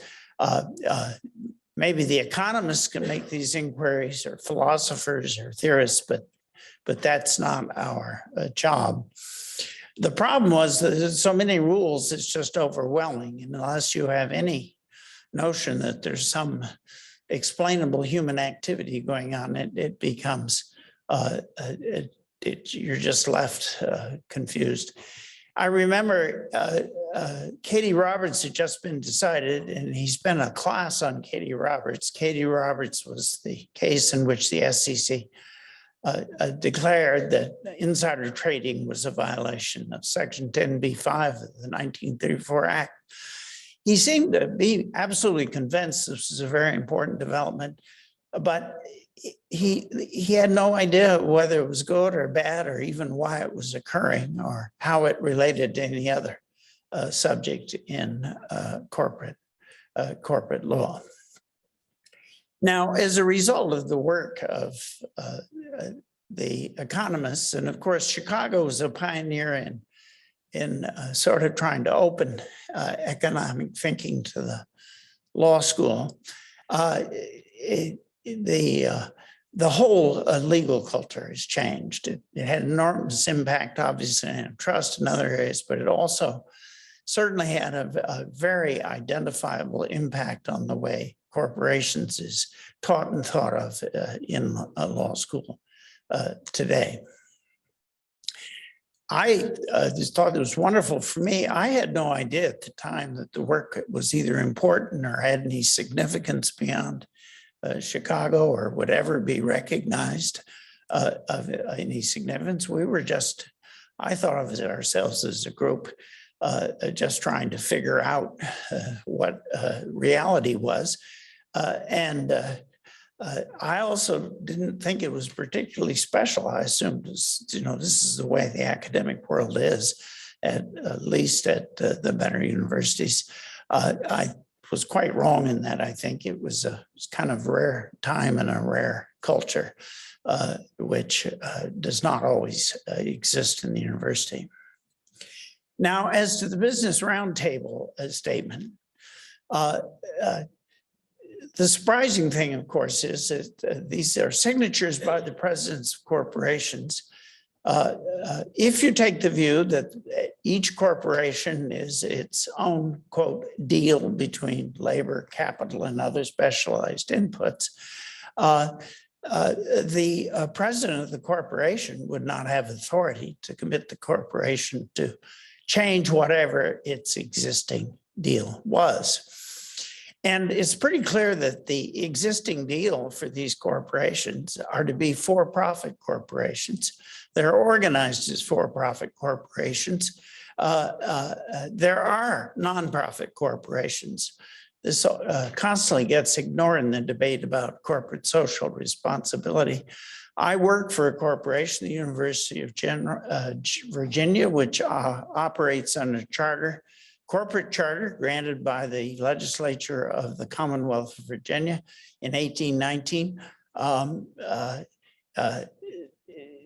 It's clear the University of Virginia is not a profit maximizing entity. It has other objectives. Our president announces firmly and unabashedly that our role in the world is to do good, not to make money. And we go out and solicit contributions and sometimes large amounts on the grounds that we will do good. And there's no corporate problem with that. Now, I think one of the things that's going on with this statement is you can take it and view it from an Alchian-Demsetz point of view. These corporate managers have the problem of dealing with a large number of contractual counterparties from whom they need cooperation, commitment to the overall mission of the enterprise, and support and flexibility. And that's true of the employees. That's true of the communities in which they work. They need an enormous number of services from the communities in which they work, and they need the goodwill of those communities. And it isn't a question of enforcing contracts with clear terms. You need a spirit of goodwill and good faith. And I think these corporations are using this statement to try and help nurture that kind of relationship. I don't know if it's effective. It strikes me as basically the same kind of process that's going on when the dad pokes his head into the children's bedroom and says, I love you all, good night. You want the kids to cooperate and you want them to feel safe and secure, and you communicate that. Of course, nobody thinks that the kids can later sue for a failure of the dad to perform. And I think if you analyze these statements carefully, they're clearly not legally enforceable, and they are not meant to be legally enforceable. So I'll stop there.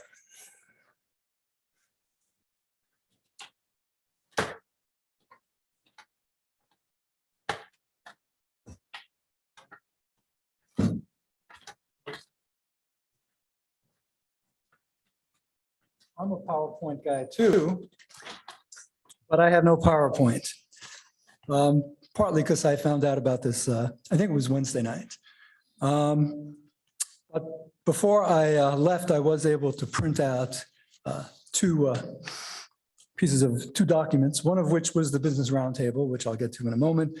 The other one was Milton Friedman's 50 years prior to that, the social responsibility of business, which is very well known. Before I get into those details, I guess I'll pass on my Harold story because it's a little different than some of the others. You might get the impression that all of his students knew Harold and wanted to work with Harold before they got to graduate school. That was not the case for me. I had never heard of Harold when I got to UCLA. In fact, after I graduated college, I sold ice cream as I always had in the middle years. I'm not going to get into any of the good stories, Tom. And then I went on unemployment insurance because when you sell ice cream in the middle of the winter in New York, it's automatically, no one does that. It's too cold. Had a great time. And so a year went by and I said, I need to do something with my life. I came like within 3 numbers of getting drafted, but I wound up on the clean side, didn't get drafted. So I found out I can make more money going to graduate school than I could basically doing anything else. So I did a year of graduate school in New York where they paid me they also got me a job at the MBER. I was good friends with a guy named George Borjas, who you may know, when I was working at MBER, and I decided I would leave City University, which had Feinich Welch and Bill Landis and a few other reasonable people there, but they were all leaving. And so I sat down and Landis made a phone call and he said he can get me into UCLA if I was willing to say I was more than 50% likely to go, or Columbia and a few others. And so I'm there with Borjas and I have this little 1-page blue sheet of the faculty members of UCLA. I don't know any of them. He doesn't really know any of them. I had vague familiarity with Intriligator because I think I'd seen this textbook somewhere. Borjas also says to me, they're a little crazy. I don't know if you really want to go there, but that's where I went. And so I wind up at UCLA. I don't take Alchian's course. I don't take any micro courses at all because I thought I knew the micro from having Bill Landis's course. Ed said to me today when I mentioned that to him, really, you didn't have Alchian? It's like, I need to put a little asterisks on my diploma. I never took Alchian. So at any rate, I finished my comprehensive exams, I think in record time. And then I have to decide to write a dissertation. I was Demsetz's RA, as was Ed. At first I thought I might want to write under Klein, so I actually took his class. He gave me an antitrust case to think about. I wasn't sure I was that interested in the topic. So I go into Harold's office and say, I'd like to write a dissertation under you. And what he does is he picks up this book, Goldschmidt, Mann, and Weston, which of course I'd never heard of, and says, he throws it at me now. He didn't actually throw it like that, a little underhanded flip. It says, go read this book, see if you can write a dissertation. And so that's how that wound up working. And of course, ironically, this was on concentration of profits, which was discussed earlier in the session. And that's what he was doing that I was doing the RA work for, is a lot of that empirical stuff. So I did know data sets. He basically destroyed the topic that I was going to be writing my dissertation on. And because it wasn't fully explained this morning, he went at it a different way. There was this giant literature saying concentration of profits, positive related, gee, isn't that a problem? And of course, Chicago and all the Chicago people are out there saying, no, there's not really, you can't draw that inference. And a lot of it had to do with they're not measuring profits right, it's biased, it's this and that, and there's millions of ways of trying to attack it. Demsetz just goes right after the roots and says, no, so what if they're positively correlated? There's this other explanation. And the other explanation killed the whole story because it said, no, it's due to efficiency of the firms that are growing and that's why they become concentrated. So when I got out, I did get a few articles, but I had to go into a different field. And so that basically was my original story. And so I was very disappointed to learn as well that when I used to read Demsetz's stuff, Not only was it logical, I thought it was such beautiful writing. I would look at the sentences and say, how does he do that? And now I find out he may not have been responsible for that. He doesn't get all the credit. But it was still, it was beautifully written. Okay, so Business Roundtable. It's the Milton Friedman story, which was front, I don't know if it's front page, but it's like a full page New York Times. That's where it appeared. And it goes on for paragraphs and paragraphs, and it's got to be at least a full page of the paper with pictures and pictures of General Motors and all these other individuals. So it's a big story. And Friedman goes in great detail, all the problems with businesses not trying to maximize profits. And the story basically is the shareholder, the firm has no business doing anything other than maximizing its profits. 50 years ago, big story, big deal, and it's back. What I don't know for sure, but what I suspect, if Demsetz were here and talking about the Business Roundtable thing, he'd say, been there, done that. All right, they've been bringing this up for a long time. They're always going to bring it up. Don't worry about it. That's what I suspect he might say, because he'd say, hey, we've already done it before. Now, it's also true they seem to be sticking their thumb in the eye of Friedman, because they have 5 things that they want to have done, okay, all of which are wonderful, you know, helping consumers and this, that, and the other thing. The last one out of the 5 is, well, we also want to help shareholders. All right, so I could see you could be pretty annoyed about this. And I think everything Friedman said was probably correct. And firms shouldn't be doing that. But I also suspect Demsetz would say something along the lines of, it's a self-defeating type of behavior. It'll correct itself. All right, the firms that do this will do worse, and the firms that don't do this will do better. And so we don't have to worry about it necessarily. And as a first pass, that's, I think, would probably be a reasonable thing to say.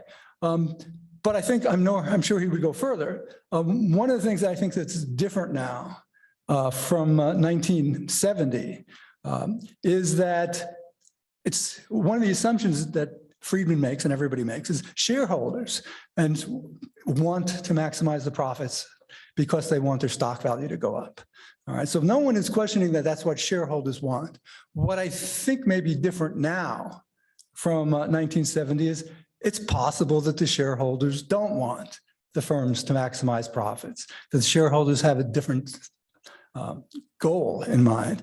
Now, it's not because I think shareholders as actual shareholders worry about that, that they don't really want to maximize profits. It's because so many of the shares are not owned by individual shareholders, and so many of the shares are not controlled by the individual shareholders. Now, I am loath to get into this in too much detail because a lot of the people around here know a lot more about what's going on in finance, all right, and than I do.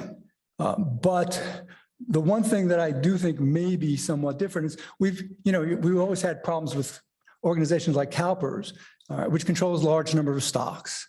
All right, and the people that run CalPERS, it's not clear to me, at least, what their motivation may be. It may not be entirely to maximize the return on the stock. But what we have now that's different than it was 70 years ago is we also have these funds, particularly index funds, all right, which are very large, and they tend to control a lot of the voting, and they have public opinions about what the politicians should be doing, what firms should be doing, business roundtables type of stuff.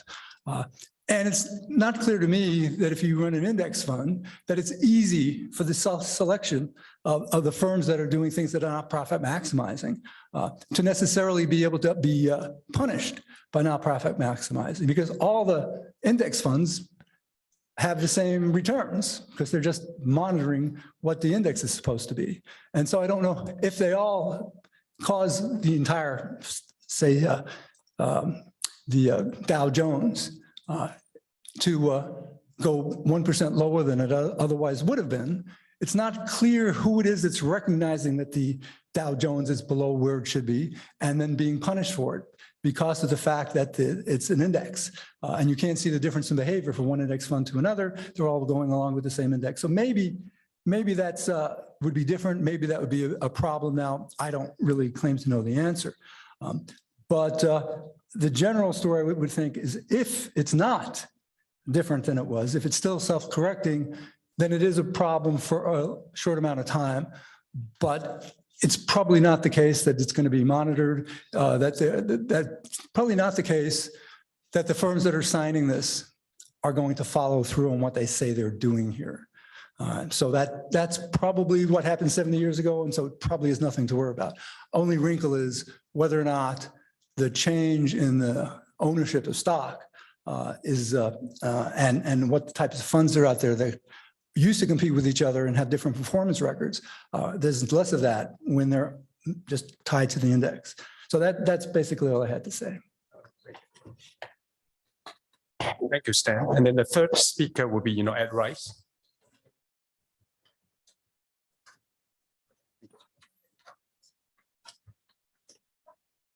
Well, it's an honor to be here at this event.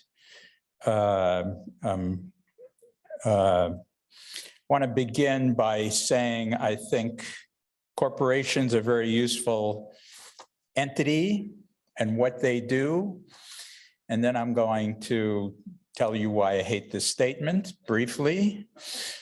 And then I'm going to tell you why I think we have statements like this, which does relate, I think, to some of Harold's work.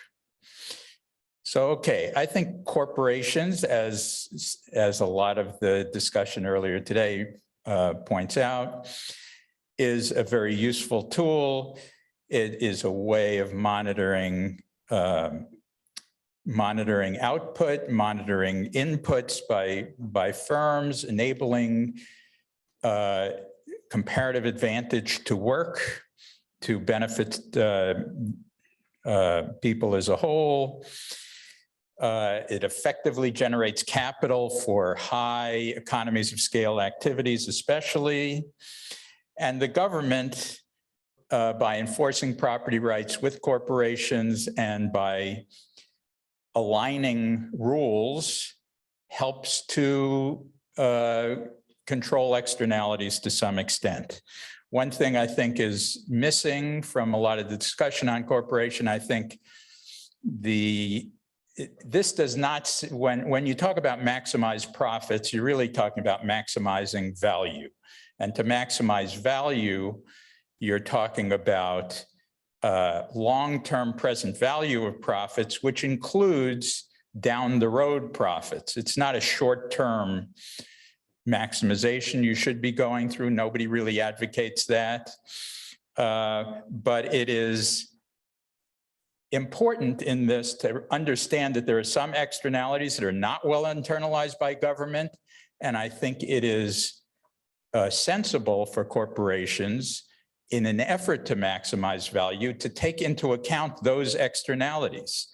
Why is that? Because if you look at where regulation is likely to occur, where changes in property rights are likely to occur, as Harold pointed out in some of his work, that's likely to happen where these externalities are not internalized. So, it's predictable what some of the changes in regulation and sort of expropriation of property rights, what those are going to be in the future. And that is likely to be correlated with the kind of externalities that are not internalized correctly today. So I don't think you should avoid those externalities. I think what this business roundtable is, a very, very kind reading of this statement is they're trying to make sure you take into account these externalities. Okay, so that's what I think the corporation does. Now, why do I hate this statement? Number one, it's so vague that it has no meaning whatsoever. I mean, when you say, I want to maximize consumer value, actually what it says is we should put the customer first. That's the most important thing. And I say zero price. Isn't that what putting the customer first is? If that's who you care about the most, let's give things away.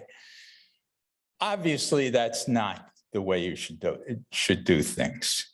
There are things, you know, if you go deep into this, they have a policy on immigration where they advocate a path to citizenship. What does this have to do with anything that the corporation does? It's just sort of random musings about things that would be fun to do. You know, another possible positive spin on this is they're just trying to figure out things that would be nice. Kind of like the Green New Deal or something like that. You know, wouldn't it be great if we had clean water and clean air and everybody was rich? But, you know, that's not the way the world works. The key to any meaningful statement is you have to talk about trade-offs. That's what economics is really about. It's about trade-offs. There are no trade-offs in here. Everybody is priority one. And when there are no trade-offs, there's no substance to these letters. In things like immigration, to say we want to recognize all the people in the community by proposing this policy, there's obviously wide disagreement on immigration by all kinds of people involved in the corporation. And the idea that this policy recognizes all those people is just ludicrous. This statement is kind of, you know, my initial reaction is it's a really bad thing to be signing on to this. I would never in a million years sign on to this. There's also, of course, no enforceability, as Ed Kitch pointed out. It's just a silly thing. But here's the problem. Problem is, people are signing on to this statement.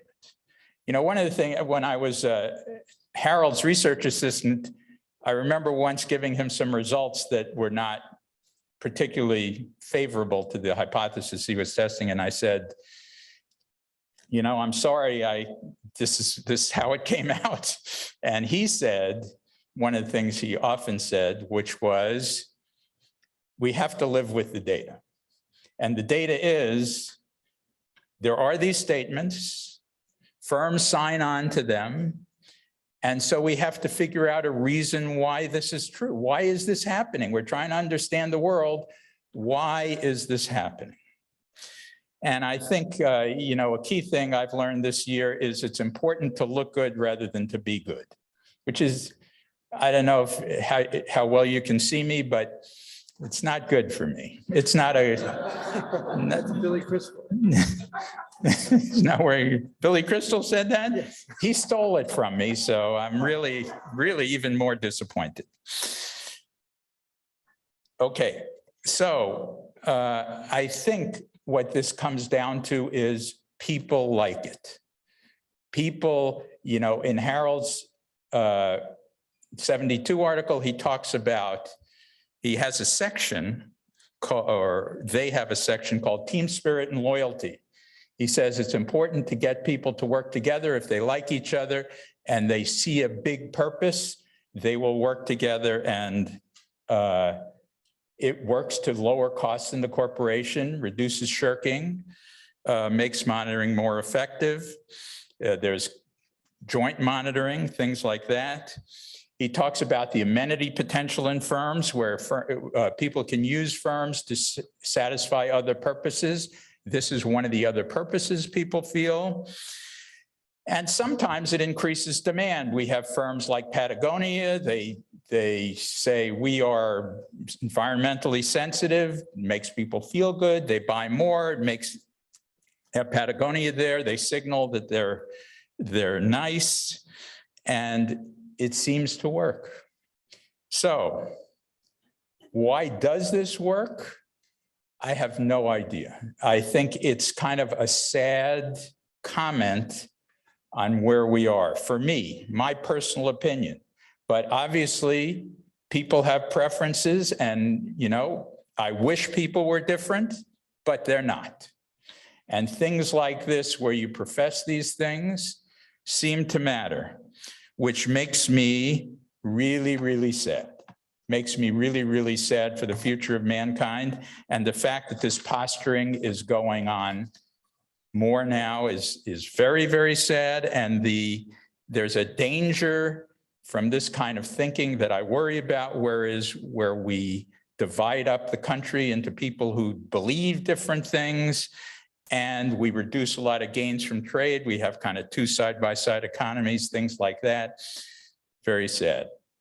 So unfortunately, I'm a sad guy today. Thank you, Ed. 5-6 minutes. I'll try it, but let me see. First of all, okay.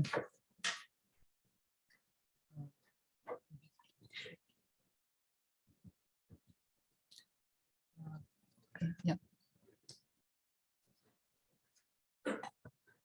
Okay, I am a PowerPoint woman as well, as you can see. So I am going to bring us back to, what am I doing wrong? Oh, presentation mode? Yes. Thank you. Okay, well, hold on, don't go too far. All right, here we go. All right, so I'm going to start with a couple of the references that were mentioned here, and so there's sort of these opposing views, and I think we're witnessing sort of a change in paradigm about what the role of corporations is or should be in society. And so at one end we have the view of Milton Friedman, which I guess comes from his book, which I have not read. That's why I'm guessing in 1962 of Capitalism and Freedom, but it's perhaps best summarized simply in the title of this 1970 article titled "The Social Responsibility of Businesses to Increase Its Profits," which is self-explanatory. And of course, these days, whenever we are hearing Milton Friedman being cited in this context, it tends to be more setting him as a straw man in what will be kind of an exposition of the other view. And one such exposition of the other view is, of course, this roundtable statement that Ken asked us all to think about. And I share much of Ed's concerns about that specific way of describing this view. I had included this here, a different expression. It's sort of the same modern view, which is this alliteration by Colin Mayer, who says the purpose of business is to produce profitable solutions to the problems of people and planet. And again, I see this just as sort of different ways of getting at the same, which is, there's other people that have talked, Marx talks about economics of mutuality. Other people talk about inclusive capitalism, right? It's just about this idea that corporations should serve the interests of a broad base of stakeholders as opposed to just shareholders. And of course, what's remarkable is that some of the, it's not just, writers and academics writing about these things, but the very corporations, like the ones that are signatories to this roundtable statement, are behind this.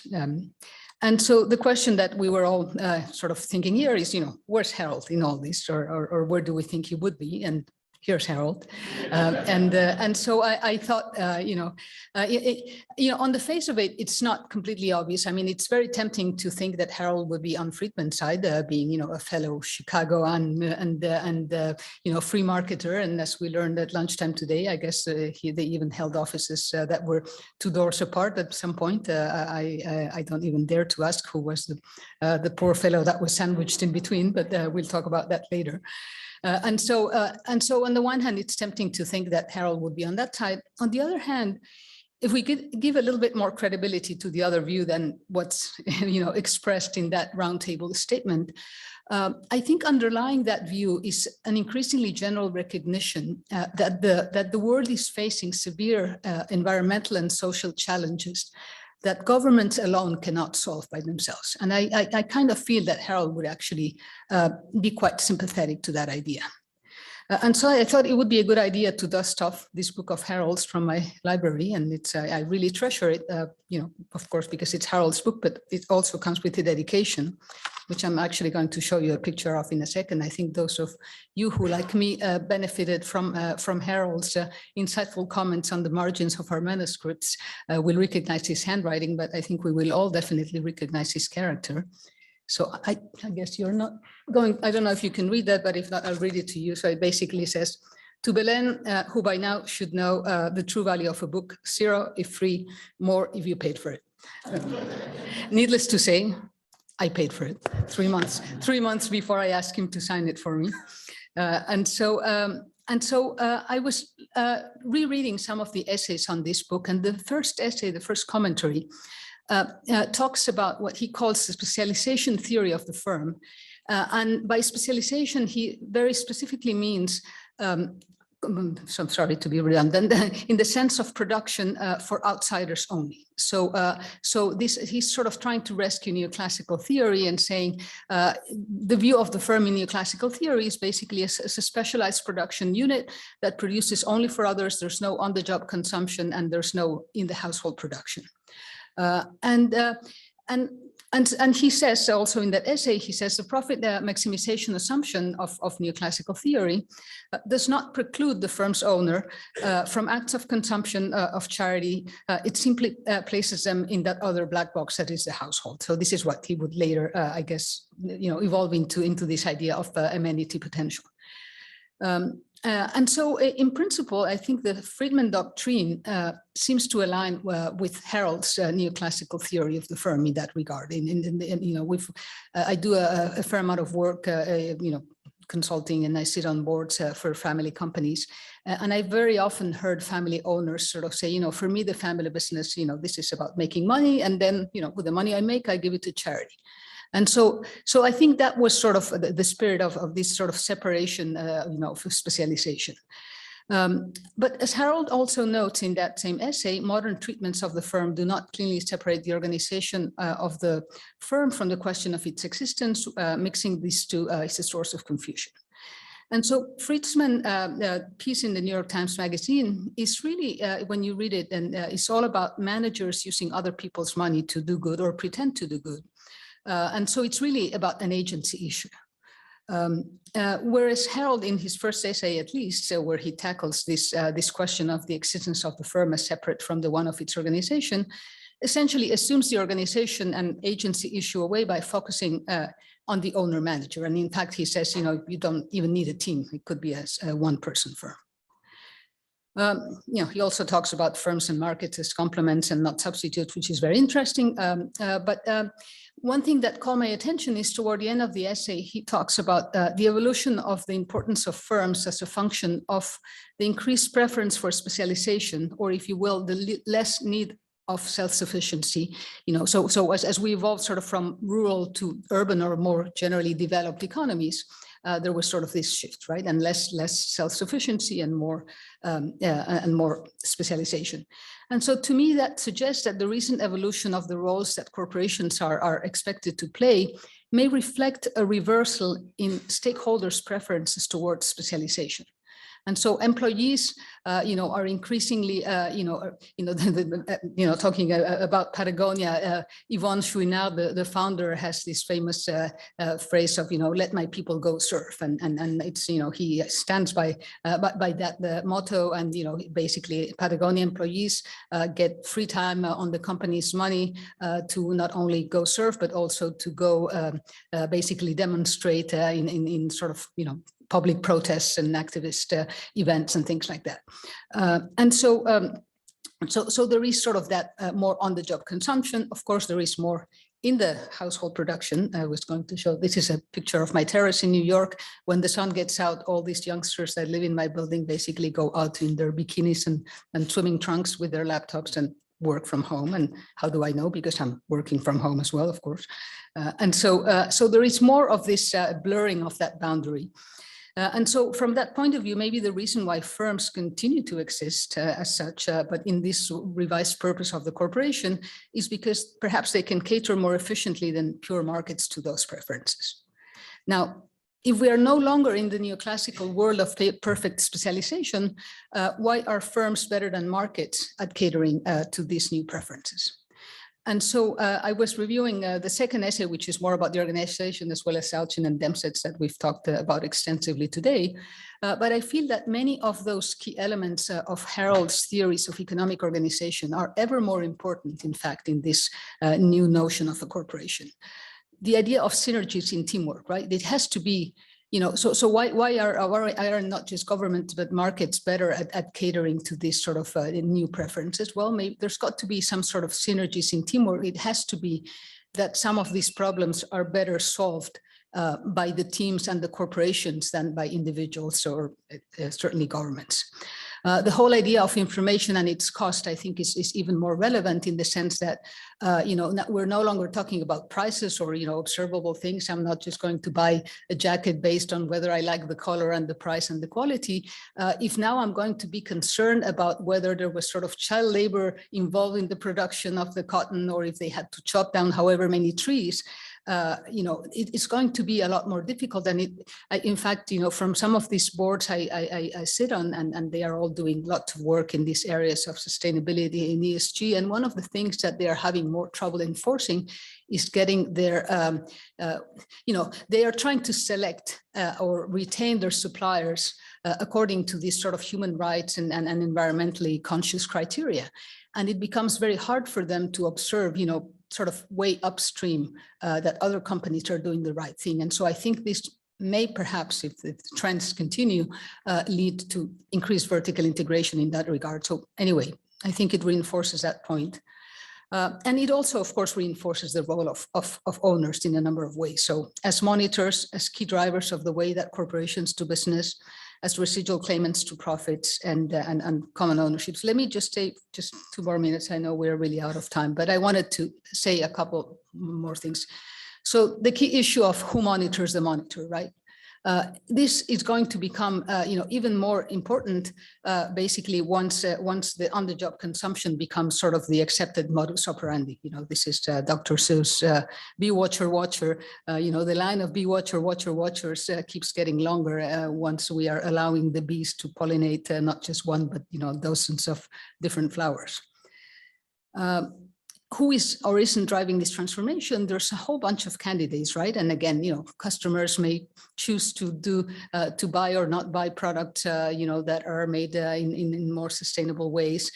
Employees, in this era of the Great Resignation, seem to be having more of a say in deciding, whether we want to work for companies like Patagonia better than for others that are not acting in this way. So there's many groups and of course managers, as in Friedman's article, and of course many of the signatories of this business roundtable are the managers, not the owners. And what I want to make the case for is that, really, it's shareholders who are probably or should be driving this transformation more than any other of these groups. And so, first of all, because of course they have the right and responsibility to shape strategy in the firms they own, whether it is through the board or top management, which they have the rights to appoint, or by voting in shareholder meetings or submitting shareholder proposals. And moreover, as actually Harold had already pointed out in his earlier work, but there's increased evidence, of course, that ownership is more concentrated than we used to think. And most corporations around the world, and even in the US, have more significant, if not outright controlling shareholders than was thought. And I myself have done a fair amount of work about family ownership in the US as well, and it's really more prevalent than most people think.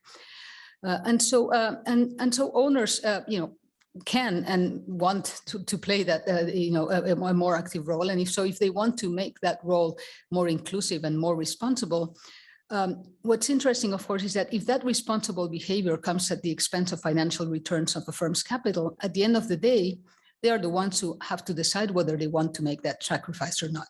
And by the way, I'm putting an if here because I think the jury is still out on this one.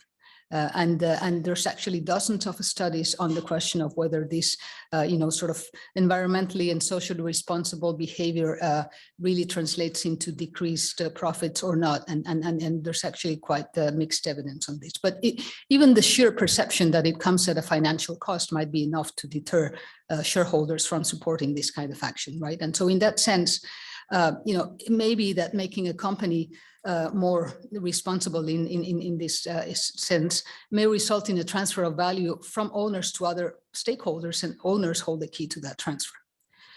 And then finally, some of these environmental and social problems may require coordination, not just within teams of firms, but across firms in the industry, right? So many of these property rights contexts that we were talking about, I don't know, deforestation, that's created by, beef producing companies, it doesn't help for one company to stop chopping down trees to have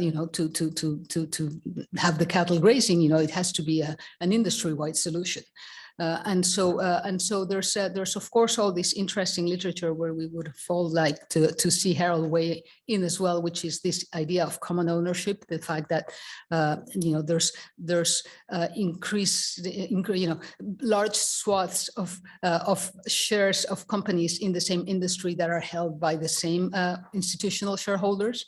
And so there's an interesting article actually by George Serafim who talks, I think it's called something like investors as a steward of the commons, basically saying that, common ownership, and it's of course, there's a lot of debate about whether this is being anti-competitive and all of that, which is where I would love to see Harold weigh in. But it may have also, a good result in the sense that that common ownership might help tackle some of these problems at an industry-wide level.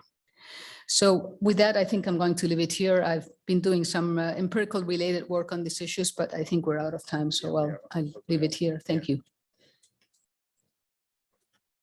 All right, thank you so much, I don't think we have time for question. All right, thank you very much, for being a push sport. Do you have any announcement? Hi, I'm Paul Joskow. I'm a professor at MIT. I realize I'm last. So you have drinks and dinner ahead of you. I feel a little bit like I'm an affirmative action slot because I spent my career at Yale and MIT and to some extent at what's now the Toulouse School of Economics. I am a PowerPoint guy, but I'm not going to use PowerPoint because it's late in the day and because a number of the things that I was going to say have already been said, and I knew that would probably be the case. So my remarks today are stimulated by Harold's paper, Why Regulate Utilities. It's been mentioned.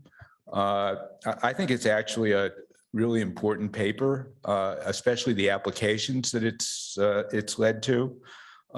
It was published, as you know, in the Journal of Law and Economics in 1968. Actually, I started graduate school in 1968, and the first thing I did was not to read the paper. I didn't know the Journal of Law and Economics actually even existed at that time. But when I began to work on my PhD thesis in 1970, there was no one at Yale who knew anything about regulation. In fact, regulation wasn't what I would call a hot topic at that time, really at all.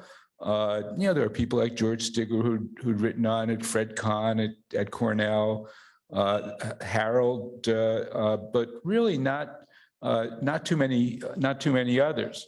So I was told by my thesis advisor, first of all, no one's interested in regulation and deregulation and incentive regulation. Why don't you work on something important like urban economics, a field that subsequently died and has only been resurrected recently by a number of people with a whole new, Ed Glaser in particular, with a whole new perspective. So I put together a reading list, and it wasn't so easy. Think about it. There was no Google. There was no online Web of Science. The journals didn't have online, and I basically went to the Yale Library and went through the journals, and I found Harold's paper. I showed the list to my thesis advisor. And he said, "Well, go read the papers and let's see if you can figure out something to work on." And it was clear to me that Harold's paper was of relevance to my research, but to be perfectly honest, at that time it was really not obvious to me. I want to remind everyone that paper is 11 pages. It has no equations. It actually has no numbers that I can recall. It has no econometrics for sure. It doesn't have any detailed case studies. It has an example involving the manufacturing of license plates, which is not something that sticks in one's mind, I'm not sure it could get published today, to tell you the truth, even though it's had a tremendous impact. And at the time, I probably dismissed the paper as just another Chicago economics paper where competition was always going to beat regulation. Now, I was at Yale and MIT, I had to say that. However, I first met Harold, and I'm sure I didn't call him Harold at that time. I called him Professor Demsetz, even though I had my PhD. I didn't call George Stigler George until 1986. I was never able to call Jim Tobin Jim up until he died. And it was a challenge for me to call Paul Samuelson Paul. But since he was my colleague, I had to do it. When I met Harold in 1974, when I was an assistant professor, I really quickly saw that his thinking on these matters of regulation and alternative governance structures was really a lot deeper than I had imagined from the paper itself. And he was a wonderful guy to discuss these issues with, because I'd hit the ball over the net and he'd whack it back at me. And but he didn't put me out of the game. I'd hit it back to him, and we had some interesting discussions. And I gradually became to appreciate the opportunities that the ideas that he was presenting in the paper were going to be very important. Harold was intellectually very hard-nosed, but in an encouraging kind of way. Last night in the video that we were shown, someone said that he was a mensch, and it occurred to me that some of the people here might not know what mensch means. So in Wikipedia, mensch means a person of integrity and honor. In Leo Rosten's book, The Joys of Yiddish, he defines it as someone to admire and emulate, someone of noble character. For those of you who know the word, it's originally High German, Yiddish word, but I think it describes Harold very well, and I'm really pleased that somebody pointed that out. I should note, since I see Becky there, when she was a PhD student at MIT, and it was a big deal among the IO faculty that Becky was coming to MIT, from time to time, Harold inquired about how she was doing, but it was always appropriately inquired. Unlike, as my daughter says, you know, Dad, you called the president of Yale and asked him why you're paying for a course where I take pictures of people's feet in the pool. I said, yeah, I did. He said, well, that's not appropriate. You shouldn't do that. And I was also honored to have been selected as a distinguished fellow of the American Economic Association the same year as Harold was selected, though he was unable to attend the ceremony. By the mid-1970s, Harold's paper had begun to stimulate a lot of research and discussion, both positive and negative. And by today, his paper has 3,500 Google Scholar citations. Now, it's not at the top of the list like his other papers. Actually, down around number 6 in his list of papers. But at least for me, it's a lot of Google citations. For Harold, it wasn't so much. But also, it's regulation's a fairly narrow field, and that shows it had has had quite a big impact, not only in the academic literature, which is primarily what Google Scholar focused on, but also in public policy. Now, from my perspective, and it's already been discussed, the distinction of competition for the market and competition in the market was tremendously insightful. When you say it, it says, well, it's kind of obvious or something, but it really wasn't obvious. And it was quite controversial. And just to remind everyone, one could take a textbook natural monopoly, with the cost curve that goes like that and the demand curve that goes like that. And in most textbooks, they say, well, you've got this natural monopoly. They don't tell you it's really a legal monopoly that's been given to it by some government process. And they say, if you don't regulate it, you get the monopoly price. So we're going to regulate it. And Harold says, no. That's just looking at competition in the market if you have one firm and no entry. But I want you to look at competition for the market, ex-ante competition beforehand between many potentially competing firms. Select a winner and an associated contractual arrangement to govern the firm's behavior over some period of time. And at the expiration of the contract or franchise agreement, the franchise would be reopened for rebidding. And this would provide some constraint, not only during the term of the contract, because the terms specified things like price adjustments and quality of service, but also at the end, since the incumbent would like to win again, almost for sure.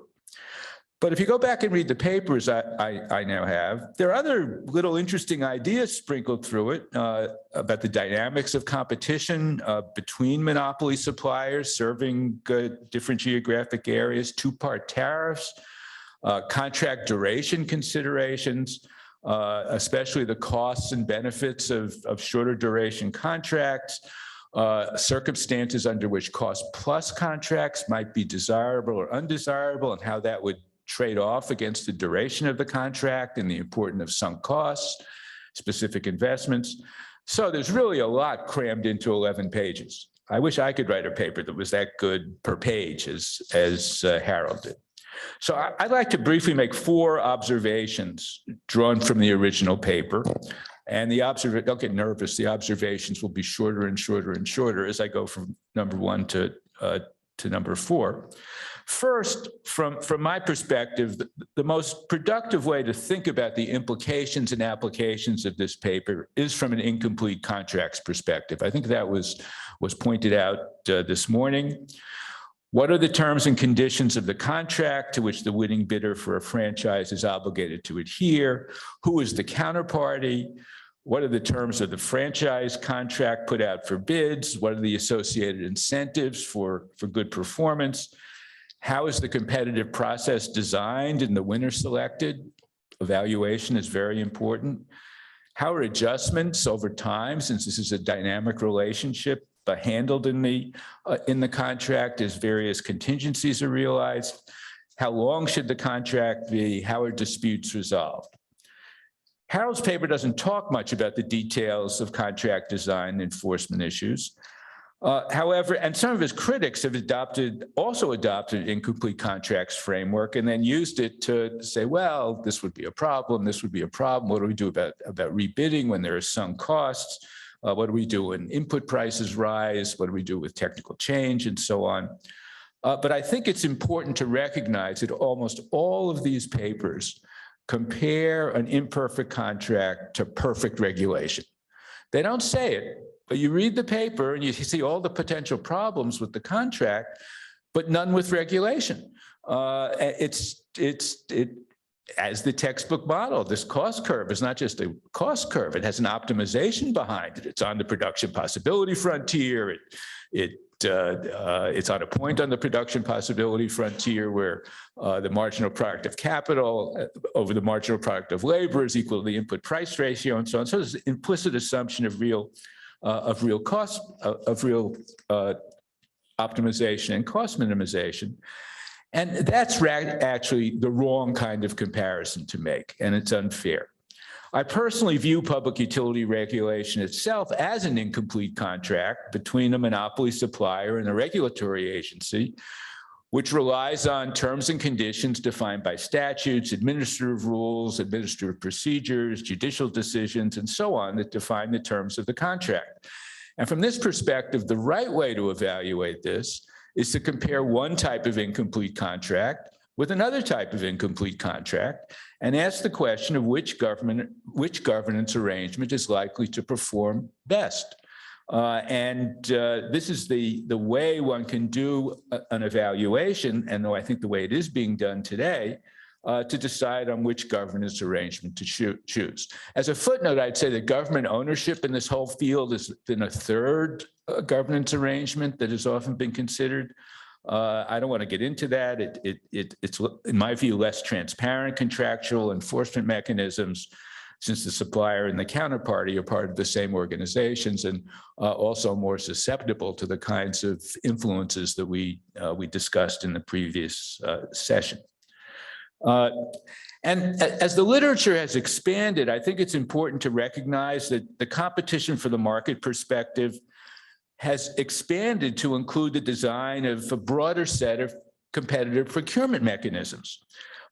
Governments and firms often are issuing RFPs for contracts, sometimes long-term contracts, for exclusive suppliers to exploit scale economies and to deal with learning by doing and so on. And the nature of the issues are kind of similar from a contract design and enforcement perspective.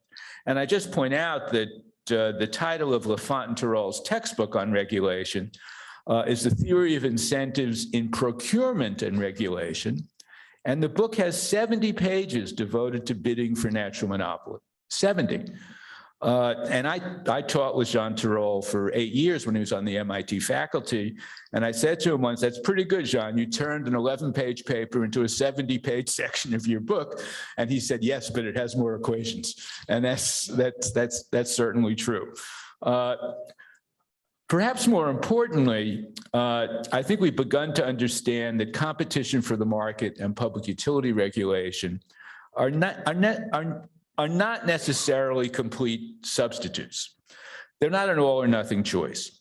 Indeed, I believe that thinking about competition for the market from that perspective leads one to continue to ask whether competition for or in the market can help to identify opportunities to reduce the scope of regulation, not necessarily to completely eliminate it, and to identify, if they exist, the core natural monopoly characteristics that may justify regulation.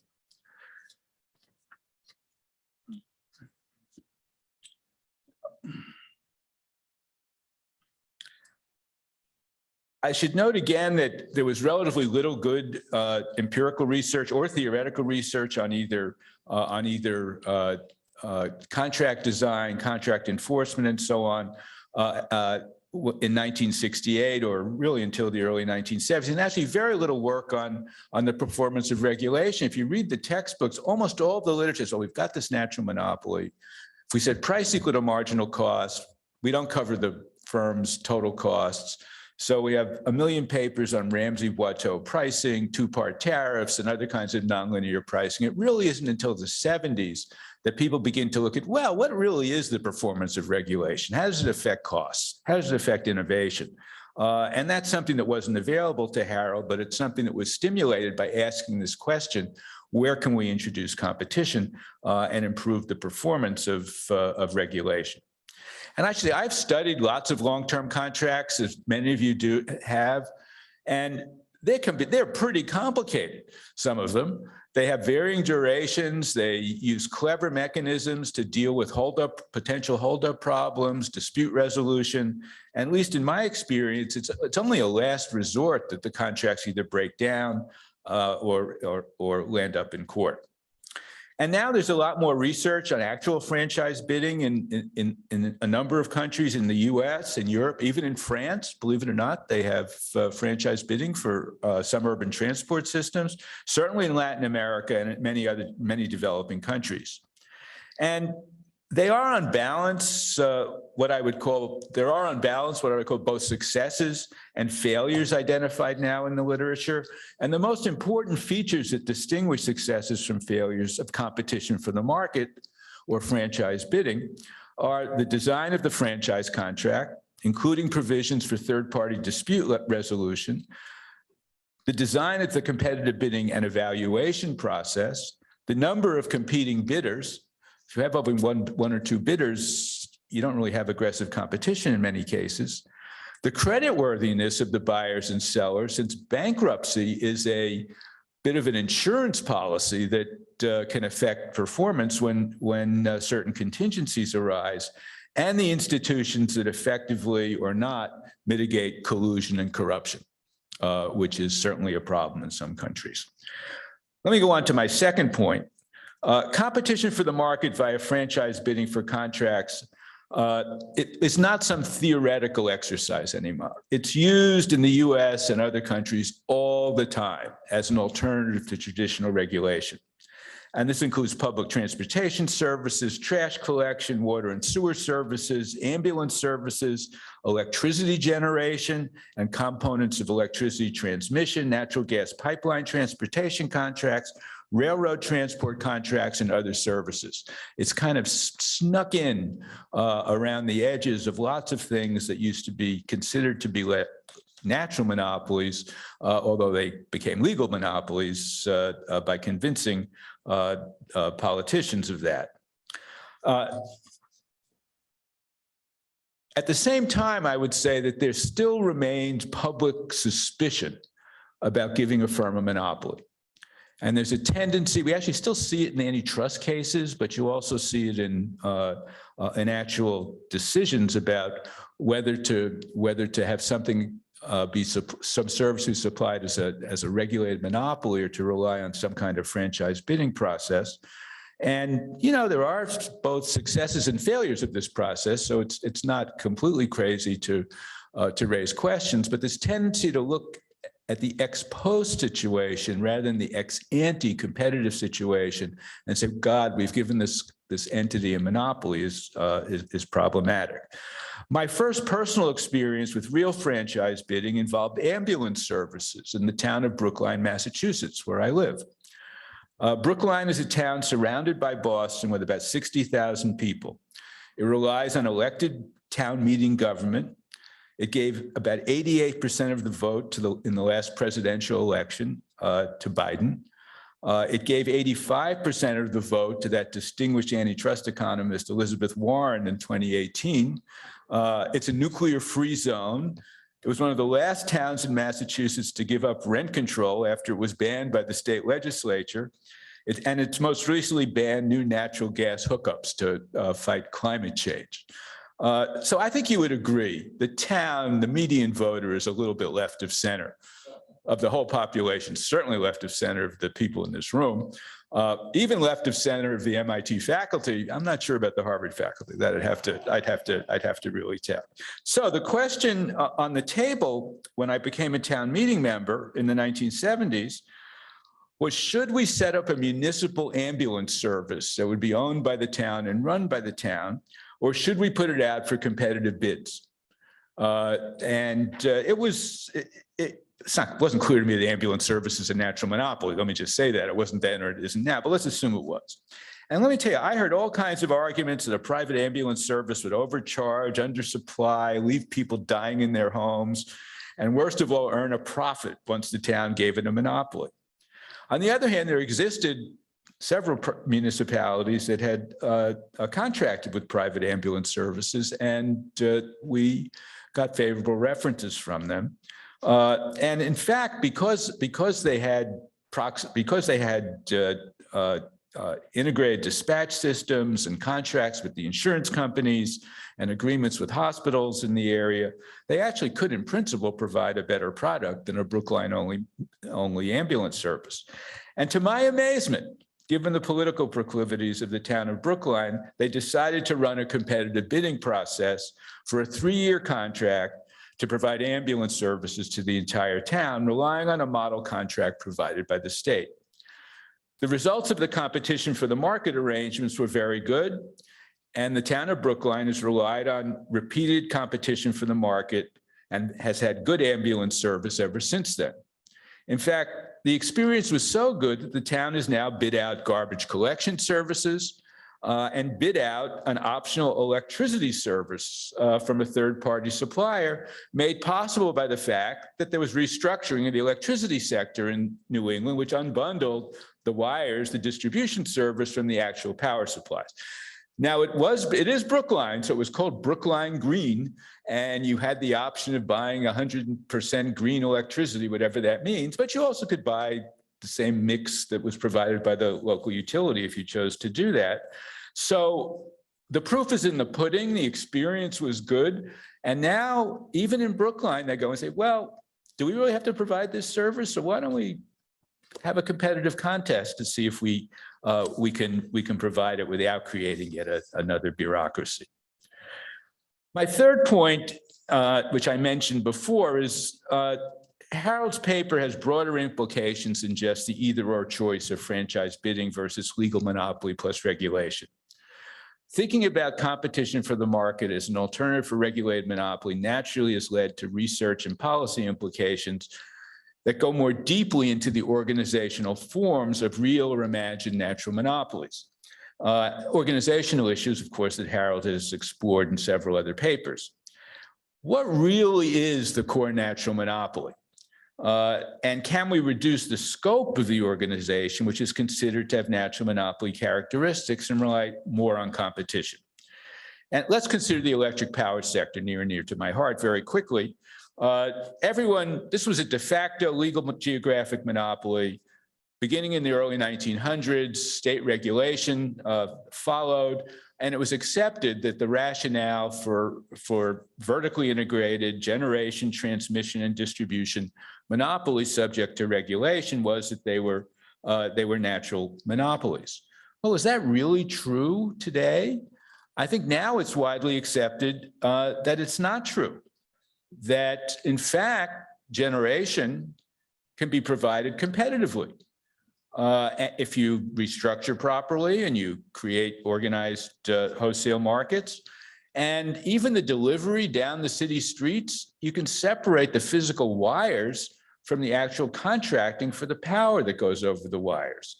And now in many countries, over the last 20 years, electric power sectors have been restructured in the UK and the EU and large parts of the US, Australia, New Zealand, Latin America, and portions of Canada, basically by people coming in and asking again, what really is the scope of the natural monopoly?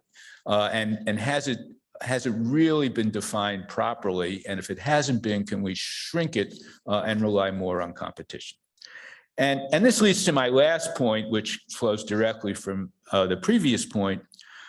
Once a natural monopoly is not necessarily a natural monopoly forever. Technological change can create new opportunities to introduce competition in a variety of ways.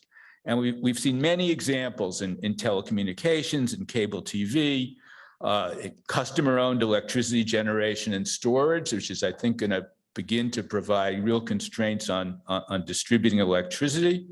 And the relevant comparison here is not perfect competition. Again, is can you do better than regulated monopoly? Now, why don't we see more of it? Well, incumbent interest groups and interest group politics more generally have played an important role in defeating or slowing down the application of both competition for the market and competition in the market. We don't start from scratch.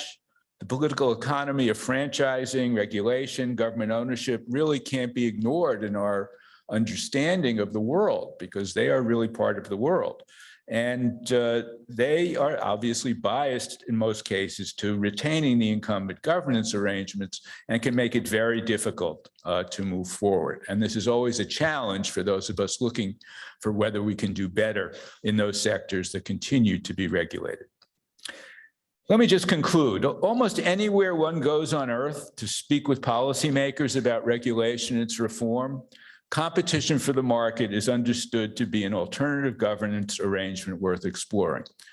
One of the benefits of Zoom was I've gotten to give talks all over the world in the last 2 years, and I never left my office.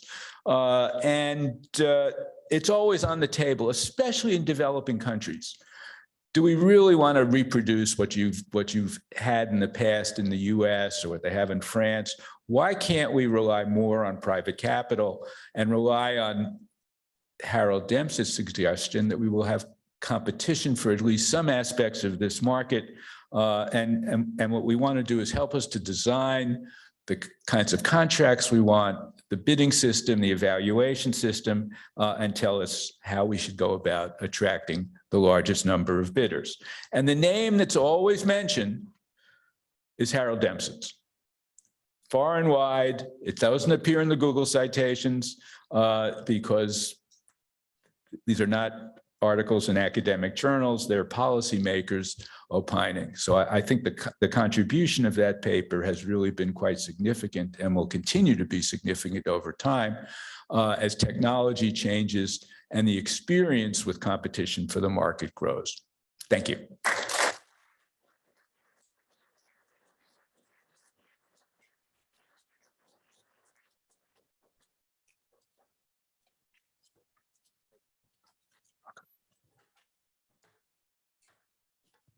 Thank you all for a wonderful day, which is going to flow into a very nice dinner this evening.